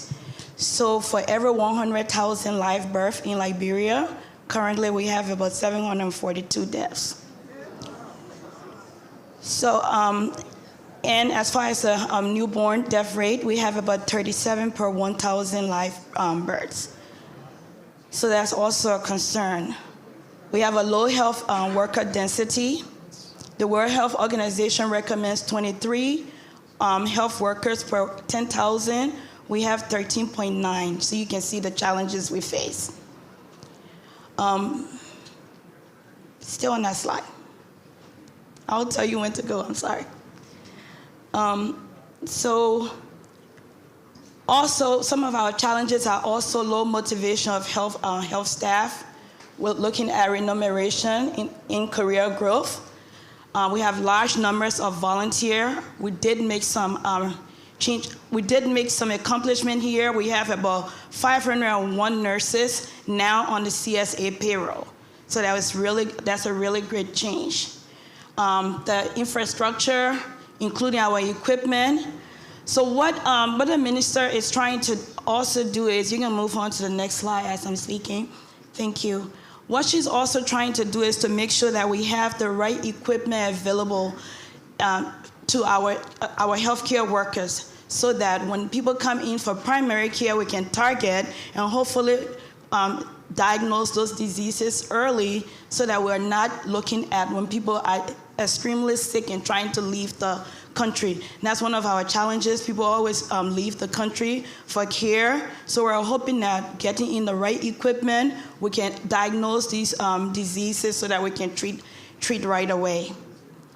So we have an we want to improve maternal and newborn child health services to decrease maternal mortality, decrease the newborn death, and decrease stunting, which I think the Ministry of Agriculture presentation also talked about, because the kids are malnourished, so that it stunts their growth rate. Also improving referral and linkages between primary and levels of care. Increase opportunity for career growth by all staff, irrespective of whether you're a nurse or a doctor.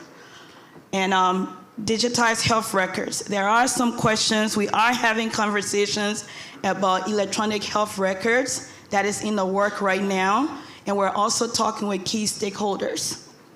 So increasing probability, accountability, and transparency.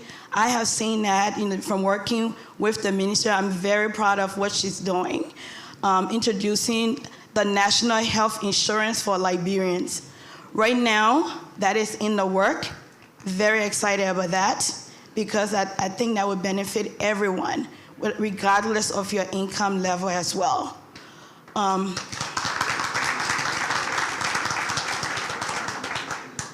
So we want to increase collaboration and joint planning with all stakeholders, our national partners as well.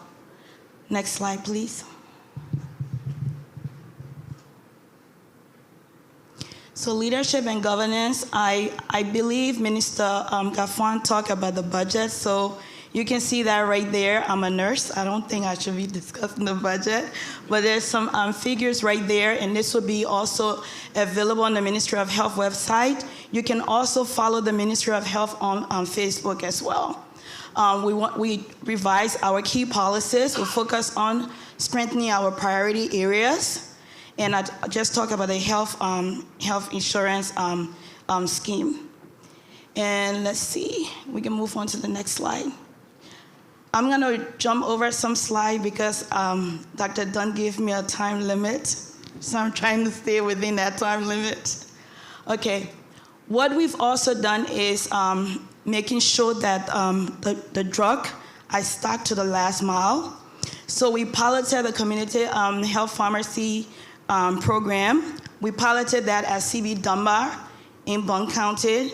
It was very effective, and now we're going to take that to other counties as well. So that was a great pilot. So she's decreased our drug stock out rate from 90%. We didn't have enough medication, to 10%. I think that's admirable. So increased accountability of medication, national task force have been established, no reports of missing medicines and health supplies. So we're doing audits as well. Right now, we're tracking the immunization registry. We're tracking children under 2. So we have real-time data on that as well. So you can go to the next slide. Thank you. Okay, so I talked about this already. Increased remuneration of 5,675 health workers. There's it right there. We moved over 500 staff from volunteers onto the payroll. So as far as workforce development, we're training some scrub nurses, radiographer, and nurse anesthetist. That's right at TNIMA. We have new residency training programs in radiology and anesthesiology, enhanced special training for the Ministry of Health staff in other countries. We have some nurses, and we have some nurses actually right now in Kenya. I actually went on that visit with the ministry. We have nurses at Amref University, and in Nairobi, Kenya, and also Gertrude Pediatric Hospital. We went and visited, and nurses being trained. We also have nurses being trained to be dialysis staff. So real-time, hands-on, actual account of training being done. So on the regulatory body, the Liberia Medical Dental Council, Nursing and Midwifery Board, Pharmacy, tracking and prosecuting fixed service providers, as well as unregistered facilities. So you actually have the ministers going into those facilities and her team as well. Because we do have some challenges. Everything is not gonna be changed right away. We've had a fragile healthcare system since the Civil War. So it's taking some time, and we'll talk about partnering with the diaspora as well. So registered non-debarred facilities providing services. The malaria vaccine was in 2024. 6 counties right there was treated. Vaccination coverage from May 2024 through August 2025, 45%. That's great. We have a reduction in malaria, and HIV rates decreasing. Next slide, please. So we're increasing our health infrastructure, primary and secondary health facilities. We have 80% completion of 150-bed maternal and pediatric hospital, the new Redemption. I also work as a labor and delivery nurse when I do bedside nursing. Increased community engagement towards inclusive community drug revolving fund, and procurement of MRI. We showed that in the video, the MRI machine at JFK. And it's the minister with some of her staff and partner. Next slide, please. So rebranding the healthcare sector under the leadership of Dr. Buto. This is my visit to MREF. This is some of the nurses. So the guy in purple sweater is a staff. That's me with the bag hanging on my arm. World Bank rep, Dr. Tia Saki Mo, Dr. Balon. The Deputy Minister of Administration, Martha Morris, is right there. And some of the nurses that are being trained. So plans for our future, we're opening a midwifery school in Bumi to serve the Western Cluster. So that is Bumi, Grand Cape Mount, and Bapulu counties. We're also opening a dental training institute. We're increasing the capacity of biomedical technicians to handle new equipment, because that's been one of our challenges. We get equipment and we don't have biomedical engineers to work on those. And so when they spoil or there's an issue, we can't use the equipment anymore. So that's a good thing. Construction of additional regional diagnostic center in Bumi to serve the Western Cluster. Establishing a mobile surgical outreach team to deliver services at hard-to-reach communities, and construction of a staffing house for the healthcare workers. We actually toured some of those facilities, and they really needed to be updated, bring it up to standard for people to live in. Okay, so collaboration with the diaspora. We want to increase the participation of the diaspora in the Liberian health system. So right here, one of the things we talk about is for the doctors and surgeons, physicians, surgeons, nurses. What the minister is hoping to partner with you on is on your sabbatical. When you're moving, when you go to Liberia on those extended times, we have some attrition in the rural areas.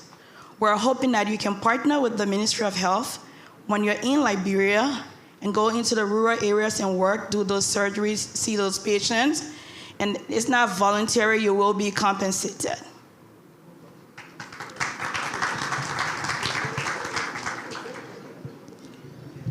So want to harness untapped potential to mobilize and increase health investments, capacity building, I just talked about that. Formalize a diaspora health partnership framework under the Ministry of Health. We're going to call it the Diaspora Health Desk. And potential outcome, we're going to increase special training and exchange program. I know that there is some group that currently go to Liberia. We're hoping that this can be through the Ministry of Health so that it's cohesive, that we all work together. Continuous professional development program. Temporary skilled professionals will be hired. Improve the digital health records, telemedicine, and innovative technologies. I talked that we're looking at our own EHR, electronic health record system, and improving public-private partnership to increase diaspora-led business in the health sector. That's me.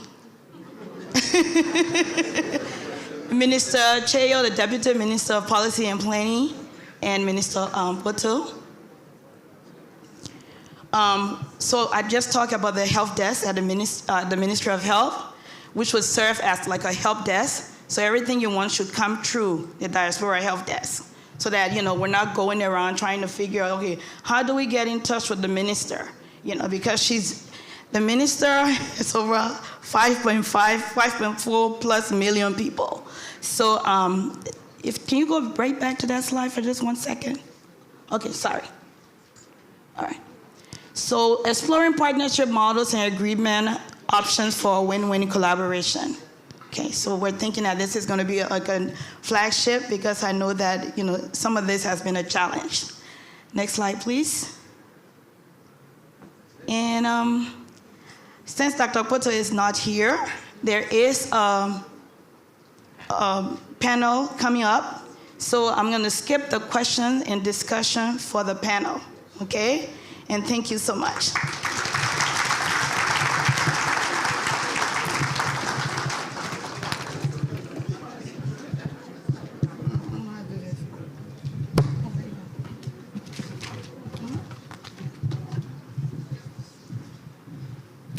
Thank you very much, Madam Kiadi.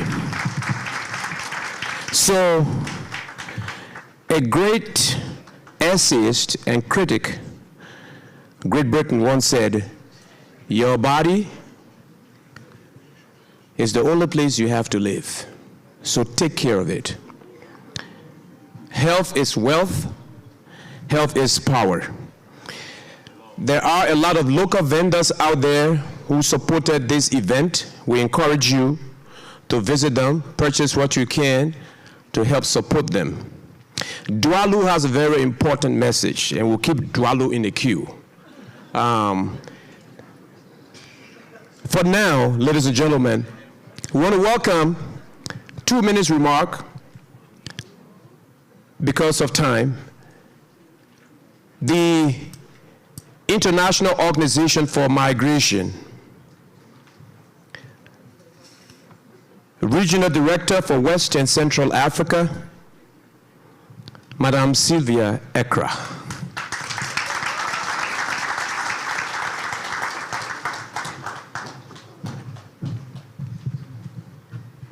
Good afternoon, Your Excellency, Mr. President of the Republic of Liberia, and Madam First Lady, honorable ministers, Your Excellency, the Ambassador of Liberia to the US, distinguished chairs of the Liberia Diaspora Annual Conference, the head of the Office of Diaspora Affairs in Liberia, other esteemed officials from the government of Liberia, my colleagues from the UN and UNDP, and beautiful members of the Liberian diaspora here present. It is a profound honor for me to speak before you today, not only as the IOM Regional Director for West and Central Africa, but also as a daughter of the diaspora myself. I left my country when I was 2. I grew up across several countries, and I hold 2 nationalities. So I carry within me the experience of always having been a little bit here and a little bit there. So it is really with particular respect that I salute and pay tribute to all members of the vibrant Liberian diaspora who have answered the call and are present in this room today. And I absolutely love the energy in this room today. In addition to my personal experience, the very first assignment that I was entrusted with 23 years ago when I joined IOM as a young professional was precisely on mobilizing the diaspora for the development of the African continent. So this is my first area of expertise. And since then, nothing has replaced the deep conviction that I carry that diasporas are forces for transformation. And that is why I commend the government of Liberia for this remarkable initiative, for the vision that this forum embodies, and for placing it under the highest authority of this nation.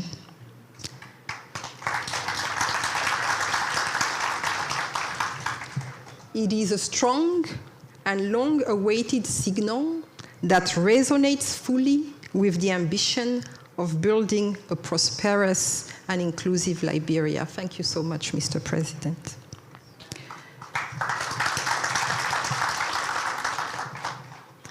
The fact that the new National Development Plan, the Arrest Agenda for Inclusive Development, places the Liberian diaspora at the center of its implementation as both stakeholders and financing partners provides a powerful foundation that lends weight and continuity to the commitments that will emerge from this forum.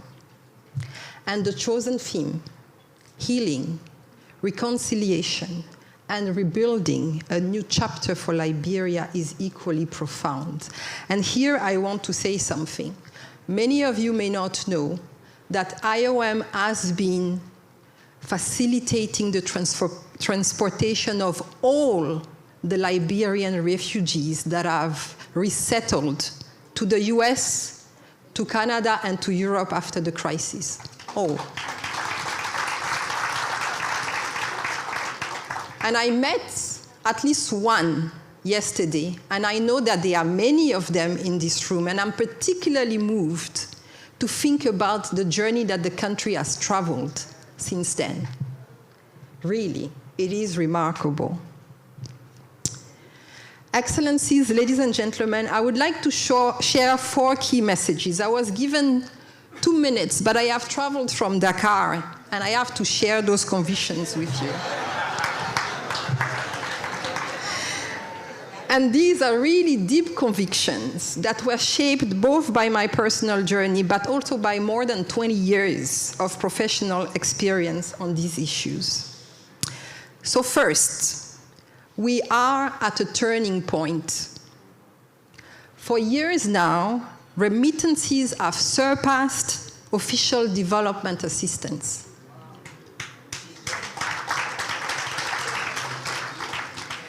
And at a time when traditional aid is declining, diaspora contributions appears as one of the most powerful and consistent levers for national progress.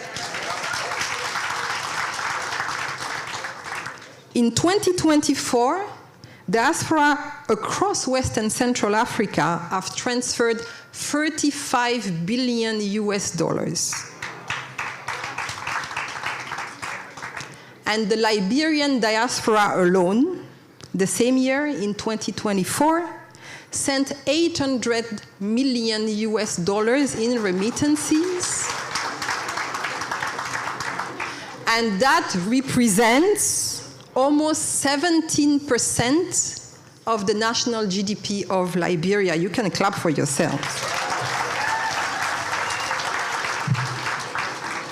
So this conference is therefore a crucial opportunity to reflect collectively on how to transform this potential into a sustainable engine for inclusive growth. Second conviction, we are not starting from scratch. This effort builds on a foundation that is diaspora-driven, national, regional, and continental, and I'm going to explain why.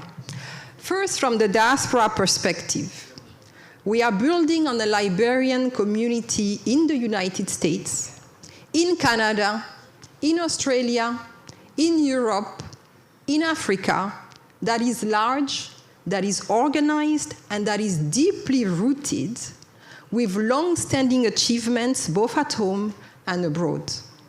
So we are standing on the shoulders of these achievements. From the national perspective, I have already mentioned the central place of the diaspora in the arrest agenda.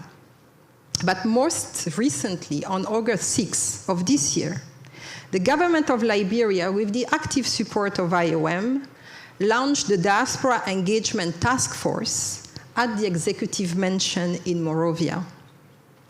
And this Diaspora Engagement Task Force that is led by the Office of Diaspora Affairs, and I want to salute and give kudos to the indefatigable head of the Diaspora Affairs Office.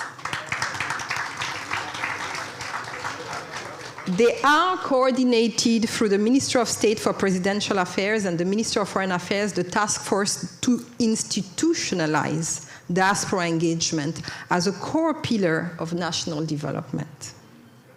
Now, at the regional level, Liberia is part of a rising wave of recognition that the diaspora is central to our collective prosperity.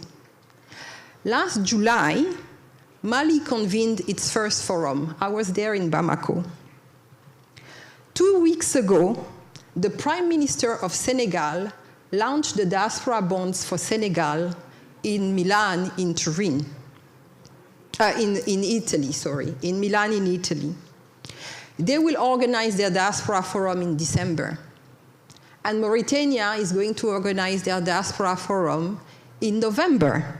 So the entire region is seizing this opportunity, and Liberia is showing the way.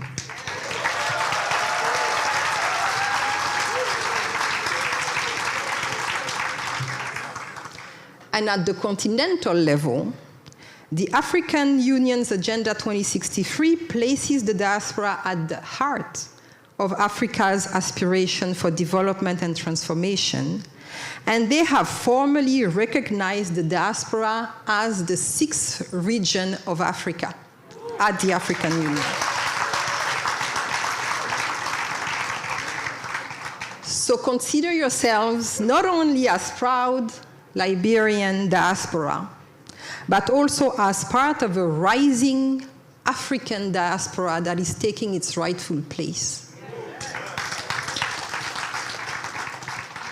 So everywhere, good practices are emerging. Nigeria, for example, has successfully harnessed the momentum of its diaspora through specific bonds, and the Minister for Finance was talking about bonds this morning, mobilizing millions of dollars to strengthen their foreign exchange reserves. These are the kind of things that we can do with your remittances. So Liberia, by gathering this forum today, is not acting in isolation. It is feeding into a regional momentum, and it is helping shape an emerging vision that diasporas are not peripheral actors, but they are central architects of Africa's prosperity.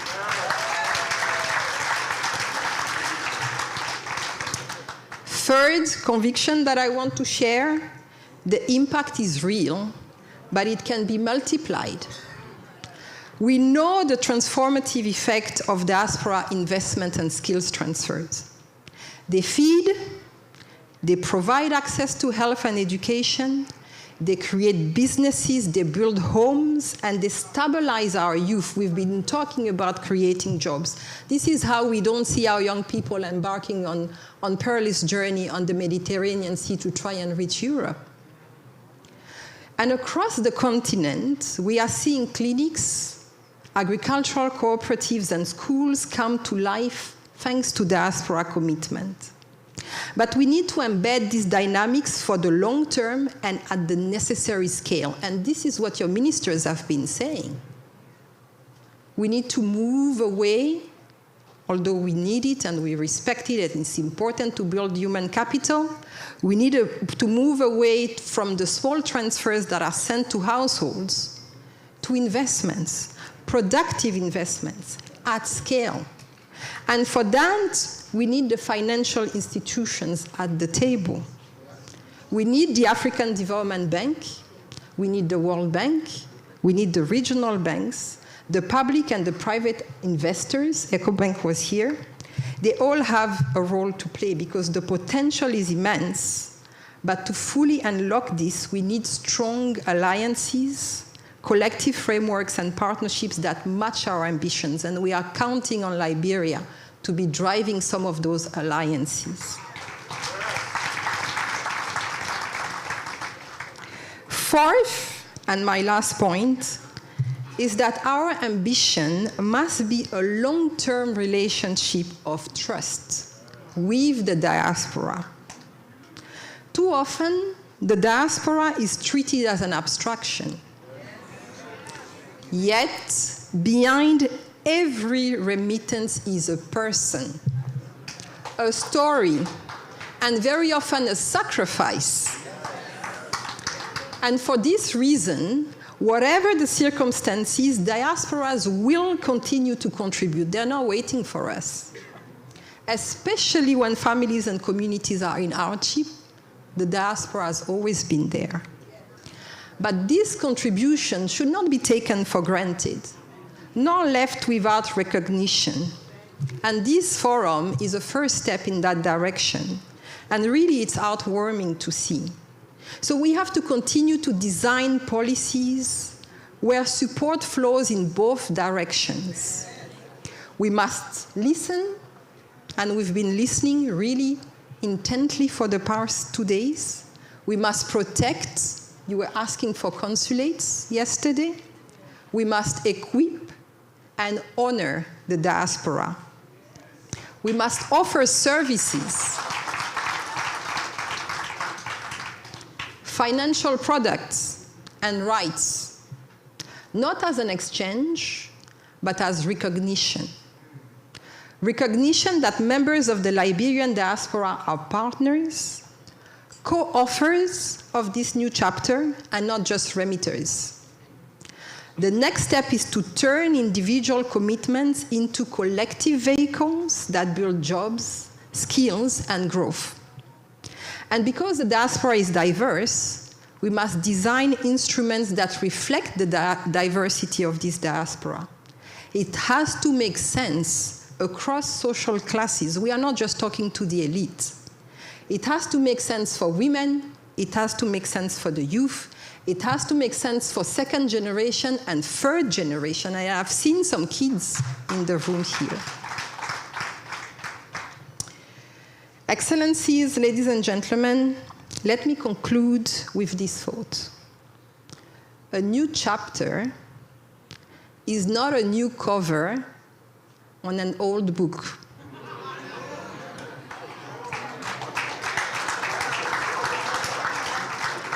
It is new pages written together. And I think that's what we are doing here with this forum. This is the moment for change. Here is where new momentum can be born. And it is together that we can lay the foundation.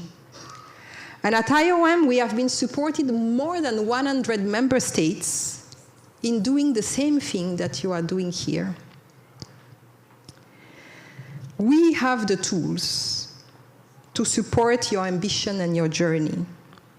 For example, our diaspora mapping guide, with a proven methodology to map diaspora communities where they live, is something that we are putting at your disposal. Most recently, we completed a detailed mapping of the Ivorian nationals in 2 French cities, and a similar exercise is being planned for the Liberian diaspora in the United States and in Canada. So, Excellencies, ladies and gentlemen, healing begins when the future feels possible.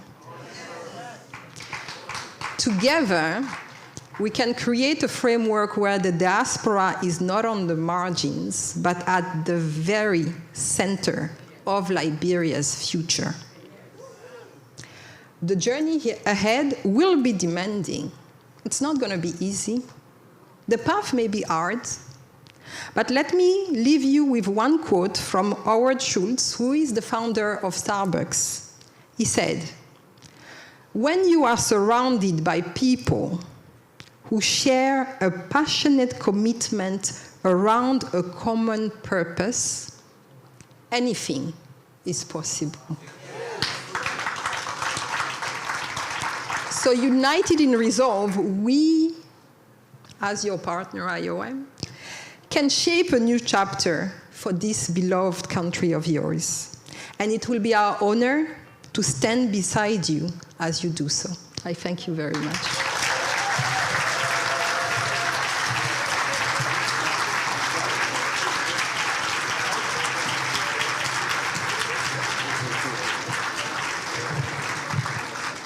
What a powerful 2 minutes delivery. Congratulations for making such a wise use of that time. 2 minutes, so short. Regional Director Sylvia Ekra. The significance of the diaspora have cascaded into several headings since yesterday. Firstly, the diaspora has been considered as a major partner in the development of our country. The rousing presentation by Erasmus Williams, who's commonly known as the president of the diaspora. Then the demographic statistics by Dr. Al Hassan Conte. And then the pledges of support from the President Pro Tem, the Honorable Minister of Finance, Honorable Minister of Agriculture, and the display by the LRA boss. All these things have shown to us in the diaspora that although we are significant, but we are part of a collaborative team, that Liberia cannot succeed without us, and we cannot succeed without Liberia. We are nothing without Liberia shining. The onus is upon us to stop all the talk. We've talked a long time. I'm about to introduce somebody very important who supported our effort. And that person should have been introduced by the veteran Charles Russell, who decided to decline and allow me to shine, just as Madam Magdala Cooper did yesterday. So thank you very much, Mr. Russell. I'm now welcoming to this podium the country director of the United Nations Development Program, Republic of Liberia, Mr. Aliu Dia. Thank you.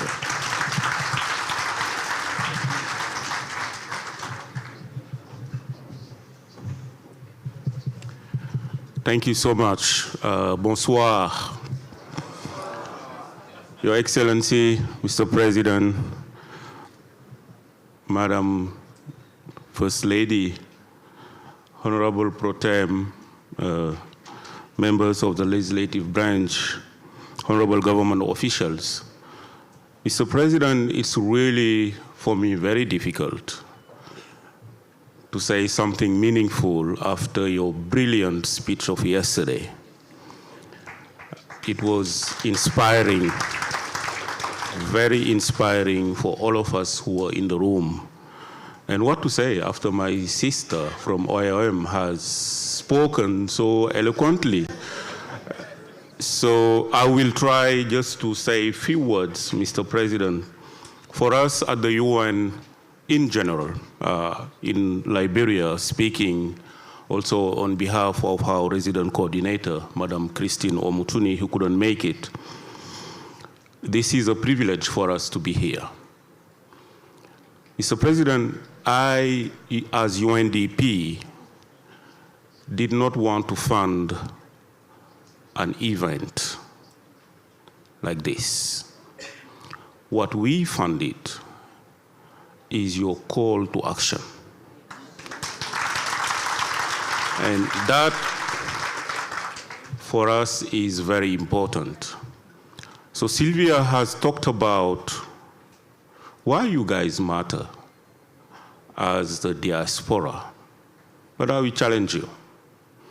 And those who listen to me in Monrovia, in Liberia, they know I'll always want to challenge in my speeches.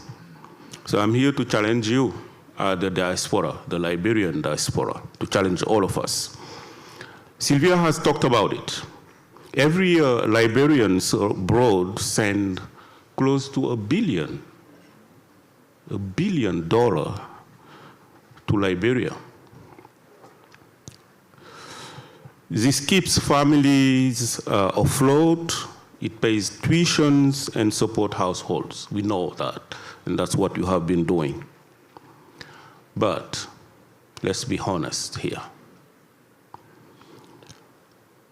Remittances alone cannot transform our economy in Liberia. Because we're not using them to build power grids. We're not using them to build industrial parks in Liberia, and we need them.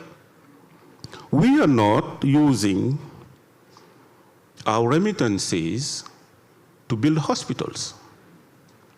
The Minister of Health has just shared something here on health.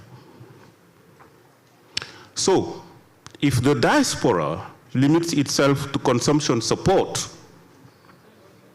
then Liberia will remain stuck in survival mode. Right? We agree to that.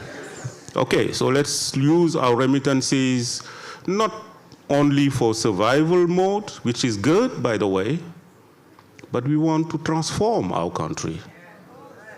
Right? So if diaspora channels even a fraction of those resources into productive investment, Liberia will leap forward.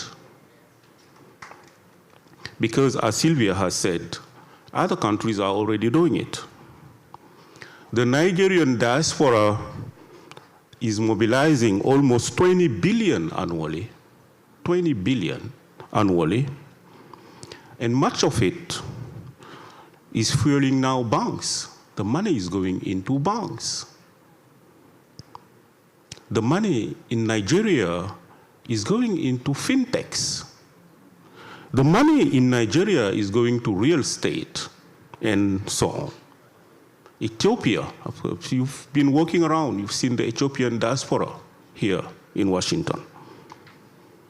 The Ethiopian diaspora has been heavily investing into Ethiopian airline. The Ethiopian diaspora has almost funded or financed the Ethiopian dam that has been inaugurated weeks ago.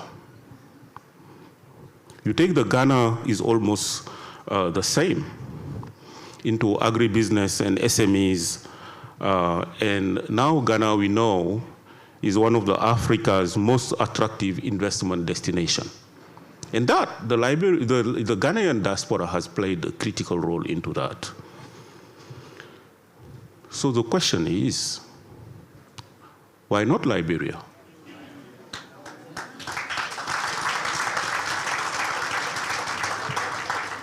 We can do it. So I want us to commit for that, and we will do it. Of course, the Liberian diaspora has already done some amazing work. Those things that I've said, it's not like nothing has been done. You guys have done amazing work into using your remittances also to support development. If you take medical care, the diaspora professionals help establish, as far as I was told, I'm quite new in Liberia, the diaspora has helped establish the Jackson F. Doe Memorial Hospital. In education, you have been building schools, entrepreneurship, SMEs, and so on. Because these are important, but as far as I know, they remain fragmented and at small scale. We need to be bold. The Minister of Finance always challenged us in Monrovia by telling us as development partners, you have to dream big. You need to be bold, because the government is bold. The president has ambition for the country. So if you're not being bold, if you're not being, dreaming big, then we're gonna won't be achieve big things. So that's why I said they are small in scale. Imagine what could happen if these efforts were pulled into a diaspora development fund of 200 to 300 million to do something meaningful for the country. Imagine if capital was directed not only to housing, but also to renewable energy, to agro-processing, to digital startups, and to industrial zones. We are now talking about development of Liberia. So I believe, Mr. President, that the diaspora engagement must evolve. It must evolve from charity to strategy. It must evolve from nostalgia to innovation. And it must evolve from sympathy to investment. So that means pulling capital into structured investment vehicles to finance infrastructure, climate-smart agriculture, the Minister of Agriculture has talked about it, and to finance technology. Nothing will happen if we are not into the technology in Liberia. We can use technology to leapfrog, but we need investment. And that's why UNDP a few months ago has agreed to sponsor the very first, under the vision of His Excellency Mr. President, the Liberia Tech Summit. The very first one. And that summit was a groundbreaking event. So the Liberia digital technological ecosystem is vibrant, but we need to bring those people together and then start moving forward into technology and digital. So that's what I think many people have talked about. Investing in growth sectors. I talked about agribusiness value chains. The minister has talked about it very clearly this morning. The digital economy. UNDP with the University of Liberia will be starting in the coming months the very first master program on artificial intelligence, cybersecurity, and digital transformation in Liberia, because what we want is for the Liberians to harness and to be trained and to be experts on artificial intelligence without flying out to go to other schools, other universities. And we are starting that in the coming months. So appeal to you, whoever you know in the diaspora who is engaged into artificial intelligence, cybersecurity, digital transformation, please send that person to us so that we can bring him to Liberia to help. So,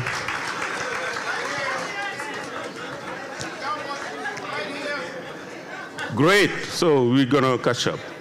So UNDP is working in a lot of other areas. I won't come to them because I think because of time. I'm just going to be challenging you by closing these remarks, just asking you one question. And please, you have to reflect on that. So do you want to be proud Liberians abroad? Yes? Okay, great. Or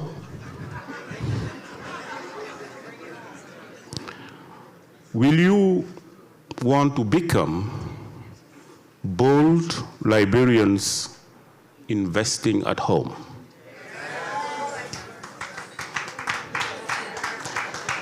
Either one of them. Of course, we are all proud to be out there. I'm a Liberian, yes, good. But I am a bold Liberian investing back home. That's what I prefer, right? Good. So, will you be content to build homes in Monrovia? I know most of you are building nice houses in Monrovia. Or will you be building factories, energy systems for our communities in Lofa, in Nimba, in Grand Jide, in Bomi, Grand Cape Mount, in Maryland? Or are we going to build houses? Or are we going to build the universities? University that will carry Liberia forward in the future. Will you be sending money for today's needs only? Or will you plant investments that yield jobs, innovation, and prosperity for tomorrow? Will you be remembered as a diaspora that loved Liberia from a distance, or are the generation that rebuild Liberia with your hands, with your minds, and with your capital.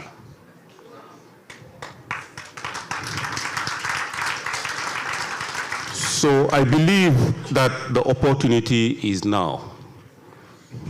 Liberia, as we saw this morning, has vast natural capital. We have the African Continental Free Trade. Liberia has young population, government reform and international. But above all, Liberia has a great leader with a vision. With a vision. So the window for all of you guys, the window for all of us is now, before it becomes too late. So let's be clear. A Liberian story will not be changed by speeches or photos from this conference. We've been all taking photos next to the banner here. But that will not change what we want to do. So it will be changed by the industries that you will finance, the startups you will be mentoring, the hospitals you're going to be building, and the renewable energy plants you will be investing in. That's going to be changing Liberia. So let us leave Washington. Let us not leave Washington with nostalgia alone. Let us leave Washington with commitment, with capital mobilized, and partnership signed. Let's be clear, history will never judge you by the money you have sent home.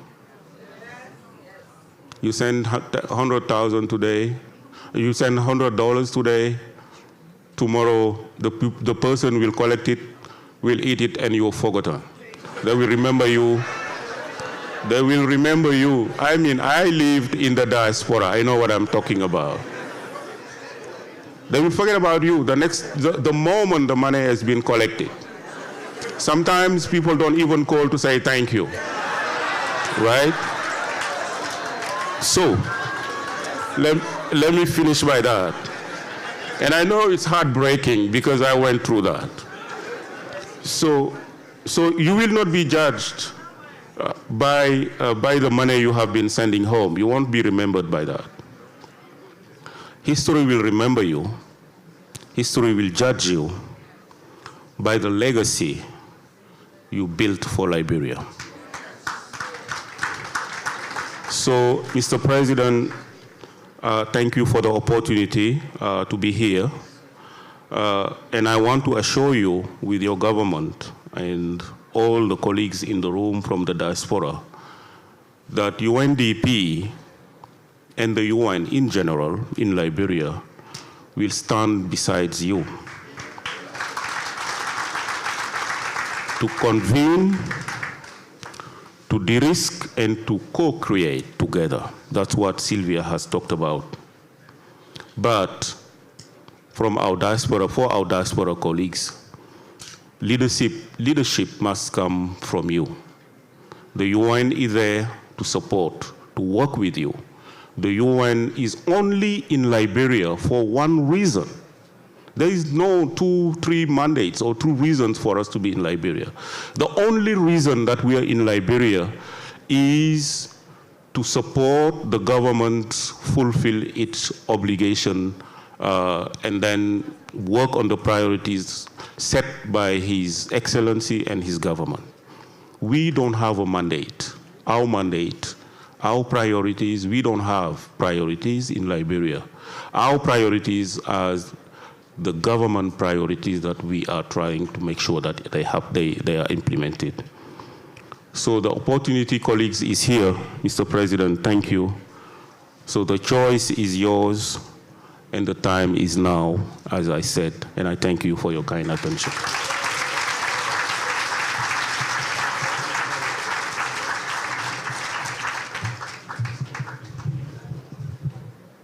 Thank you very much. And so, the pace and the trajectory have been set from Sylvia to Aliu. The vital questions were asked. The Ethiopians are investing in Ethiopian Airlines. What direction would Liberian diaspora take? Mr. President, we have a very perfect response. And that response comes from a very hard-working Liberian entrepreneur, an astute and a consummate patriot. He is the President, Chief Executive Officer of the Liberia Diaspora Equity Fund. He will answer these questions succinctly. Ladies and gentlemen, by popular demand, welcome Mr. Ansu Dualo.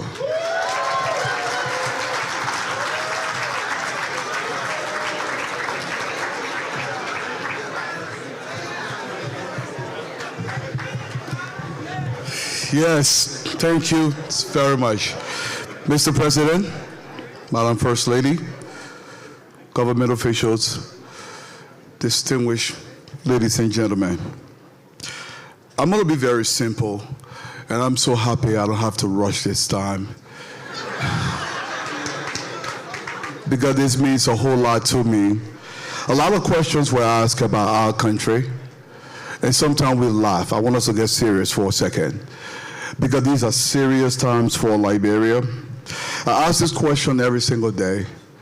What will be our legacy to Liberia? You know, we're not here for a long time, and I really mean this to my core. I mean mortality. I'm talking about our mortality. We send money home, $800 million United States dollars. Just think about it. The Liberian national budget is approximately that amount of money. $800 million. And we have achieved absolutely nothing. I've spoken about this issue maybe some 6 years. I've continued to push about it and say, listen, what are we going to do to transform Liberia drastically? I'm not talking about putting zing on hustle. I want true transformation. In its very room, the average Liberian back home lives on approximately $700 per year. That's per annum. Every single person in this room, well, in these United States, the average person in this country lives on $50,000 a year. Liberians located in the diaspora, please include Australia, Western Europe, we have at least $20 billion capitalization. The entire GDP of Liberia is approximately $4 billion. We don't get no money in Liberia. The money resides here. Are we going to build great big things in the country? We've launched the Liberian Diaspora Equity Fund. And I want to say a big shout out to the Liberians that listened to me when I first launched this fund. I hope Asiva Tukba was here, the Chief Executive Officer of this operation. The very first couple of weeks, over $100,000 came in, and Liberians are continuing to purchase their share. Just to cap it off, a share is approximately $100 per share.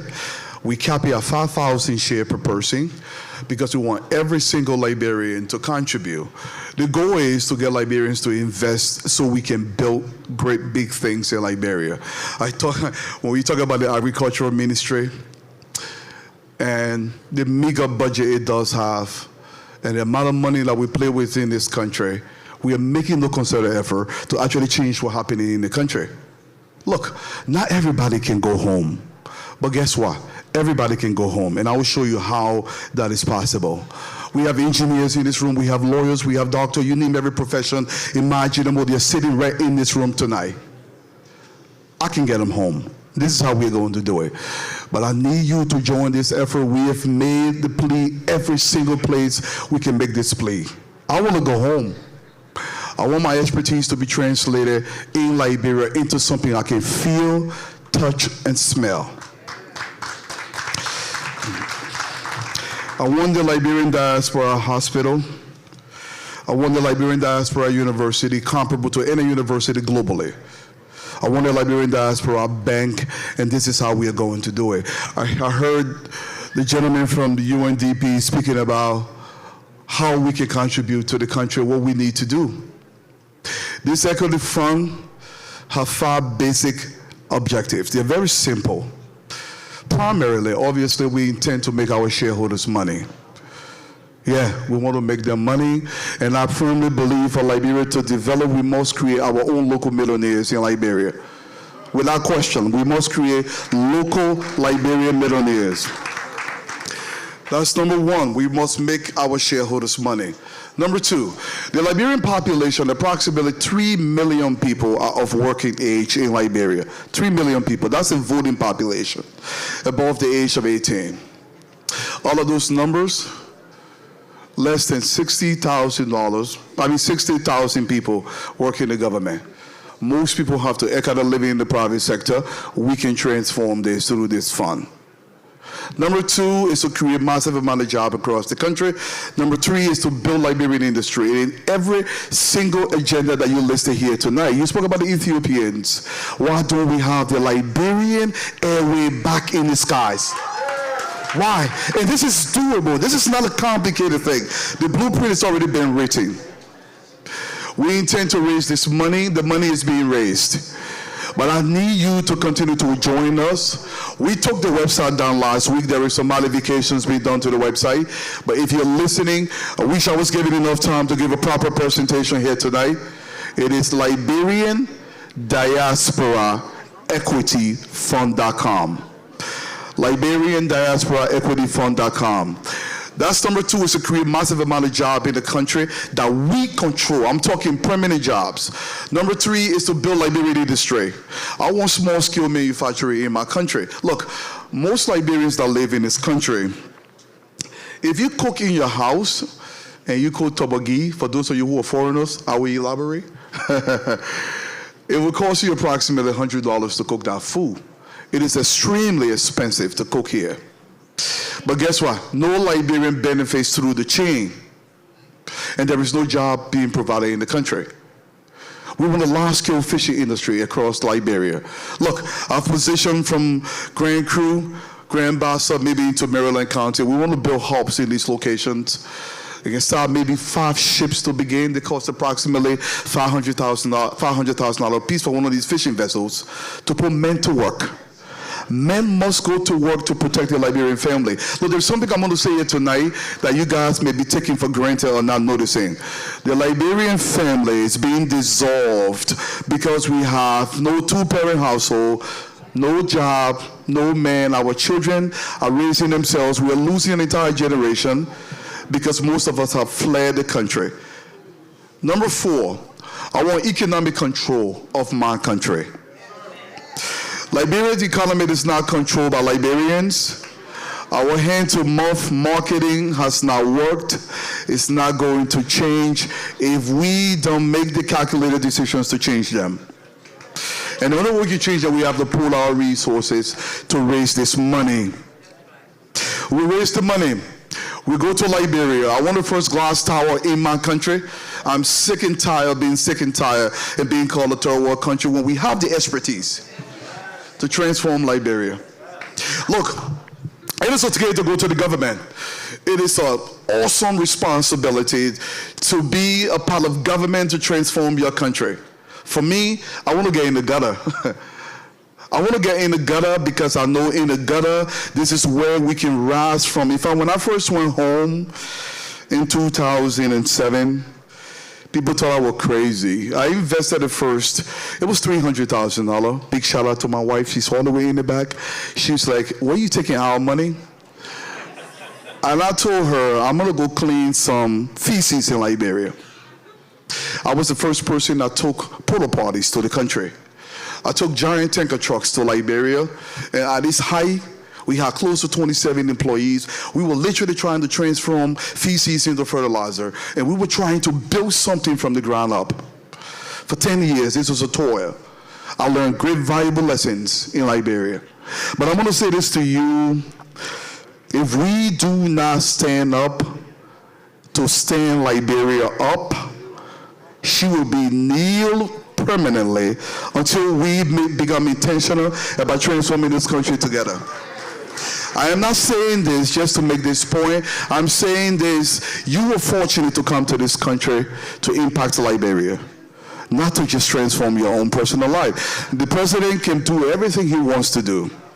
And I'm going to say this.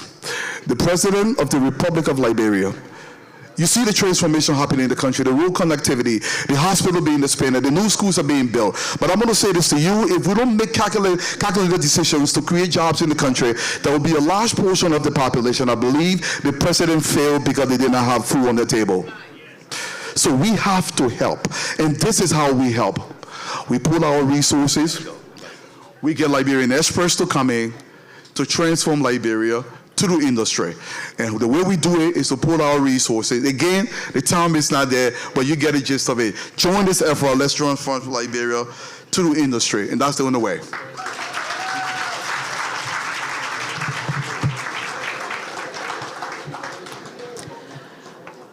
I was glad when they said unto me, it is Saturday. Thank you so much. I stand just to share with you what's going to happen for the rest of the time we have here this afternoon. We're going to go into our breakout sessions. Those sessions are extremely important to the organization of this conference.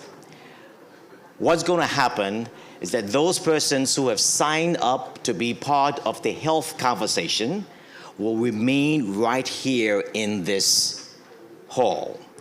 We're going to combine the panel with the breakout to discuss the same things. I know our First Lady came purposely to be a part of those conversations, and it will remain right here in this hall, right? The 3 other breakout sessions will be dismissed, and we will send you all to your various breakout rooms. We're kindly asking that you remain seated until our president exits the room before you are dismissed to go to your various breakouts. I've just been reminded of the survey card that we give in order to improve future conferences. We want to hear from you just how we survey you prior to this gathering. We want to survey you again to help us plan the next event. So I'm going to announce to you where you're going for your breakout rooms. For those persons who are going to be part of the Building the Gap, the public-private partnership solutions for trade and investment, you're going to be in the Capitol View room on the 14th floor in this tower. Those in the health remain here. Those that are going to participate with the creative economy, talking about stimulating growth through the arts and culture, you're going to be in the Potomac View room, again on the 14th floor. And for those persons who want to further engage those young entrepreneurs that came up earlier under the moderation of Mr. Leo Johnson, we want to give you additional time with them. And those, again, who want to engage Mr. Ansu Dualo, you all would then be in the Jackson Harrison Wilson room in the South Tower behind the lobby, right? You're going to have your 50 minutes to engage. You need to be back in here right at 5:15 because His Excellency is going to be with us to bring all of this to a close. We're going to start promptly at 5:15. And so you need to please cooperate and be back in here because once His Excellency began to give his closing remarks, we would not be allowed to enter or exit. So please, let's cooperate. Ambassador, please, you want to say me after? Now. When I finish, okay. All right, you know. So again, let me encourage you to participate in this breakout session. I'm going to stop here right now, and I'm going to ask those persons responsible to escort our president to please come and do so. Please remain seated as I have kindly asked you.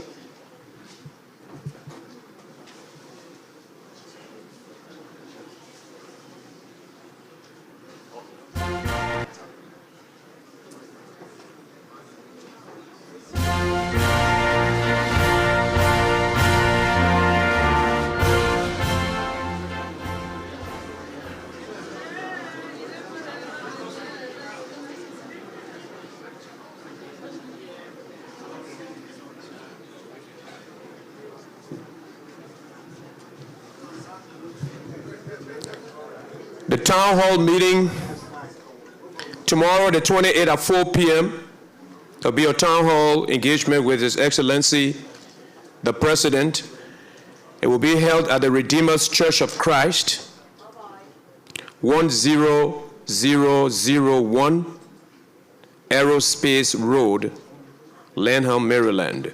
The QR code will be placed up there. You just use your phone and you get the directions. It's tomorrow, Sunday, 4 p.m. to 6 p.m. The address again is Redeemer's Church of Christ, 10001 Aerospace Road, Lanham, that's Lanham. Lanham, the H is silent.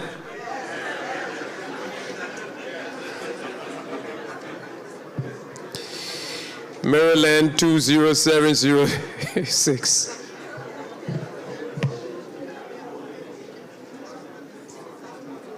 The QR code, please.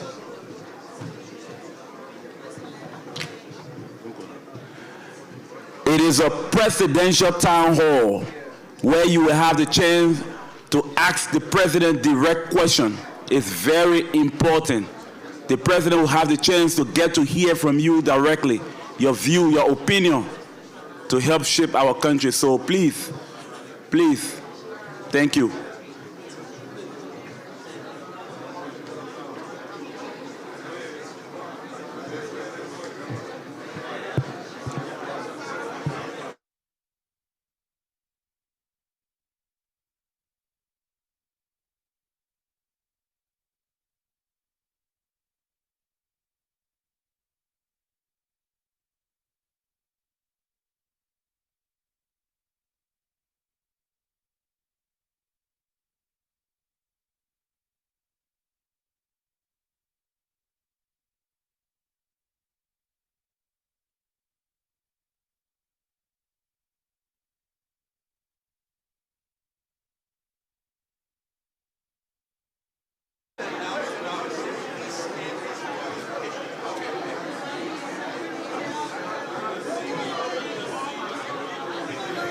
So the QR code, please scan the QR code for directions to the town hall meeting tomorrow. Use your phones and scan the QR code for the presidential town hall meeting tomorrow.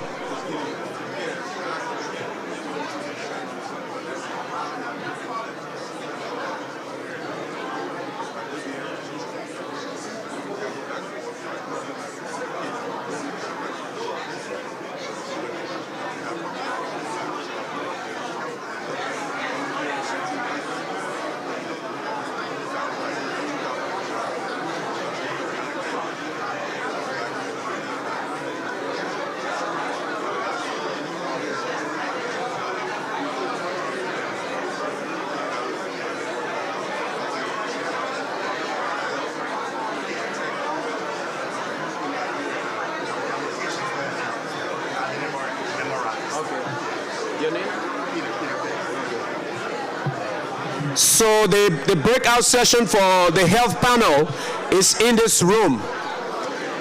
If you are going to participate in that session, please stay in here.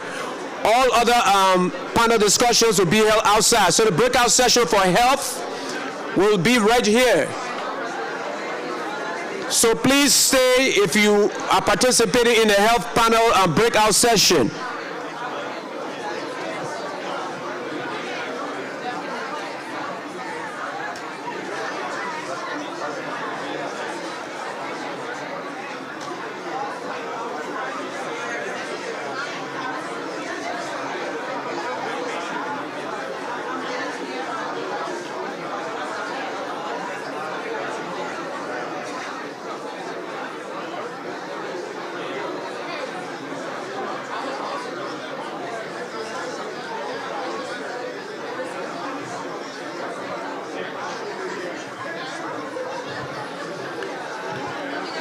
So if you are participating in the health panel discussion, I'm pleased to introduce our moderator, who will conduct this session and this panel discussion. Mr. Yakasa Pidepe, a public health professional, will moderate this panel discussion. Ladies and gentlemen, Mr. Peter Pay. Thank you, brother. I think we need maybe a microphone, but I think we need 3 more chairs because we're combining what was supposed to be a panel and a breakout. We're combining 2.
Yeah, let me see. 1, 2, 3. I think we need 3 or 4 more. No more than 4. Hello? Hello? Hello? All right. Yes, sir.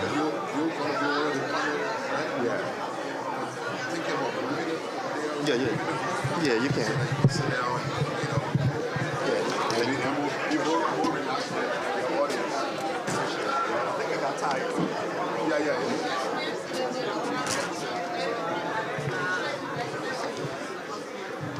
Folks, our healthcare conversation will begin in 1 minute. If you are participating in healthcare, please have your seat. If you are not, we will respectfully ask you to exit the room. Thank you very much.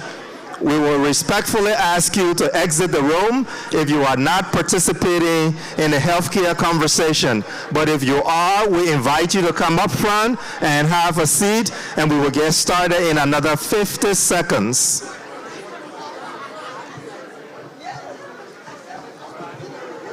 Somebody. Yeah, hold.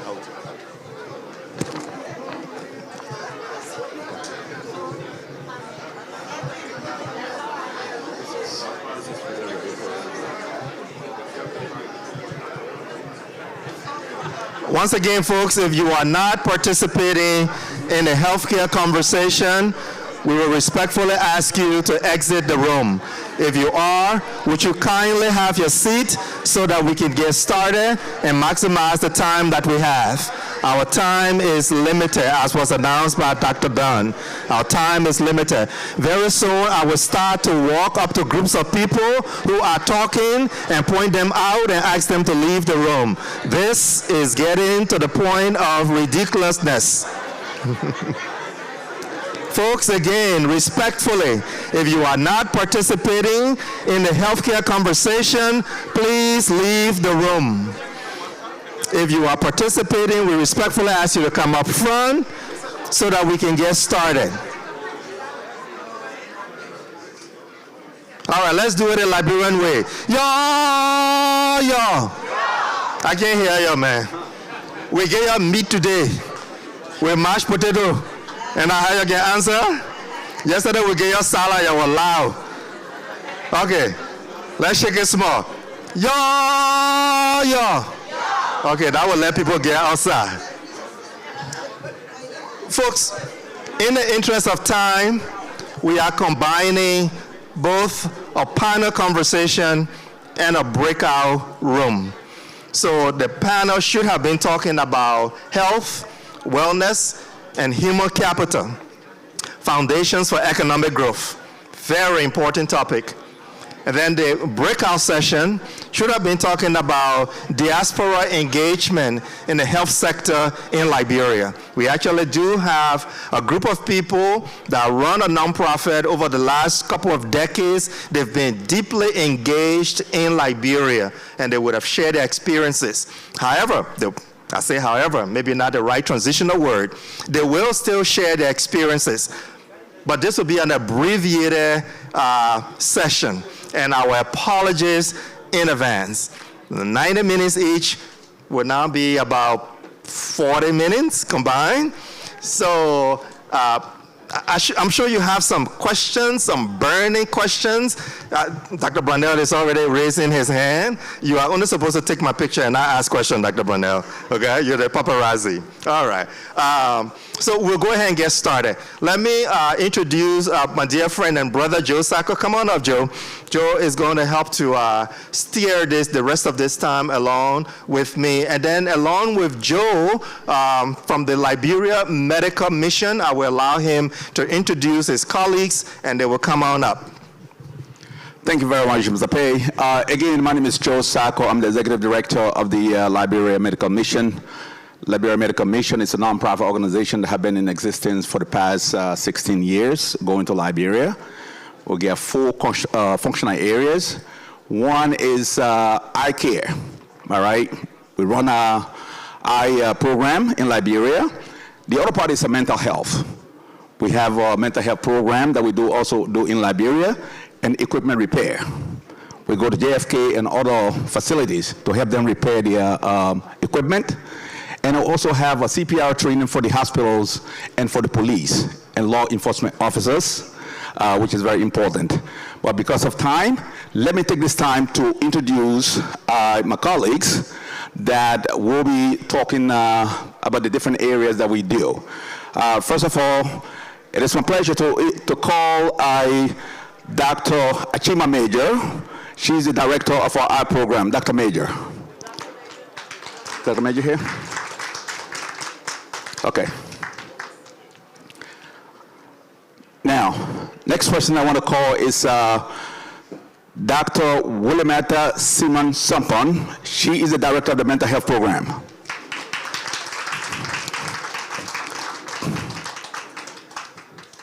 Next in line, I will call Haja Dr. Asada Kamara from Atlanta, Georgia. Next in line, I will call Ms. Masa Talawali from the state of Ohio.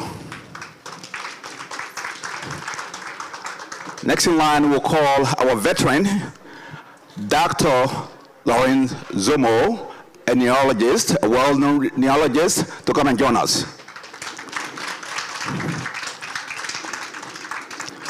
Of course, like my colleague Peter said, Peter should have been one of the panelists, but he and I will be moderating this discussion, and I'll turn over to Peter.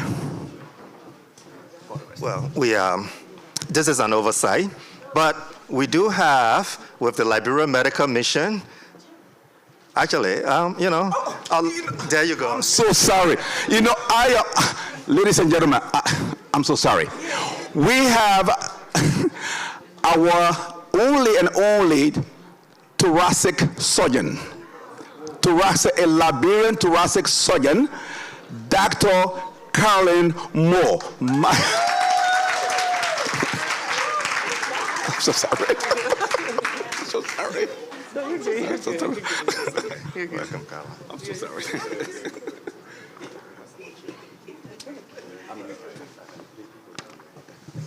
All right. So Joe talked a little about what the Liberia Medical Mission does. We actually did have a video, but It looks like our folks have gone on break, a much needed break, and so we won't be able to see the video. We actually had a PowerPoint presentation as well, but folks are gone on a much needed break. So, we got a presentation? Oh, we got it? Well, we there? Oh, all right. Well, even better. Well, then let's invite the other panelists from Liberia all the way. Ms. Jackie McKay, come on up, Jacqueline, and join us up here. All right. And then all the way, which one you want? You want to hold my hand? You want to hold your dress? And all the way from Denver, Colorado, Mrs. Boma, come on up and join us. We thank you so much.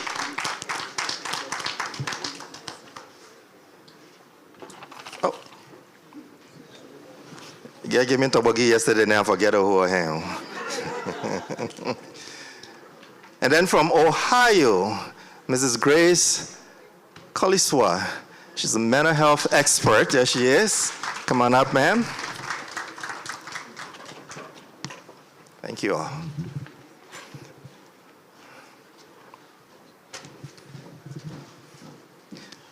Yeah, see how they did us, right? We're bringing our own chair. We will evaluate them. Not only that, they gave us one microphone, so when I finish talking, I'll give it. Oh, really? Yeah, that one microphone will go around. We'll evaluate them today. Cuckoo. Anyway, one of the things that I like to do when I facilitate like this, Minister of Health, Mama says, oh, you joining us? What? Yes, ma'am. No, come on. In fact, we'll bring your chair. We'll put your chair on our head. Yeah.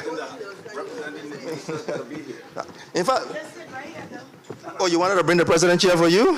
Oh. Come on up, sister girl. So one of the things that I like to, actually what we should do very briefly is go give each person an opportunity to self-introduce, right? We've rehearsed this. Each person will say, my name is, this is what I do, and this is how I'm engaged in Liberia. 3 short sentences. As soon as they go above that, I'll take my microphone back. And good thing they ain't got their own microphone. The microphone belongs to me. All right. So, Mama, you want to introduce? You already talked earlier. Okay. Okay. For the Ministry of Health. My name is Memezi Peabody Kiedi. In addition to being a technical assistant at the Ministry of Health, in the Minister's office, I am a registered nurse here in the U.S. I do work for a managed care organization in North Carolina. I also have a charity in Liberia.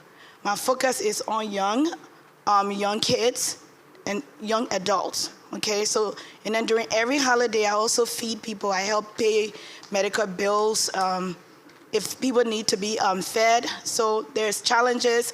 There's so many things you can do to help. So, that's pretty much what I do. Okay?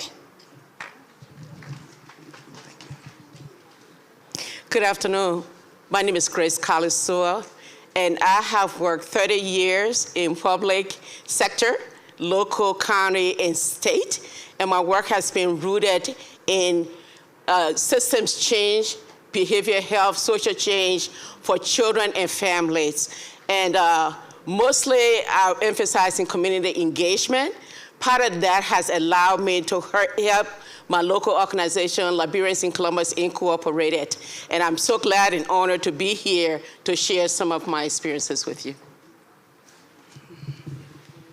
Good afternoon, everyone.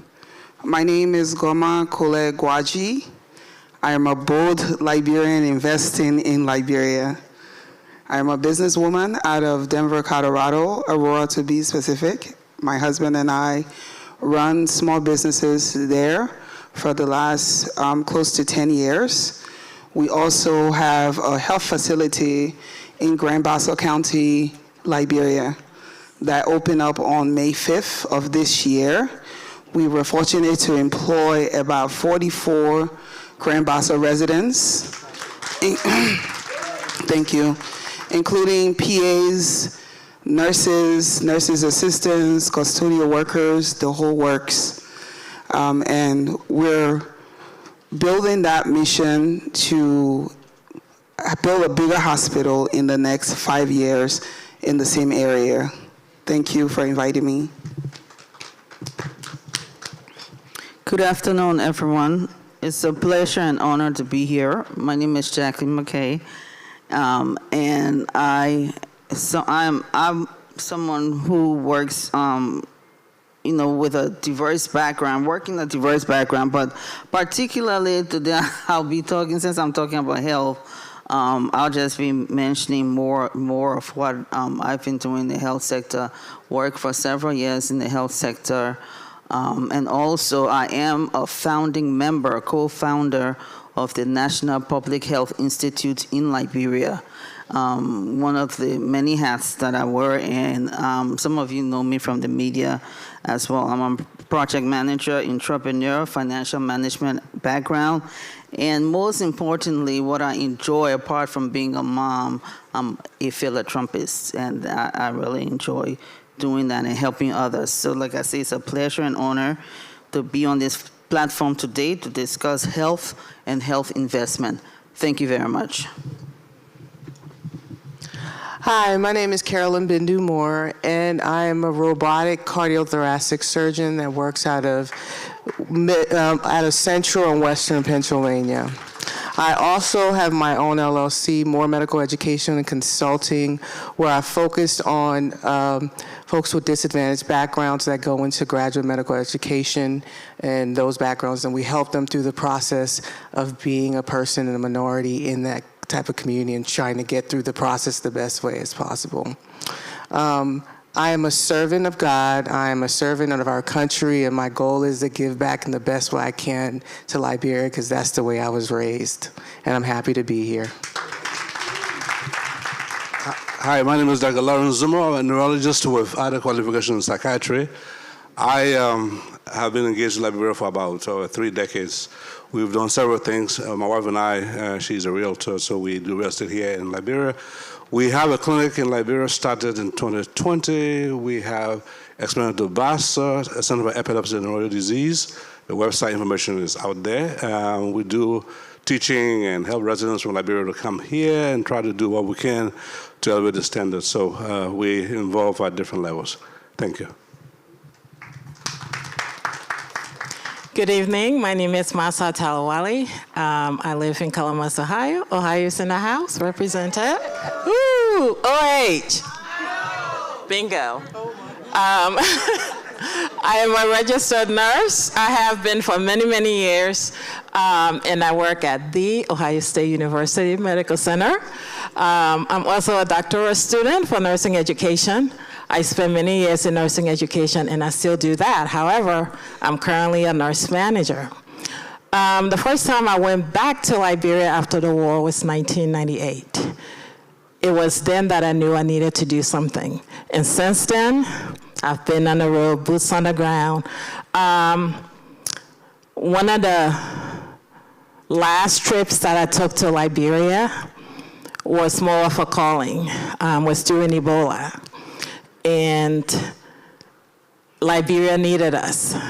And Liberians in the diaspora were not going to Liberia to do Ebola care.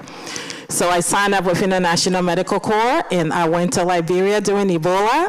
I work in ETUs, I train, I went all across the country, Liberia, Sierra Leone, and we did a lot of great work. So as you will hear from all of us here, we have been on the ground. So what we bring to you today will be experiences that we have had. Thank you. Well, good afternoon. My name is Dr. Aja Asata Kamara. I am a primary and psychiatry nurse practitioner. I'm the founder and owner of NIMBA Integrative in Atlanta, Georgia. I have been with the Liberian Medical Mission since 2011. Today, I am not too happy because we are talking about health, and the fact that we left that at the end, dead men cannot invest, dead men cannot be running businesses. So we're talking about health. It's very, very important, but I understand due to the planning. So I'm one of the provider that get to check all these blood pressures. I've been to Bounce, Saclepe, Saniquele. I'm the one that usually dealing with blood pressures in the 200 and plus. So today, our reason of being here, how can we prevent? We don't wait. Dialysis in Liberia is $1,200 to $3,000 a month. It's impossible. So why are we waiting to get there? So that's why we are here, to find a way to save our people. At the end of the day, Liberia is all we got.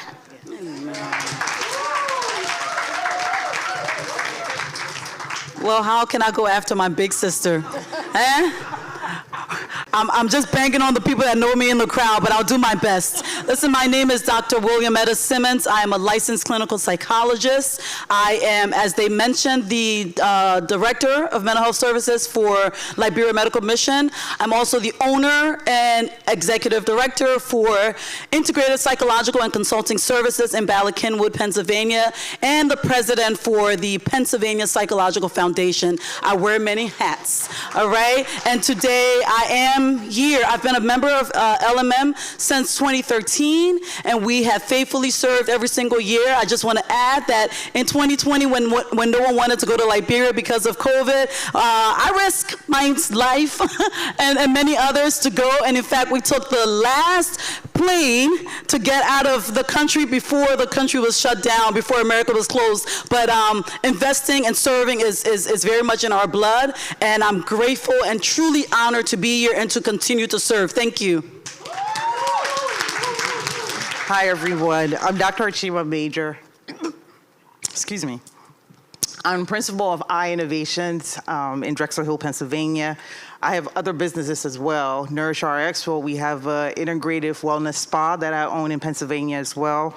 I'm a board certified and fellowship trained optometric physician.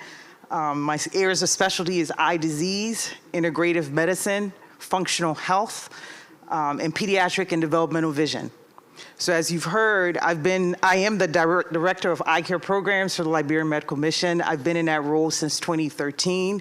And our role here is to educate you on some of the real experiences on the ground.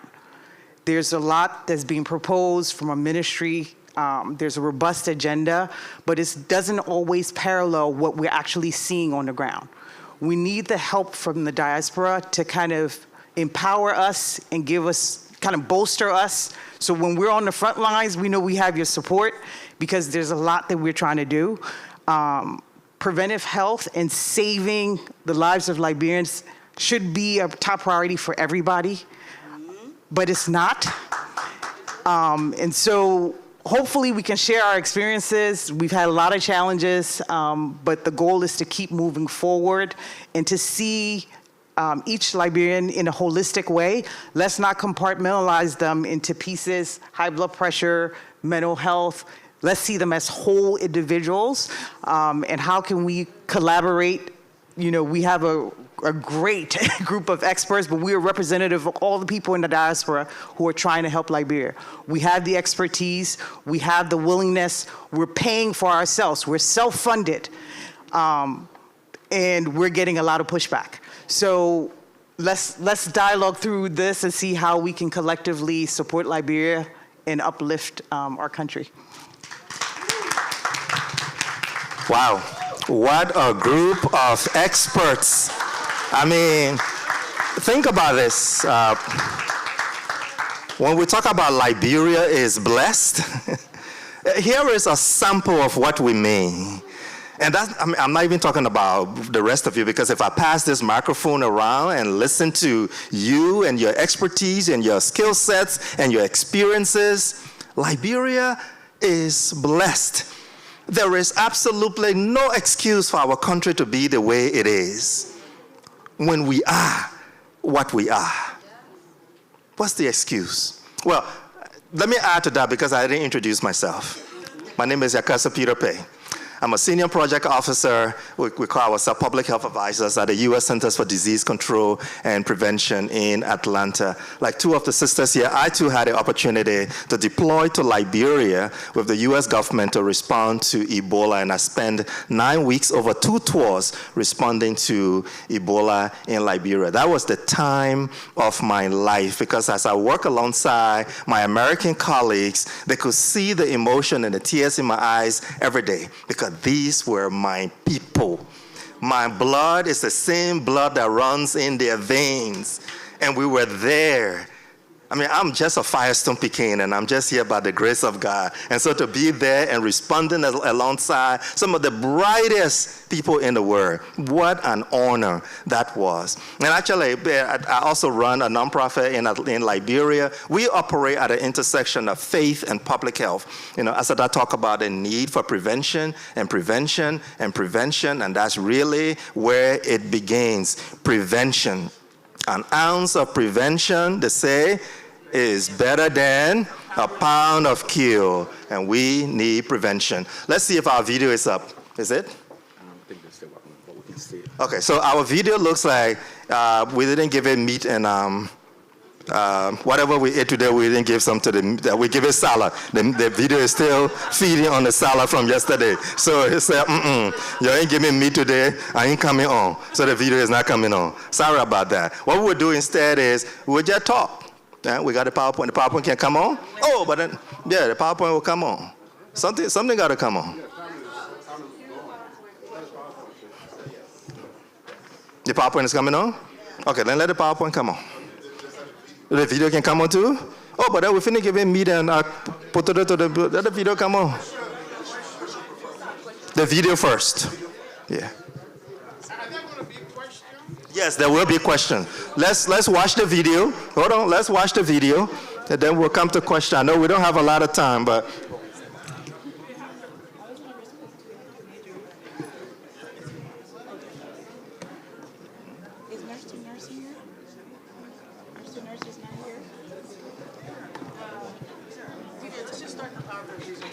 Okay, let me.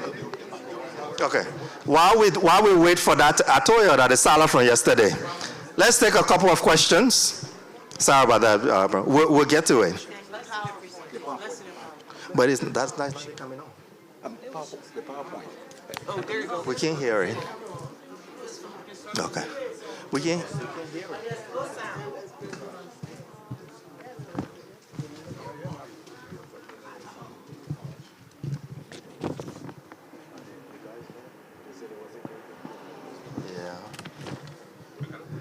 Okay, we'll come to you.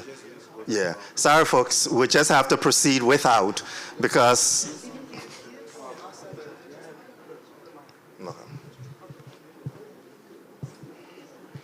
let's wait and see the PowerPoint will come on, and then we can proceed with the PowerPoint.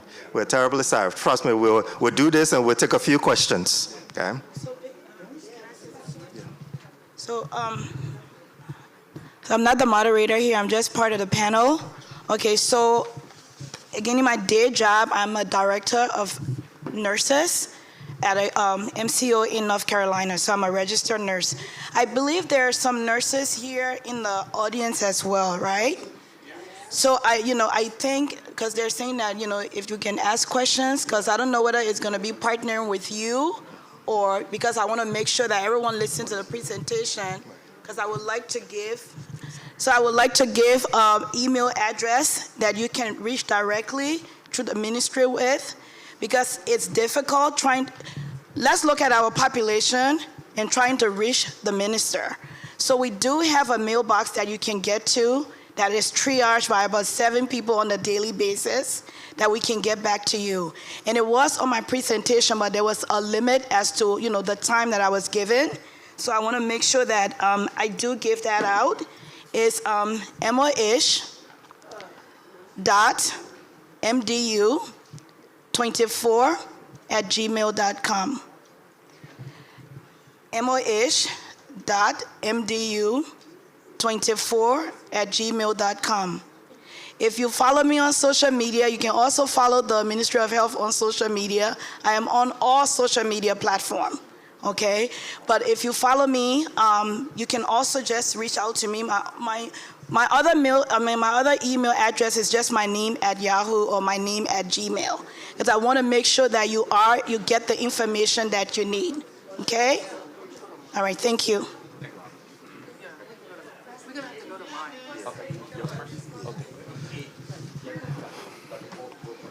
So we're just in the interest of time, and while we do that, we'll take a question. I know we saw a hand here. I'll come in the back to you, but let's go with Dr. Brunel. Thank you. Yeah. Thank you to all of our panelists and for all you do in Liberia. I'm Dr. Lincoln Brownell. I served with the Baptist Seminary for 29 years, and I serve with the Maritime Educational Program. And at this point in time, I'd like to ask a simple question. I just returned from home. I've lost like 30, 35 pounds. I want to ask the practitioner, how can you come up with a program on what I call noise pollution? I also have a question on how can we do preventive health. There are almost 300 to 350,000 young people who are using drugs as we speak. There's also garbage pollution. And we have other pollutions that you can barely sleep at night. I was home for about 6 to 8 months serving in villages. Okay, hold on. And I could barely sleep for 3 or 4 hours every night because of what I call noise, garbage, and drug pollution. So how can you all help? Thank you. Allow me to answer that question. Yeah, sure. Yeah. Okay. Let's keep it brief. Yeah, so basically 3 things. The noise pollution, you have to go what they call the decibel limitation. England has a good program. We can give more details on that. Garbage pollution has been a national policy. The Guineans and the Germans have worked together a very good policy. Because of time, I can't give you more details. The drug issue has been a 3-pronged blitzkrieg. You have to criminalize the pushers. Those who take the medication, you have to treat it on an online basis, depression, all that stuff. But I will suggest in this forum that they have to introduce the death penalty for drug dealers in Liberia.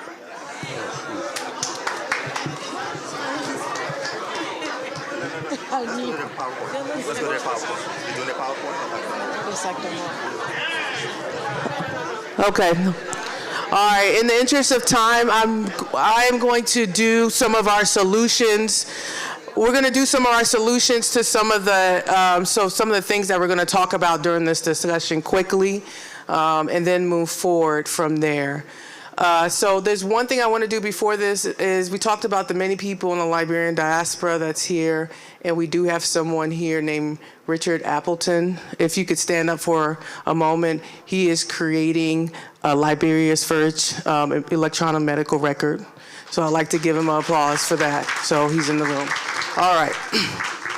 So what's in the pipeline? So we're going to address some of the problems, and so we have to move through some of the solutions for this. And so we are working on, now this is Just One Door. So we talked about maternal child health. They're in an organization where the CEO is Dr. Margaret Larkins Pettigrew. She's out of Pittsburgh, Pennsylvania, one of my mentors from medical school. And she has this organization that has been showing sustainability in Guyana. They're out of Ohio too as well. And they create functional programs, sustainable programs to teach the youth and teach them, educate them about maternal child health. They create fellowships for people into training so that they can go abroad and get trained in the U.S. And she wants to bring this to Liberia as well. So this is Dr. Shanita Johnson. She's a professor of global health. She's at Meharry Medical College and is the dean and the vice dean and the chair of surgery at Meharry Medical College in Nashville, Tennessee. She is a robotic general thoracic surgeon. She is one of my mentors that trained me in general surgery at Morehouse School of Medicine, Department of Surgery in Atlanta. And she is ready to partner with us now that she has moved to Meharry in the School of Global Health to work with us on many collaborations that we have. And the collaborations are vast. And this is important because Tennessee is one of those states where international students can get graduate medical education and some form of education in the States. And it's okay. And this is important for us because we can bring Liberians to the States and they can sit in the classes and take medical school classes with Meharry. And so clap for that. Right now, they have 10 seats at Meharry that goes to international students, and Liberians can be one of those 10 students per year that get educated in the United States. So if it's not, it has to be we, not me, in their process. And they have already started and said they are willing to collaborate with Liberia. So the Ministry of Health, they want to partner with it. So they're pleading actually to us so we can do this because they're ready to go right now. So their vision, our vision is to make health inequities in history. The mission is to empower leaders and catalyze solutions in the world most pressing to the complex health challenges. This is their board. And there's so many people on their board, but there are some prominent people like Dr. Satcher, who used to be what, as you can see, used to be the Surgeon General. So there are multiple people, and all those people are in agreement now to do this. And so a lot of these slides we won't go through, but these degrees, PhD in Global Health Equity, if you see them all on the board, they do that in Nashville. That means Liberians can get those same degrees as well. Okay? So the keys in the collaboration is policy analysis, health systems, legal epidemiology. All of these things are the ways they believe they can collaborate with the ministry to do this. And they are shown that they've done this before, so they have a history of legacy to do this in Rwanda, Brazil, Kenya, South Africa, Zambia, and Malawi already. So why partner with them? And they're asking us to partner with them to do this. And these are the reasons that they give to partner with them. And this can be joint programs and many ventures, as you can see here, co-developed certificates, policy, political determinants of health, moving, so on and so forth, policy making. And as I said before, they're willing to do, they have exchange programs already with other medical schools in other countries, and that will apply to Liberia if this were to work. So they go through the immediate steps to make this work and additional collaborations and opportunities. And this is her contact information, and she's ready to go when we are. She said, thank you.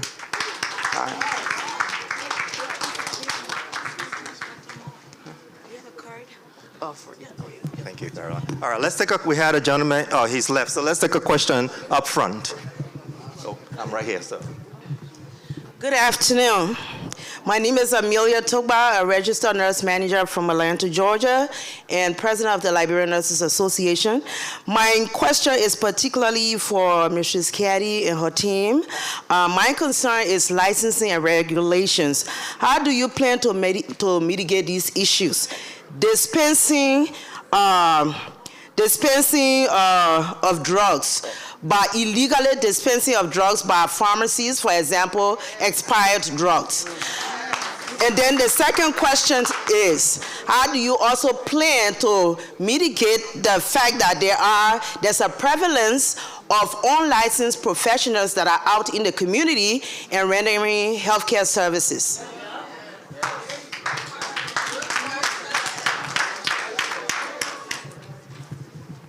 Thank you for your questions. So I apologize, I was a bit distracted. Can you repeat the first one, and then I'll address each, okay? Go like that. Pharmacies that are dispensing pharmaceuticals illegally, and an example is expired drugs. And I'll give you a quick experience. I went to the pharmacy. I had and not to be funny, I had a 10-year-old Indian child prescribing a medication for me. That was concern for me as a healthcare professional. I'll address that first. Okay, so when Minister Koto took over, she did tour the entire country. This is not a new issue, but it's a continuous issue that is being addressed. So if you've been on the ground, you can close one place and then to go back to another and open it. So that is being looked at, okay? I know that she's partnered with not necessarily LDEA, but with the police, okay? There have been some arrests, okay? The other thing that happened is when they get these people, they also end up leaving the country. So the issue in Liberia is not going to be resolved immediately. We know that this is a new government, okay? However, these issues have been going on for even back to Madam Sirleaf's government. And so we have, I would say that some are under control. The other issue is it's a lot of mom and pop or pop-up pharmacy, drugstore, hospitals in the country. You say you noticed that. So there's some like Lucky Pharmacy. There's some pharmacy that are recognized that the ministry will send you to. Some are being closed. There are some arrests going on, but they have to people have to be given due process, and all of this is going to take some time. So what was your second question? I hope that, and you know what, Amelia? I know we must be in some chat room, but I can take that back and get back to you. I gave you the email address. I would love to partner with you because this is why, I help, because it's our country and it's one country, and it's so much work to be done, okay?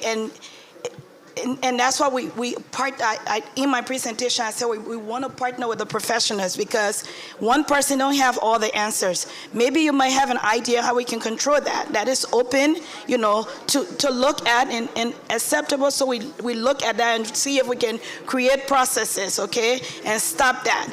But, people come in the country. It's difficult, when you arrest one person or you close one shop to open another. It will take some time to curb this behavior. Okay, these are behavior that's been going on for over 20 years. We're not going to stop it completely in 2 years' time. What was the second question? It's okay, man. It's okay, man. It's okay. I know. No, let's do this. Sorry, Amelia. Let's do this. Let's do this. I see all the hands, and I wish I could get to all the hands. But let's do this first. I want to go to the panelists. These folks, with all due respect to everybody, right? These folks have spent the last month preparing their thoughts. Get my own paper, all right? And I've already said I'm going to embargo this. Actually, I should put it in my back pocket, right? So you won't hear anything here. But no. Hold on, sir. What I want to do, let's do this. These people have prepared for a whole month. They have some thoughts. I will give 3 people 1 minute to share highlights of their thoughts about solutions, right? Solutions. As soon as somebody starts to talk about problem, I'll take my microphone back. I want to hear solutions, right? So we'll take 3 people, 3 minutes. Then I will come and then we'll take 1 or 2 questions, then we come back here. Hey, fair like that? We come here. The librarian, we ISO, you ISO. No, I don't like that one. Okay, so let's start here. Okay, hi. Specifically, my area of expertise is eye health. However, one thing I want to highlight is that 60% of the people who present for eye-related symptoms have undiagnosed chronic medical conditions. So the eye clinic and the screening is the critical entry point for referrals into the overall healthcare system. Basic recommendations that we're making: 1, integrate eye health into systemic health. 2, shift our missions and our agenda with diaspora collaborations from only short-term service delivery to hybrid models where we can actually impact and empower local providers. That includes mentorship, use of telemedicine and technology to strengthen local capacity and to also ensure that the trainings that we're actually implementing are actually transferable. 3rd is to acknowledge the challenges that we're encountering, right? What is that? They're both infrastructural, logistical, and systemic, meaning electricity. We had incidences where we're doing surgeries and the electricity got turned off, okay? Where we're having to use our cell phone flashlights to see patients and screen patients over 6 to 8 hours because we have no electricity. The systemic issues have to do with policy pushback and inconsistent support from the folks on the ground, Ministry of Health included. So these are challenges overall that, like I said, there are gaps, but there are easy fixes to this, right? We can have formal agreements with the hospitals, MOUs with the institutions that we're partnered with here in the diaspora, because we want to have continuity of care. We want to ensure accessibility, because that's the key area in prevention. People have to have access to care. If nobody is checking, people are dying from things we can prevent very quickly. Last but not least, we need to have a diaspora-related non-governmental healthcare task force that would align the resources, the priorities, and the policies so that we're building trust, we're enforcing sustainability, and we're building a stronger healthcare system. Let me put my weight on mental health. Thank you, Boo. Because we do know that there are lots of other physicians on here, but mental health is an important issue in our country. From the top down, we are incredibly traumatized, and it shows. I know he said don't talk about problems, but it's hard not to talk about problems when you enter into Liberia. What you're faced with is mental health challenges from the jump. So let me just jump to some possible solutions. One of the things that I think we've made some progress in, but continue to need progress around, is destigmatizing mental health. Okay? Everything I will put in our Liberian English, Nana wish, Nana because you went to your mom's village and then you drank that water and that what it happened for. Nana the reason.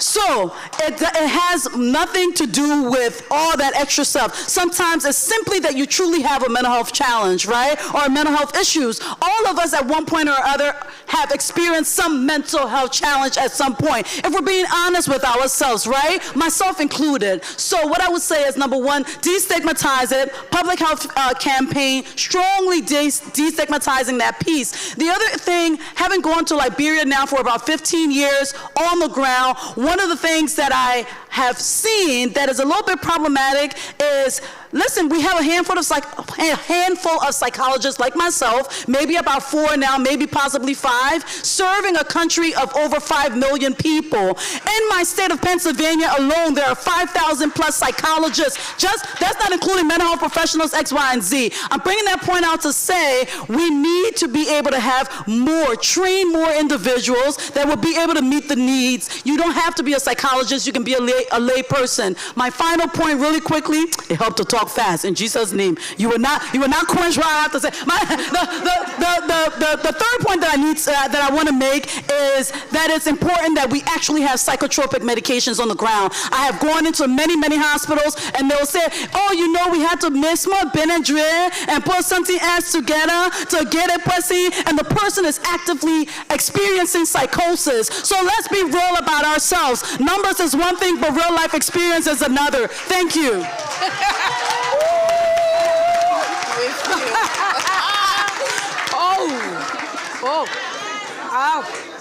At this point, I have nothing left to be. Okay. All right. Well, first of all, before we talk about Liberia, how many people here will tell me that they checked their blood pressure this week? Let's start from this week. Put your hands up. Okay, what about this month? So you see, it's not strange for me to go to Liberia to see blood pressures in the 200 and blood sugar in the 600, 500, and they are telling me, oh, I got no problem. We are the first one to tell them. So for me, I'm looking at the simple way it has been done in Liberia. We can do it. Let's use community healthcare workers. We can pay them $100 a month. That would be like $15,000 a year. Nimba Tante Elu. I already got my friend here, Amelia, with Lofa. Okay? So to make sure, before we be talking about stroke or heart attack or dialysis, let's not get there. Don't get there. But now we're dealing with all these issues, people dying day and night.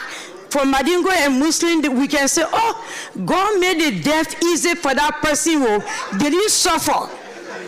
He died early morning. Let's not get there. So for us, for me, my goal is that we can start from 3 counties and pilot that to nationally to make sure we can take care of it. Thank you. Thank you, thank you, thank you so much. See, that's why we needed to hear from them, right? And she said, I shouldn't quench the Holy Spirit.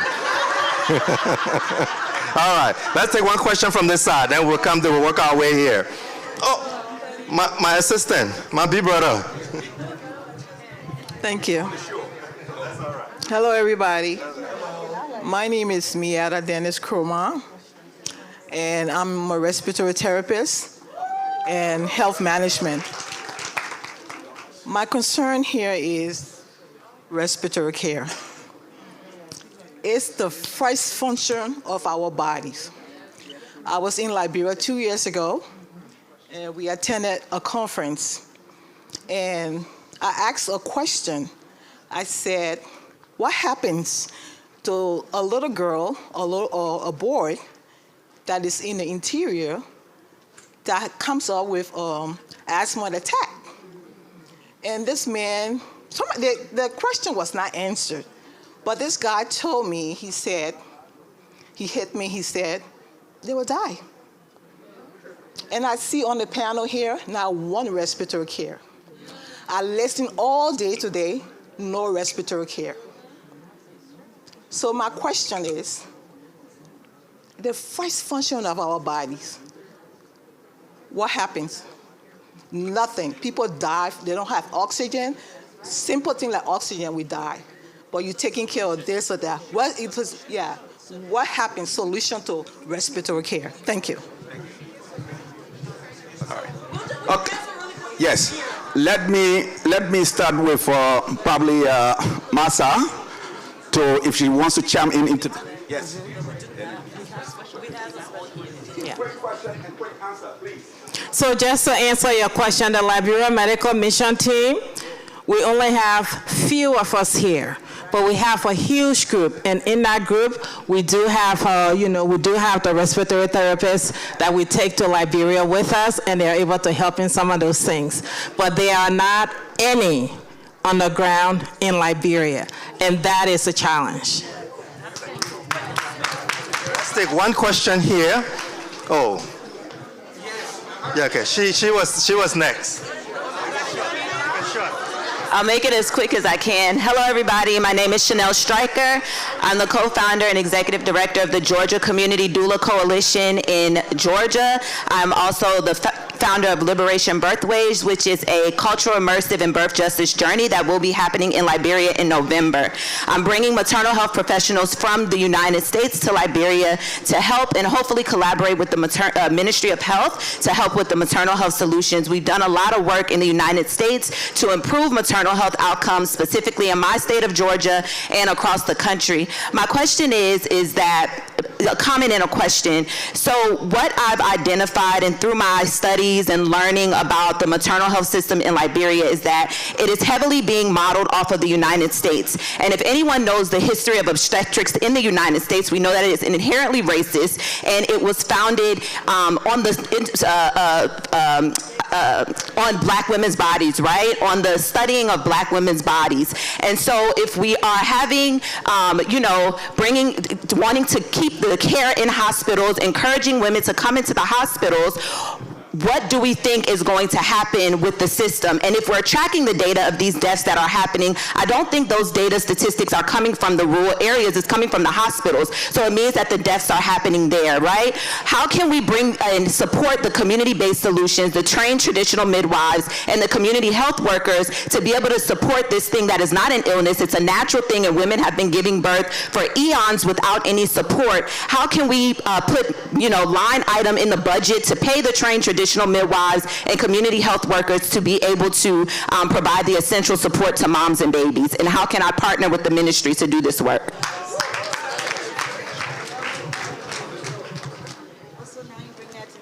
What? It was the ministry question. That was a lot to keep short. Okay.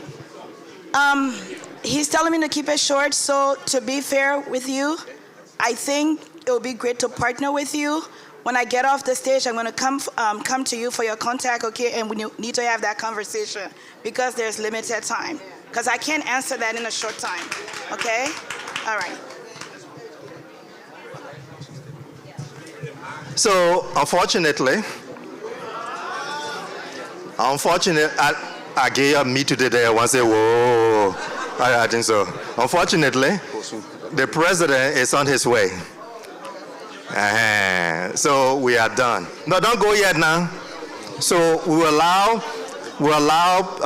my dear brother Joe to say how you can contact them.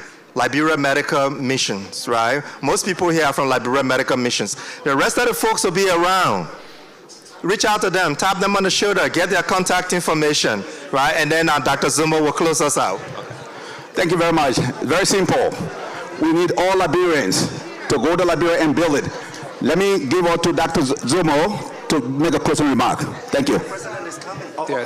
Thanks so much. It's out of time, but I think in Liberia to make some meaningful change in Liberia would need, in the medical system, would need structural reforms and mental reorientation. We recommend just one recommendation that the diaspora can help by being 50-50 with the Liberian Medical Association, trying to vet those who become licensed Liberian doctors, because the case of Peter Michael George is atrocious. Thank you. All right. Thank you, everyone, and so sorry to the panelists who couldn't say anything, but let's put our hands together for all of our panelists. And thank you, audience.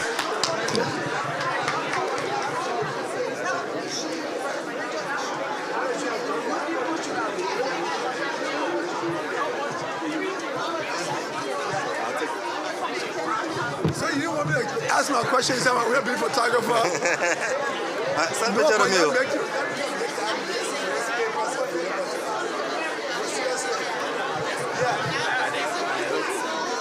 Yeah, but I like to read it. Yeah, but I should just, I was definitely do that right away.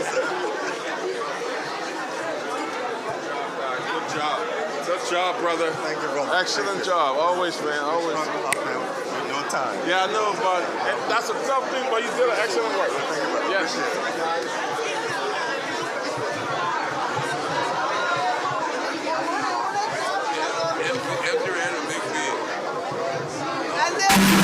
To promote gender equality, protect children's rights, and support vulnerable populations, including persons with disabilities. But what are the new directions the ministry is taking and the inspiration thereof?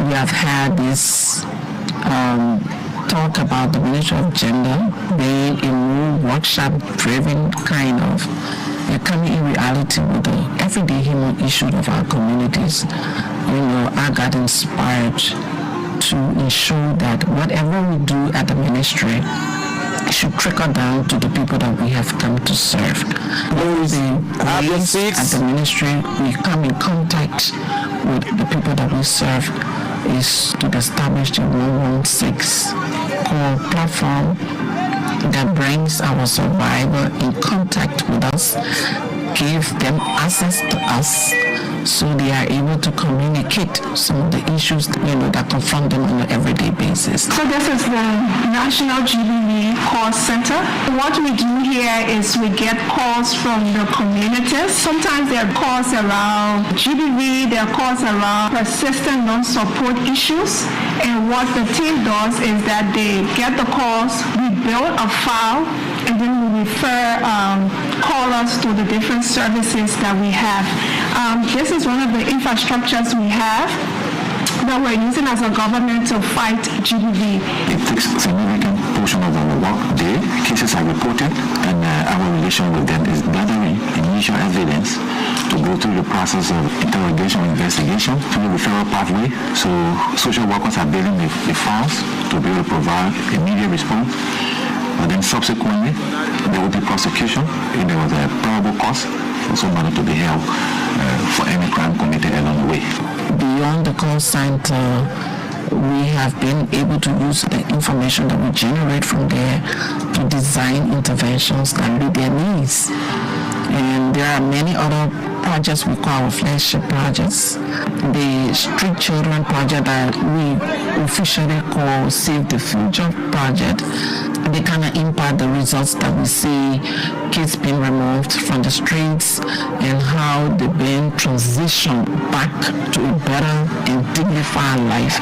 Is something that I can sit back and reflect and be grateful.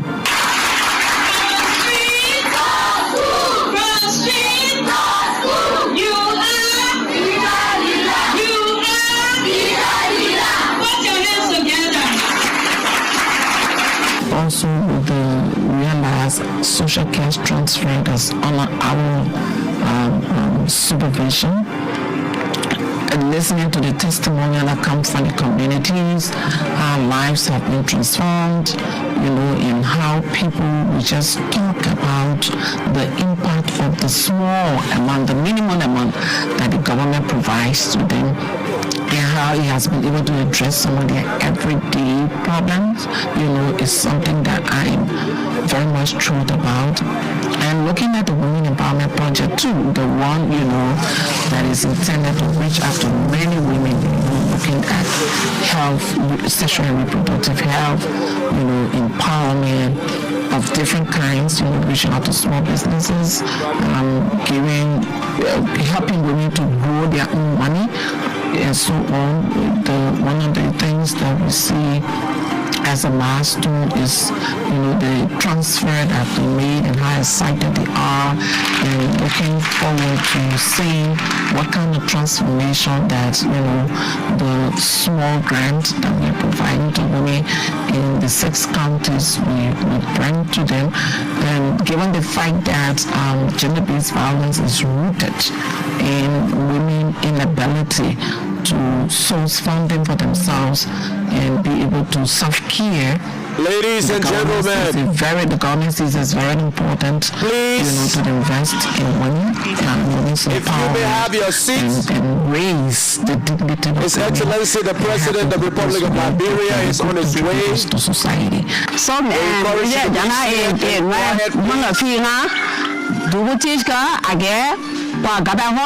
those in the back, so do name just not I tell you I guess do woman power go I guess it for me to where I worry but so gaba di day my gaba di day we pon and kwaba will receive go so go guys have the 4,000 out there we pon I guess who base maker you 4,000 we need the gaba we are trying to make way for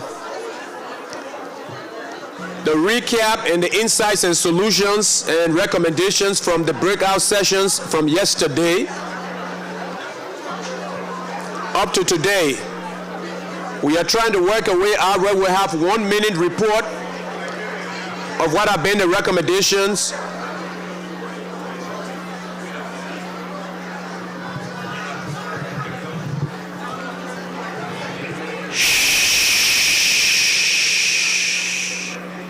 Thank you, ladies and gentlemen. That always works. Shh. Please, thank you so much. That always works. We'll resume with our press and information secretary. Al-Jerome, where are you? Please continue. Ladies and gentlemen, I think you heard us announce a few times, if you plan to attend, and you should, the town hall tomorrow, it will not be here. We will post it once more. Please grab that QR code so you'll have the information where it is. It's in Prince George's County on the Maryland side. So please note that information, grab your cameras out so that when we do it again, you will have it. Okay? Thank you much. Come on. Do whatever you were doing. Continue going. You go to the QR code? Yes, QR code. Yes. There it is.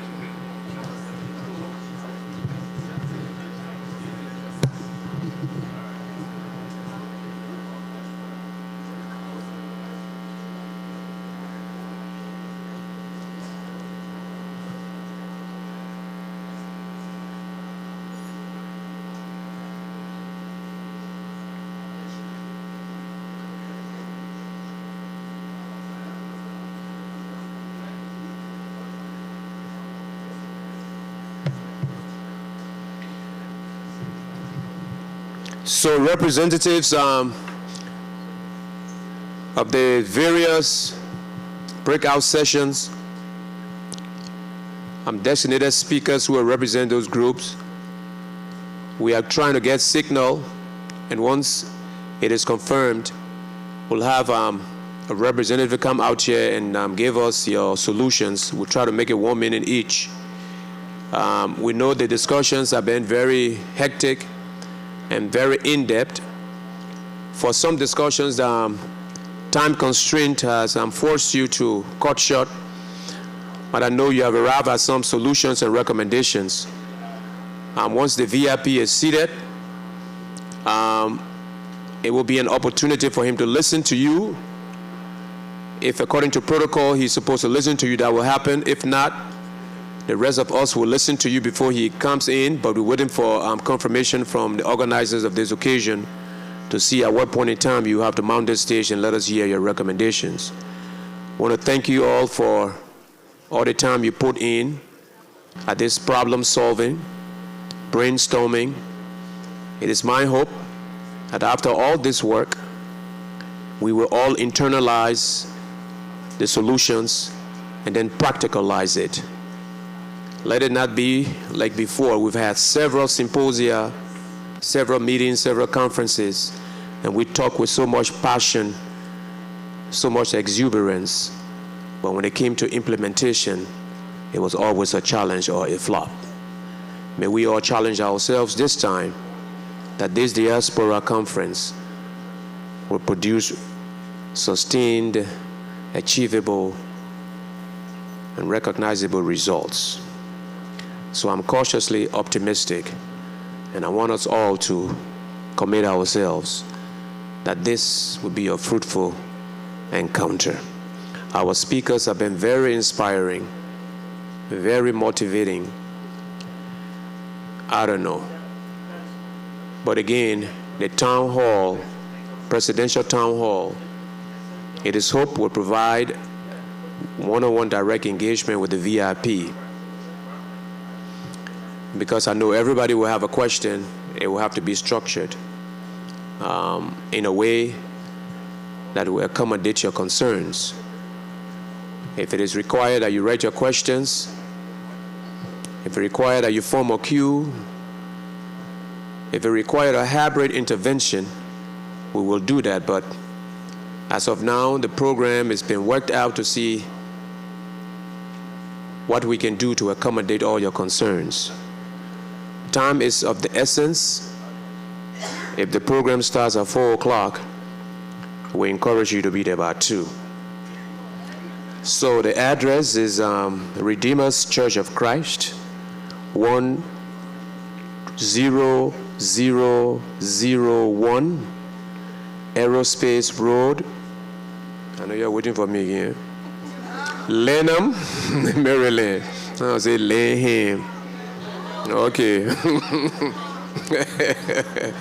So you see, if I ask the guy to pronounce Plymouth, huh? Why not Plymouth?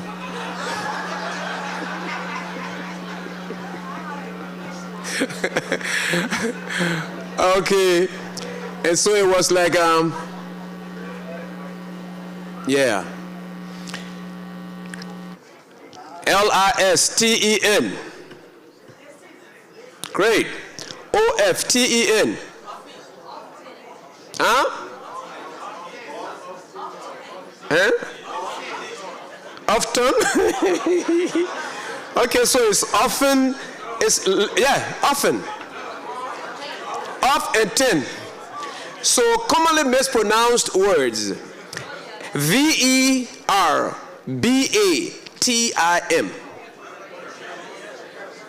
Huh? So you hear some of our scholars saying verbatim. So the word is verbatim, right? And so the next word is DEBT. Debt. Okay, is what? Debt. Then the next word is WEDNESDAY. Oh, now Wednesday?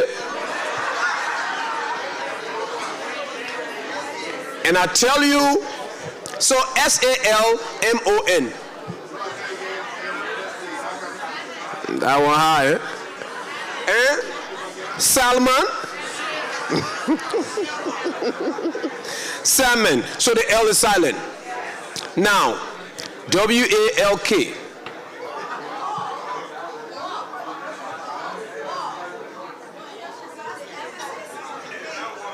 WALK. Walk or walk? Okay, that one I salmon for you. So now you see, back in them days, Liberia, and today Liberia, right? There's this word. Even the journalists struggle to pronounce it. PROBLEM. Yeah? Is it private?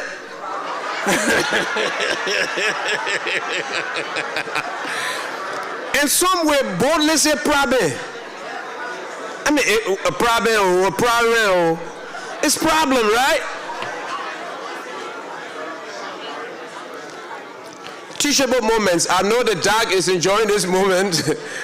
So like I told you, on this day, you see, on this day, the colonists in 1846 declared themselves free from the shackles of the American Colonization Society. And then, in a referendum, they voted that we'll be free from the ACS. Because the little territory called Liberia was funded by the ACS. What is the duty of the ACS? American Colonization Society, right? So the colonization is supposed to colonize, right? So we often say Liberia was never colonized. Okay. So since you were not colonized by American Colonization Society, your first flag had 13 stripes. What is the meaning of the 13 stripes? If you were not colonized, you had 13 stripes, just 13 red, white stripes, just as the American flag. The 13 stripes stand for the 13 original colonies. You had 13 stripes on your flag when you were founded by the ACS, with a blue canton and a white cross. What was the meaning of your 13 stripes if you were not colonized? So your first governor was Judy Ashman? Was he white? Was he appointed by the ACS?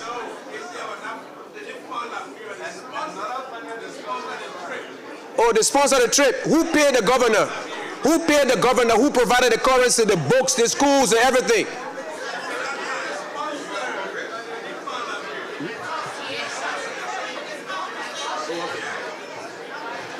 So, proud Liberians, we cannot search our history. Great. Great. Okay. So American Colonization Society, in the true definition of colonization, great. So then we had a referendum to declare our independence, our breakaway from the ACS. Why did we do that?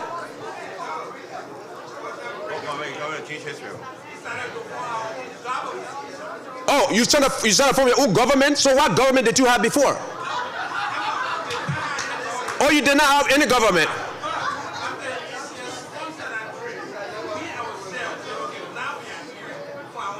Okay, so Jehudi Ashman was your first governor. Jehudi Ashman. Oh, yes, of course, right? Then you decided to say, okay, Jehudi Ashman, we don't want the ACS to be appointing governors for us. We want to appoint our own governors now.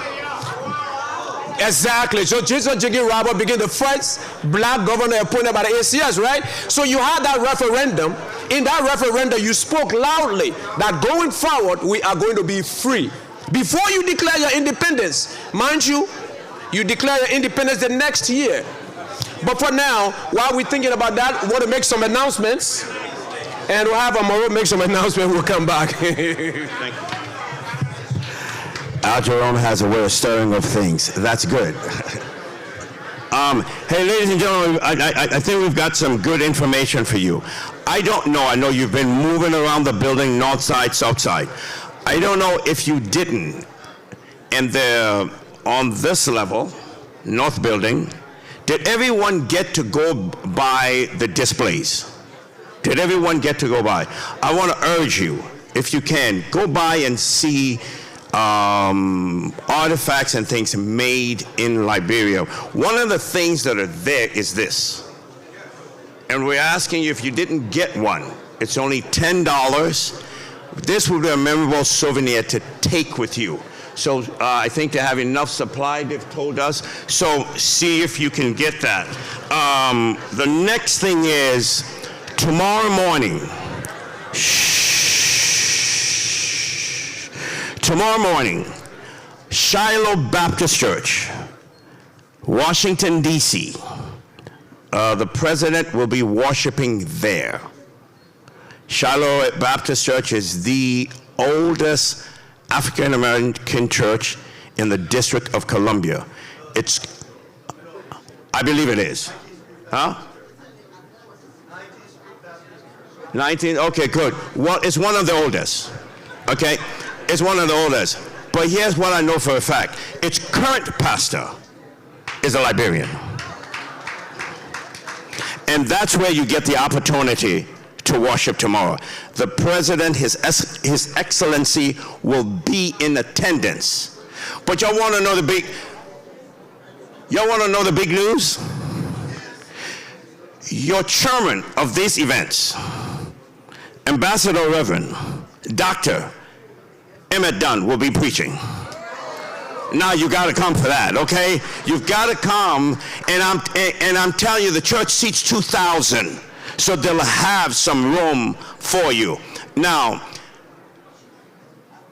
following church, if you're here and you not in the mood of driving, there will be a 55-seater bus that will leave here at 2:45 to transport who wants to go on the bus to 1001 Aerospace in Lanham, Maryland. That bus will leave at 2:45 if you choose to take advantage of that. Amen? All hearts and minds are clear? Now I got the best one for you. I know you've been sitting long. Y'all had all kind of food, right? But this evening, last night, a few of us got to go to the Contemporary, and I'm going to tell you, their wings were good, okay? But the Liberia Diaspora Annual Conference 2025, an evening of community connection and celebration. That's tonight. September 27th, the venue is the Miracle Center Hall. That's a little ways up from here, South Laurel Drive in Laurel, Maryland. We'll post the information for you if you want to write it down. That will be at 7:30 this evening. In Laurel, Maryland, you get a chance to socialize and eat some Liberian food and what have you. Whoever would like to take advantage of that, that's available. Come and let us celebrate the successful brainstorming and sharing of thoughts for the good of Mama Liberia. There will be food, drinks, and the latest Liberian music. Can I get an amen? They've got a cover charge to that. There is a cover charge, and I believe that cover charge runs, I don't want to speak out of turn, but I believe that cover charge is somewhere around $50. Yeah. So that's what I was told. It's $50. So let's remember to get these, if you can. Once we leave here, once we adjourn here, make your way there, and we'll go from there. Thank you very much. Al Jerome, do you want to resume your civics and history class now? No!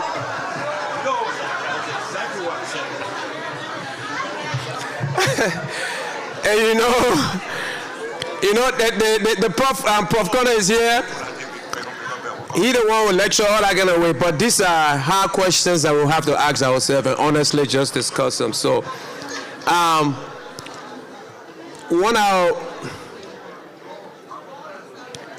again, we still waiting to get Q.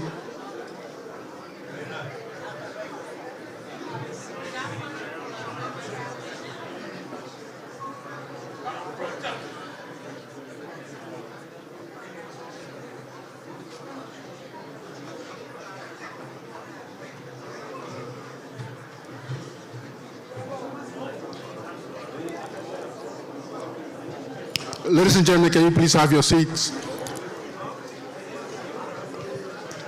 I'm pleased to announce the arrival of the President of the Republic of Liberia.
Dress it.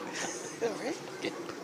So after what next we do? When you speak up, bring your glasses. So you and your can sandwich him, and you can sandwich and just dress it. Okay. Let them make good noise and you must have on their closure. We shall end as we began by saying thank you. For those of you who have come from as far as Australia, across the continent of Europe, Canada, across 47 states within these United States, from Monrovia, from Manga, from Zwedru, from across the branch of our executive, from the national legislatures, you have assembled. Thank you. Thank you, thank you, thank you. A few of us have been the faces of this conference, but believe me when I say, there are many other foot soldiers that made this happen. To those persons whose names will never be mentioned, thank you. Thank you. For those of you who had no respect for the time difference and dialed me whenever you felt like, as of 7 p.m. tomorrow, that privilege is over. Mr. President, Madam First Lady, thank you for the support that you have given us.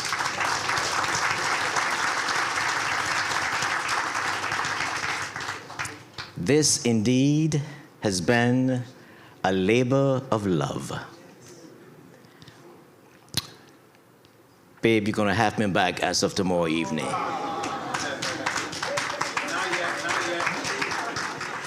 My wife said to me, "You always been looking for work." You got it now. But in all honesty, I will do it again.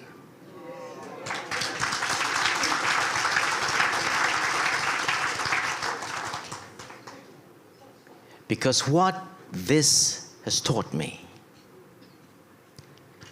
whether you have that sense within you or not, there is certain synergy that we experience in this room over these days that speaks to unity, to purpose, to moving forward.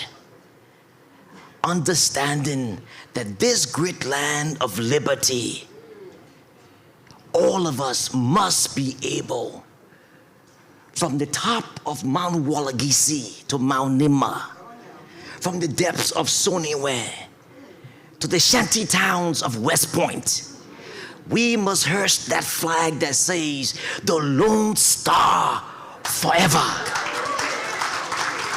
Today, tomorrow, and the years to come. Because those who are looking down below, those who died senselessly, must realize and say to us, we did not die in vain. And those yet unborn that will walk the streets of Monrovia or Buchanan or in the little town of Fortsville. The pro temp is happy when I say that. Those who yet unborn, when they walk on those streets, may they say that those who went before us have set in motion a land where there will be no more segregation, no more tribalism, no more division. For indeed, united we stand to forge ahead. Let this be the guiding principle that we leave this place with. Let us go not unpacking the short time we had, but let us say that together we came under the leadership of His Excellency, moving this country forward, politics aside. Because indeed, with God above, our rights to prove, we will overall prevail.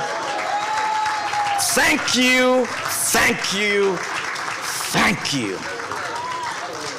for allowing me, Honorable Erasmus Williams, for entrusting me and my committee to serve your office.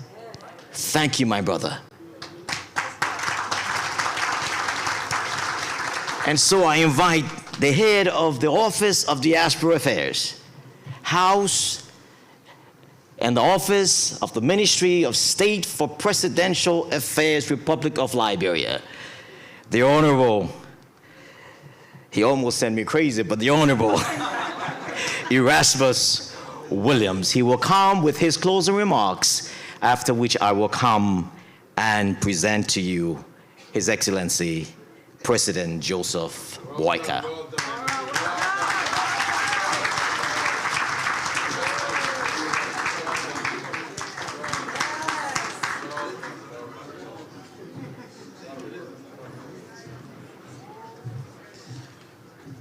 I can't go to church, we feel like we're in church, you know?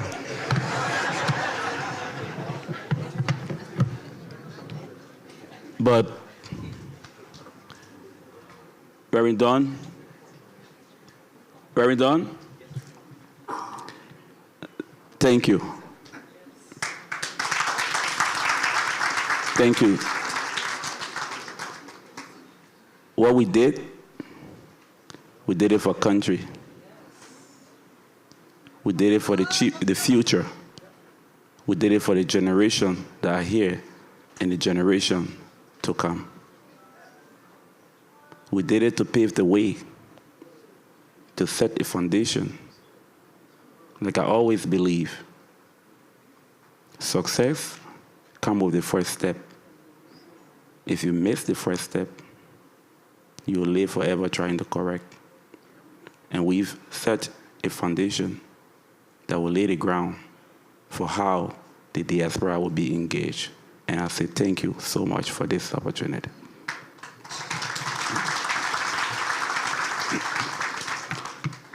I want to call up all all of our volunteers, please. Again, I want to call up all our volunteers. Our volunteers, please. Please give it up for them. Please get the volunteer from the gate. Please give it up for them, please. Because our own part, we are credit eater. We just eating the people credit. I didn't want to know the work. The volunteers, please. You know yourself. You know you are working. You know you volunteer. Just come up. You've done it. You did it. You made it happen.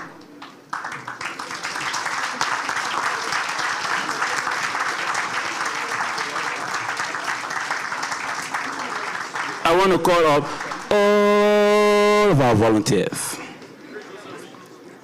so we can motivate the people to continue to get more support.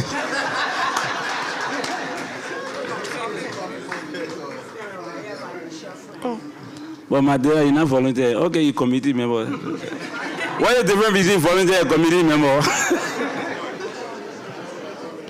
Give it up for them, people. Where are our embassy staff? Where is our embassy staff? They are also volunteers. Okay.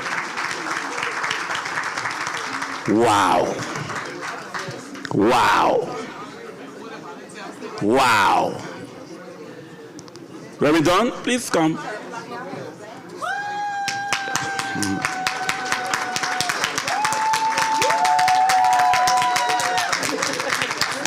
Oh, but we say volunteer. Where am I, Wetty? Mr. Wetty, you not here? Oh, like you get big volunteer, small volunteer. Oh, yeah, we're giving for free.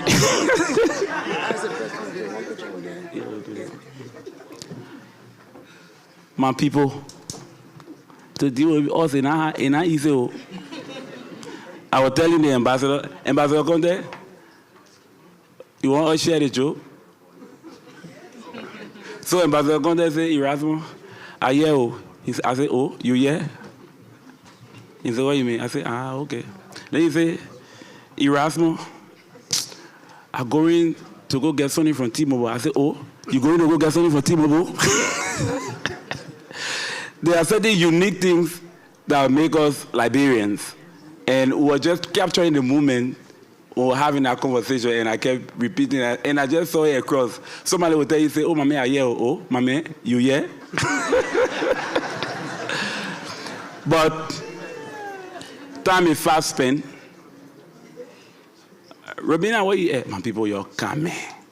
You don't put me in trouble. Thank God I call me. I say, oh, I will volunteer. Because yesterday, last night, Georgette, where you at? Jackie Maki, where you at? I won't get in trouble. Ha. Before we call you, start blacking our number because we get it there. That's why annual return. In December, we'll go in Liberia. We'll come in big again. So, hey, protocol, I beg you, please. I want legal. That all our volunteers there? Okay, people. Y'all, thank you. Y'all, thank you. The work you've done, this is the result.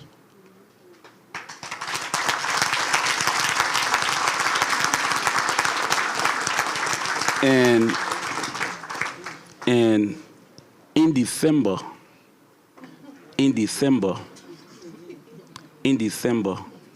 we'll actually be reviewing all of the recommendations from this conference. So we'll be doing a review in Liberia during the annual return. So we'll come back together again to listen and look at everything you said the different surveys, from the reports from the different breakout sections, to be able to put the document policy, we call it the Diaspora policy, to share it with the government of Liberia so that they can be informed in what your high priorities are and see how they can be able to engage Liberians more. So I want to say thank you, and I'm going to beg the indulgence of His Excellency and the First Lady, the Pro Tem, and in fact, maybe the Cabinet, to honor our distinguished free workers. But so we can take a picture together that will go in the history of this new day in the engagement with Liberians in the diaspora.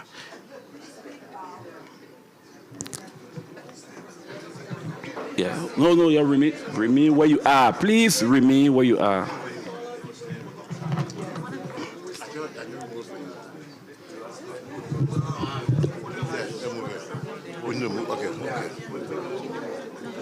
You got it? You can move it. I want to tell you. No. Put it on the side. You guys will step. Yeah, because we shut. So first, The whole team will stand right here. We do everything together. We order them. We send each other. We do it all like this. We now do it. We got time. The president from there comes to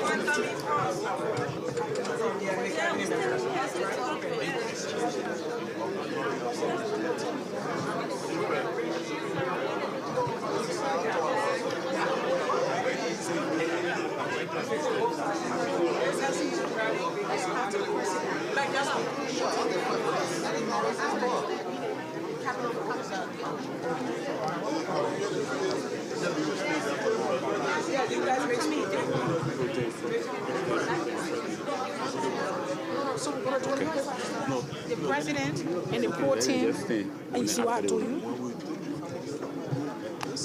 So I'm bringing the president right now? I'm bringing him right now? Okay.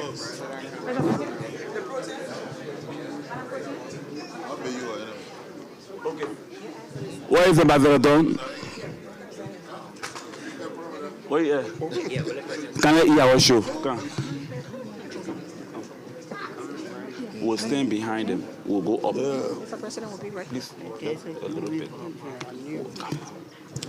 Ambassador.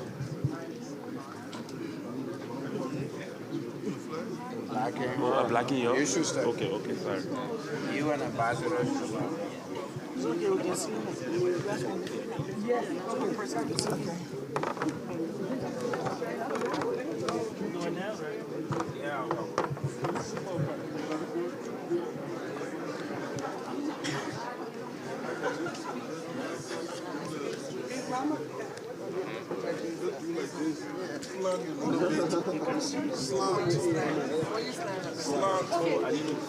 Like somewhere. My man, you get a young man.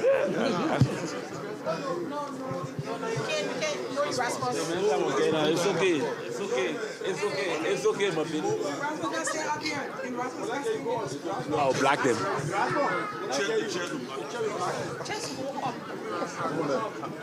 Who's standing out here?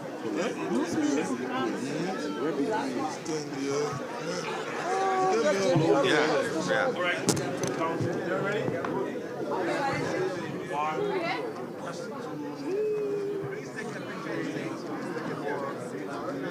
Thank you. Okay, once a Liberian, always a Liberian. Once a Liberian, always a Liberian. Okay, the cabinet will leave and the president, the first lady, and the pro tem will remain standing.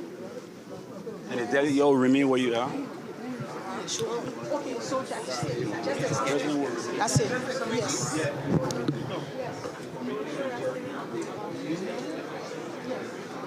Yes. Okay.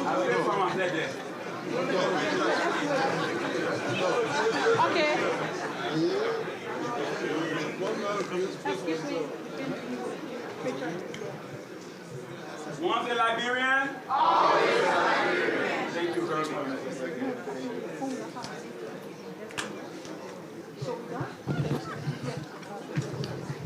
Thank you, great volunteers.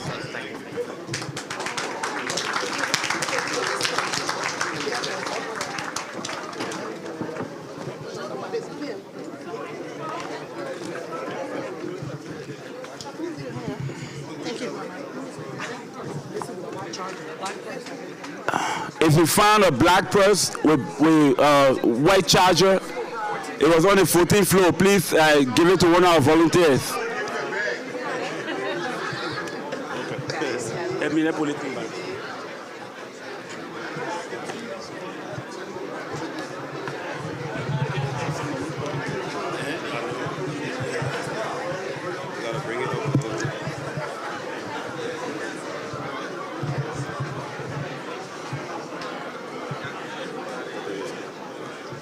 Okay, thank you so much. I think when one tax finish, it opens doors for another one. Can you please show the, I'd like to call on Dr. Clarice Kula, please. Dr. Kula.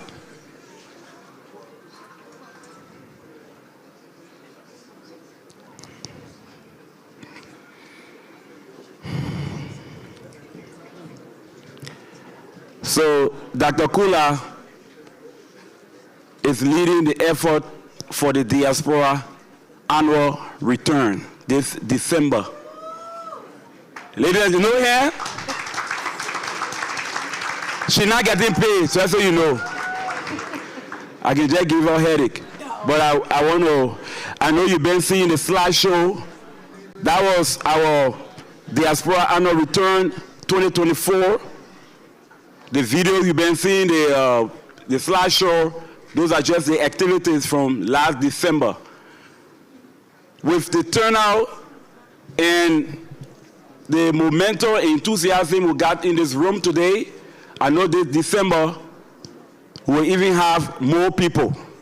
So we want to take this time to invite you to Liberia this December, where we'll be also reviewing the outcome from here, your different recommendations.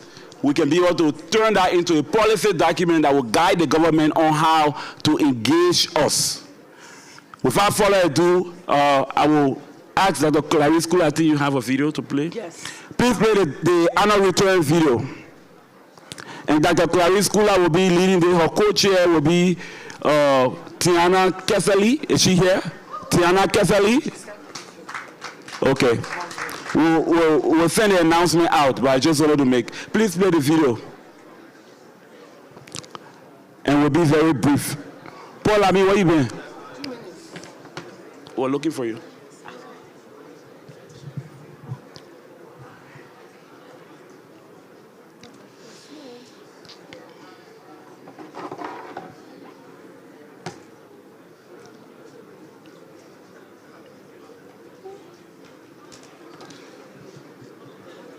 Yeah, please bear with her, yeah? I'm begging you.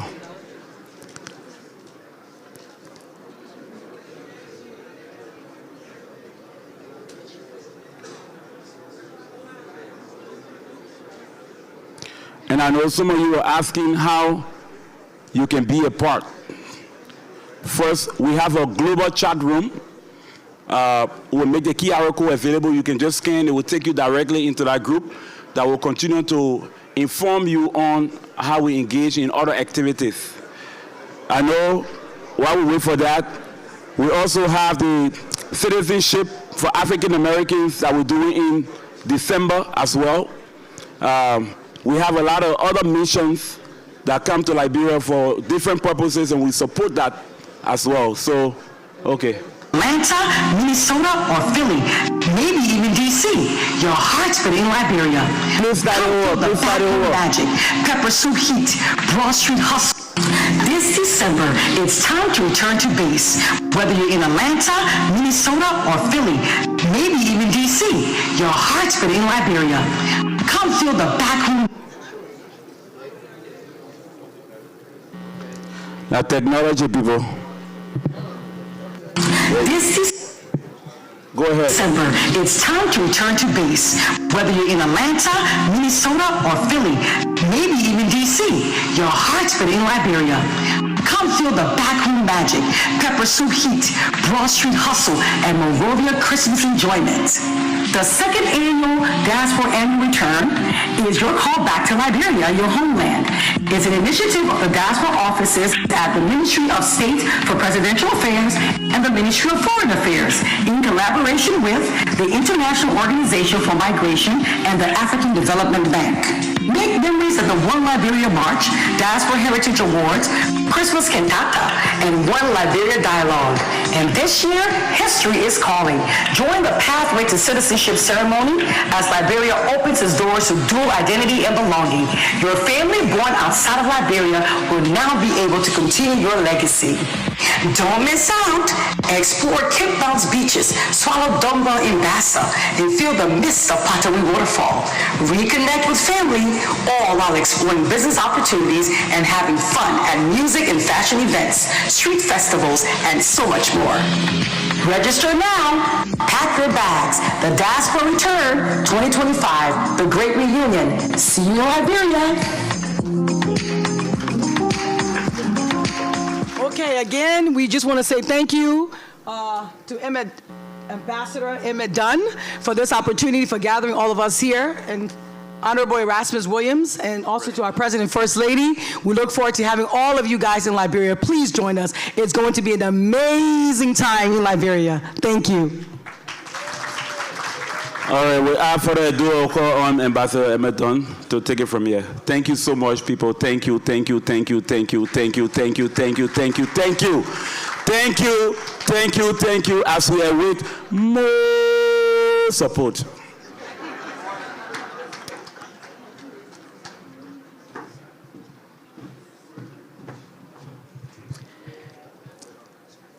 Protocol has given me this distinct privilege, and that is to introduce and present Our Excellency, the Honorable, the Ambassador, the Waymaker, the Encourager, the Father of Liberia, Uncle Joe, Bojo, Brother Joe, President Joseph Numa Boyka.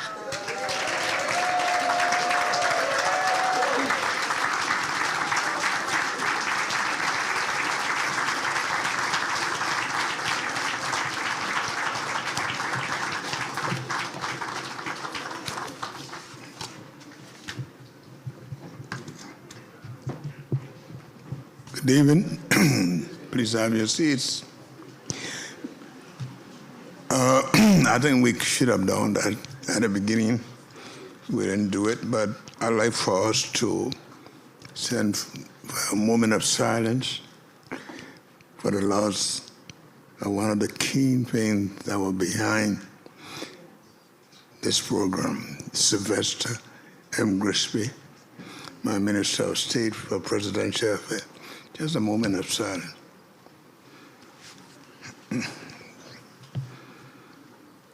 In the name of the Father, Son, and the Blessed Holy Spirit. Amen.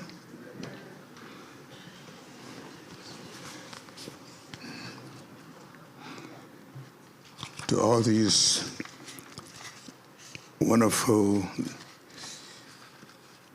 the pro tem, the ministers, came all the way from Liberia, our ambassador, to the great, great supporters who spoke so well and inspired all of us. The organizers, all the Liberians here. You know, sometimes it's very difficult to get Liberians together in this particular way. And I'm reminded about a young couple. They were married for 8 years, and not one day they ever went out together. But their rent was due, they couldn't pay, so they asked them to leave. And they were coming out that night. The father had the young baby, mother had a cradle, and the mother laughed. And the husband said, honey, don't laugh, it's serious. We have to go to find a place. And the lady said, it's funny, for 8 years, this is the first time we're going out together.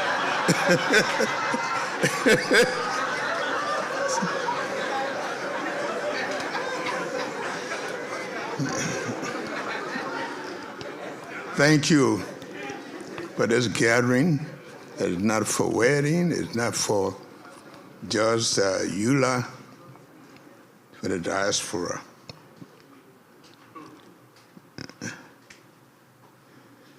You know, I had a lot of people talking, and I've been used from being vice president. A lot of people, investors, come in and talk, and then they remember me saying, I don't believe in NATO, no action, talk only.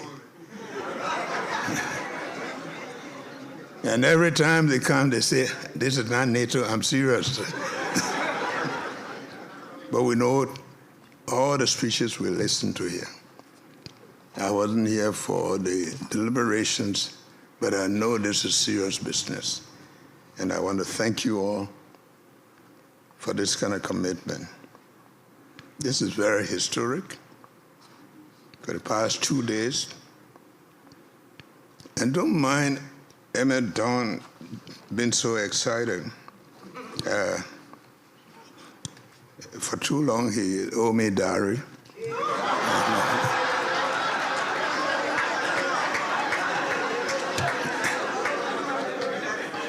And just not too long ago, I told him the diary is fully paid, you are free. So he's so excited. Then I asked him to go and speak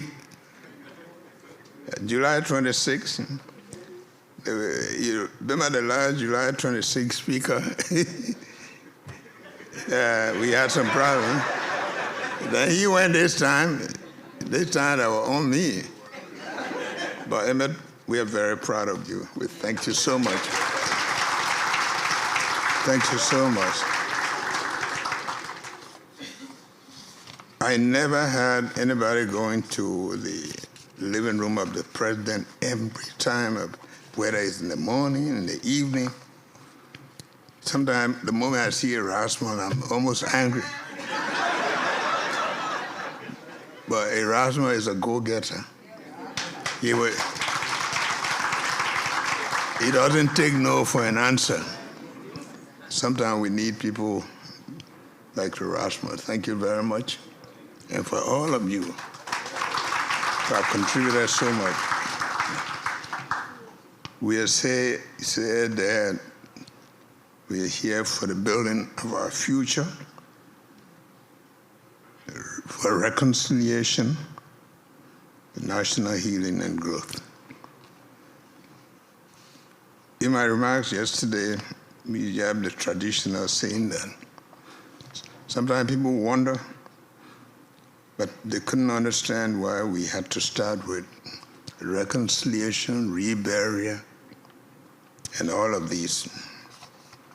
The traditional saying that they don't have them anymore, maybe they do, that when the lice is in the head, if you don't take the lice out first, you plait it, you will loosen it again.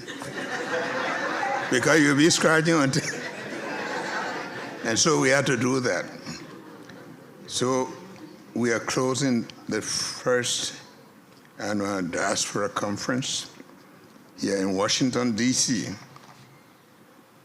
I'm filled with gratitude, renewed confidence, and hope for Liberia's future.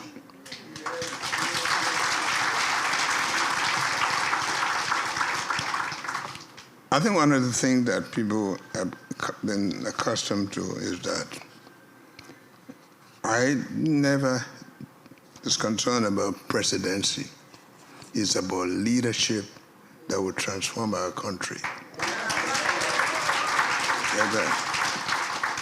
And that's why when I was vice president in 2015, I just got up in the morning and I wrote something, Think Liberia, Love Liberia, and Build Liberia. So when I made the first Christmas card, I had Liberia is 168 years old. Let's ask ourselves, are we where we should be? Are we satisfied with where we are? From now on, Think Liberia, Love Liberia. And that has been part of me. Today, I hear people call, oh, thank you for our country. I never used to hear that before. But we're getting there. I know you can see people smiling, people who had these grief that have been carrying for years. And we see the country is moving. I don't even listen to the criticism because I always say, don't cause the darkness, turn the light on. That's all we're doing, turning the light on. Forget about the darkness. At least the Zocos are blaming me that I don't give them any more chance to check people's phone because they have electricity.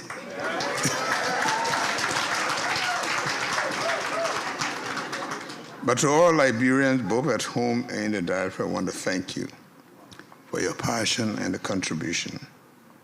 As the chairman and members, the planning committee, your tireless efforts, you're turning this vision into reality. The coordinator, the Diaspora office, I want to thank you for your leadership and coordination. We deeply appreciate your partnership, all of you sponsors who support and the demonstration of your faith in Liberia's journey.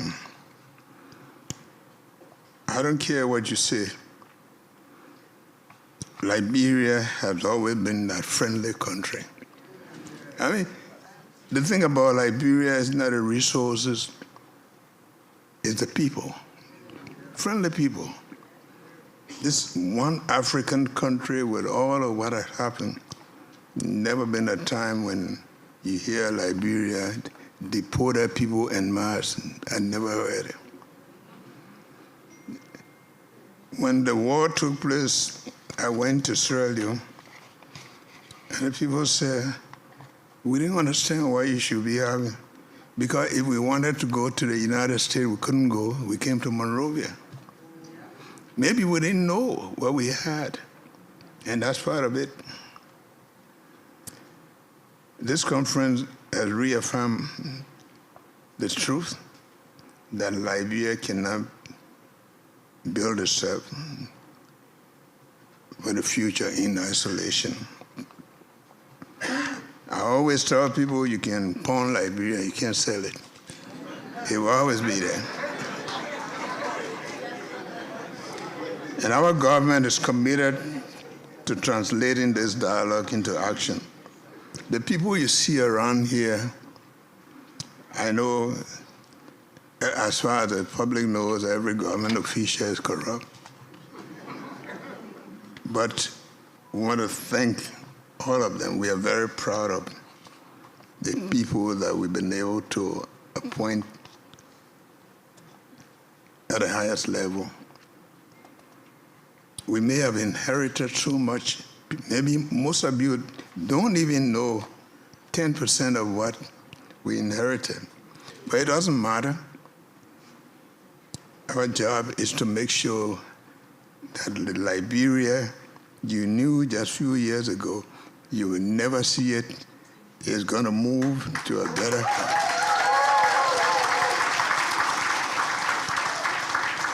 For those of you who have worked, we will review all the various recommendations and action.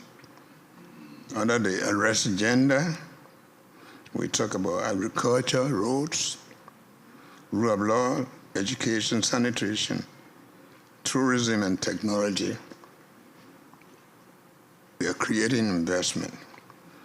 And I'm happy that this conference has taken place at this point. We had $8.3 billion for the arrest agenda for inclusive development.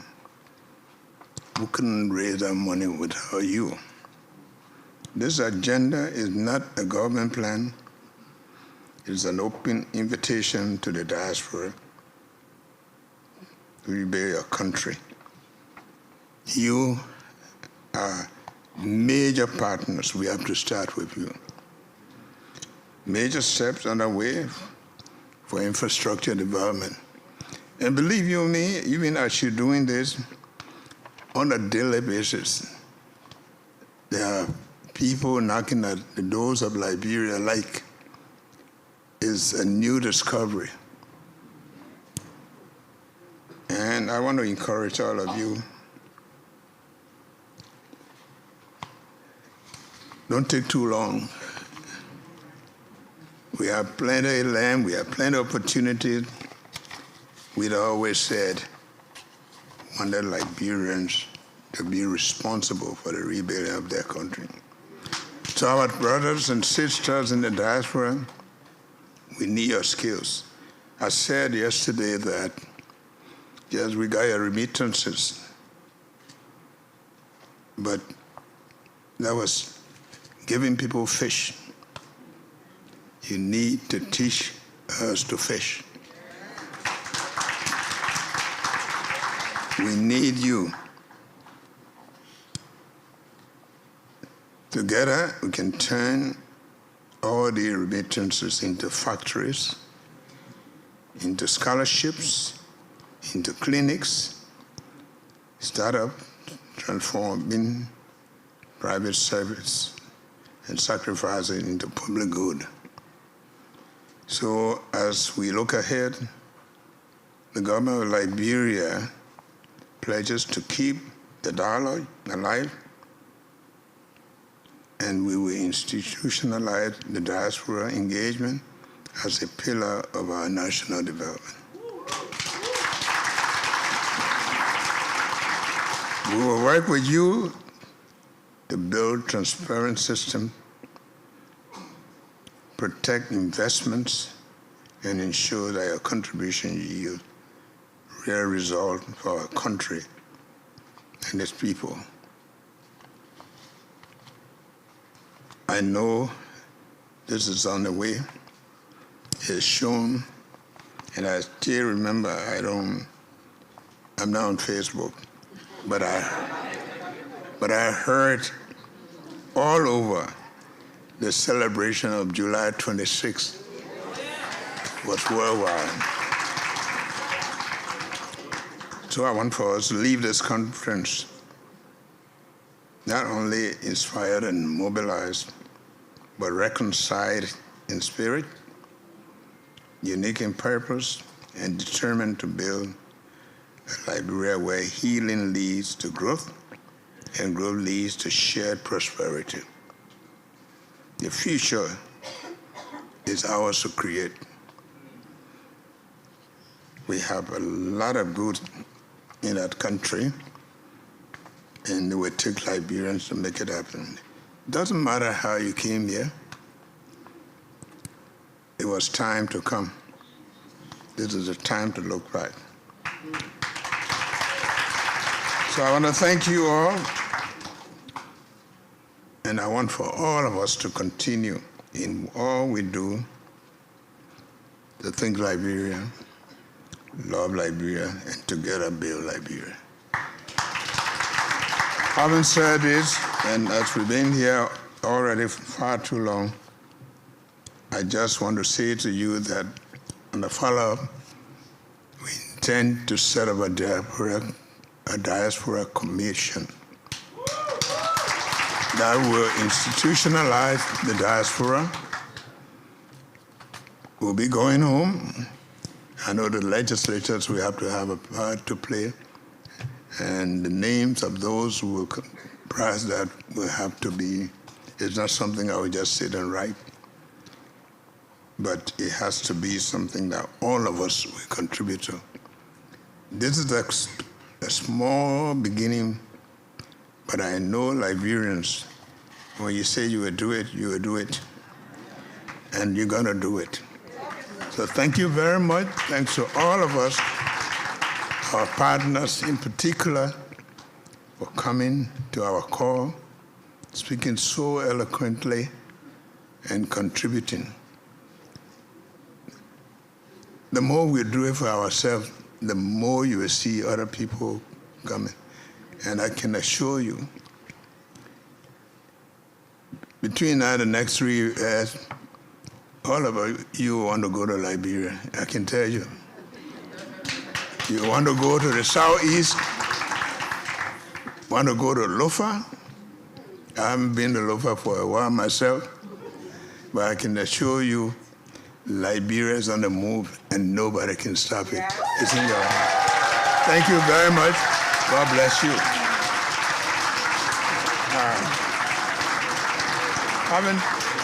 Haven't said this.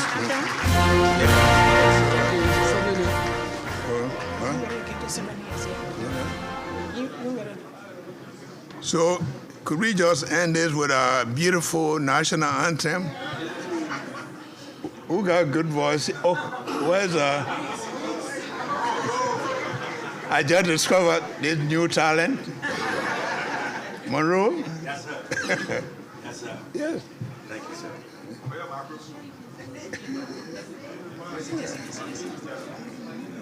Oh, hail Liberia, oh, hail.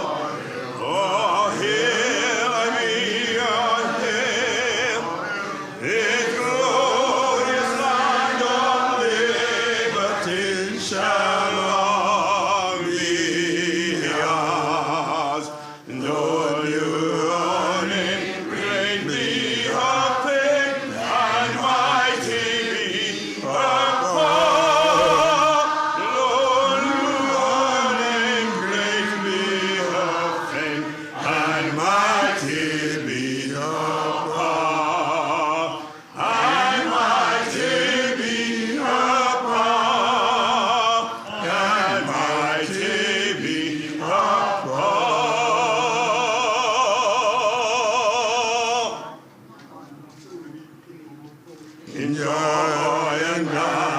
With our hearts united, without the freedom of forest united, oh, Liberia's happy land, the home of glorious liberty by God's command, the home of glorious liberty by God's command. Oh, hail Liberia, hail, oh, hail Liberia, hail. Strong success is show we cannot fail. With God above our lives to prove, we will all prevail. With God above our lives to prove, we will all prevail. We will all prevail. We will all prevail.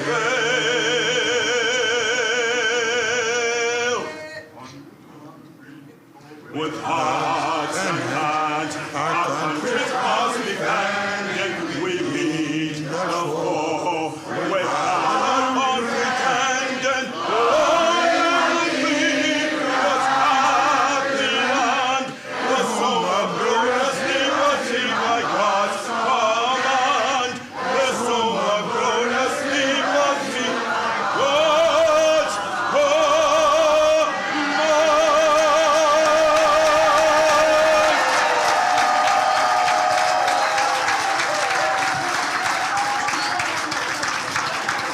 If you don't remember anything in the song, remember in union strong, Thank you very much. Thank you.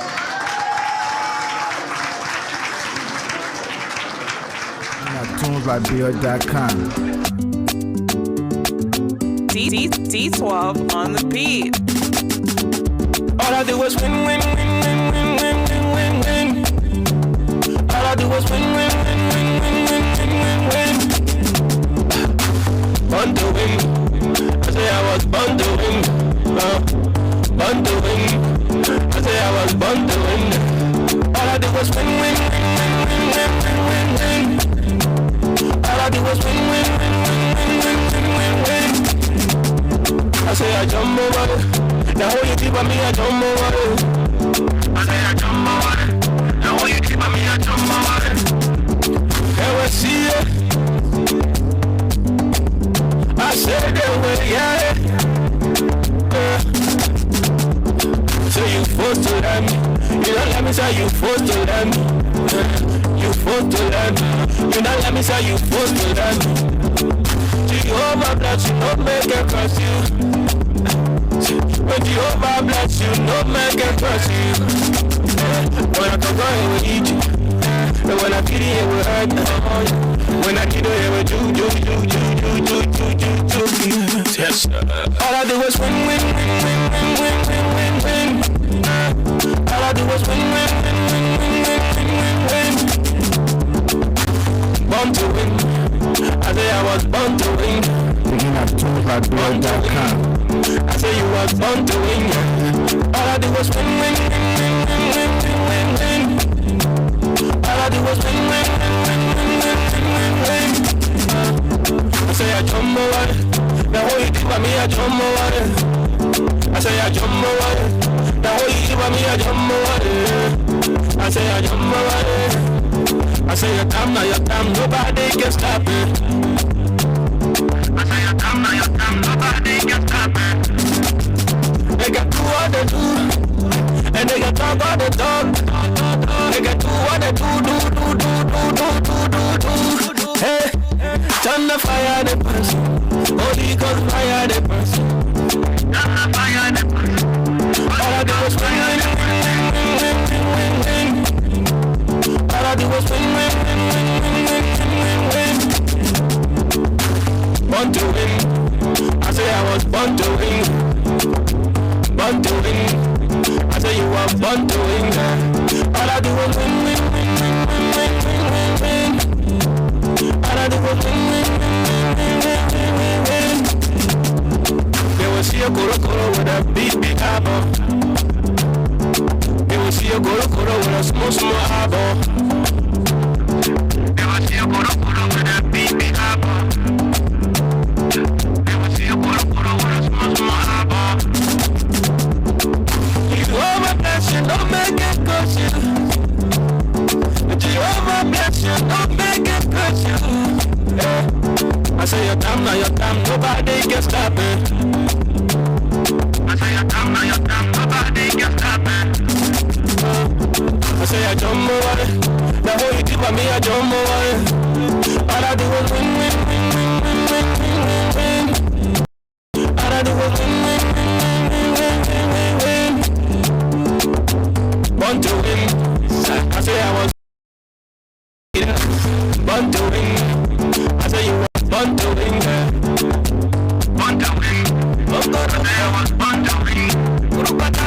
Born to win. Exclusive at TunesLiberia.com. Begin at TunesLiberia.com.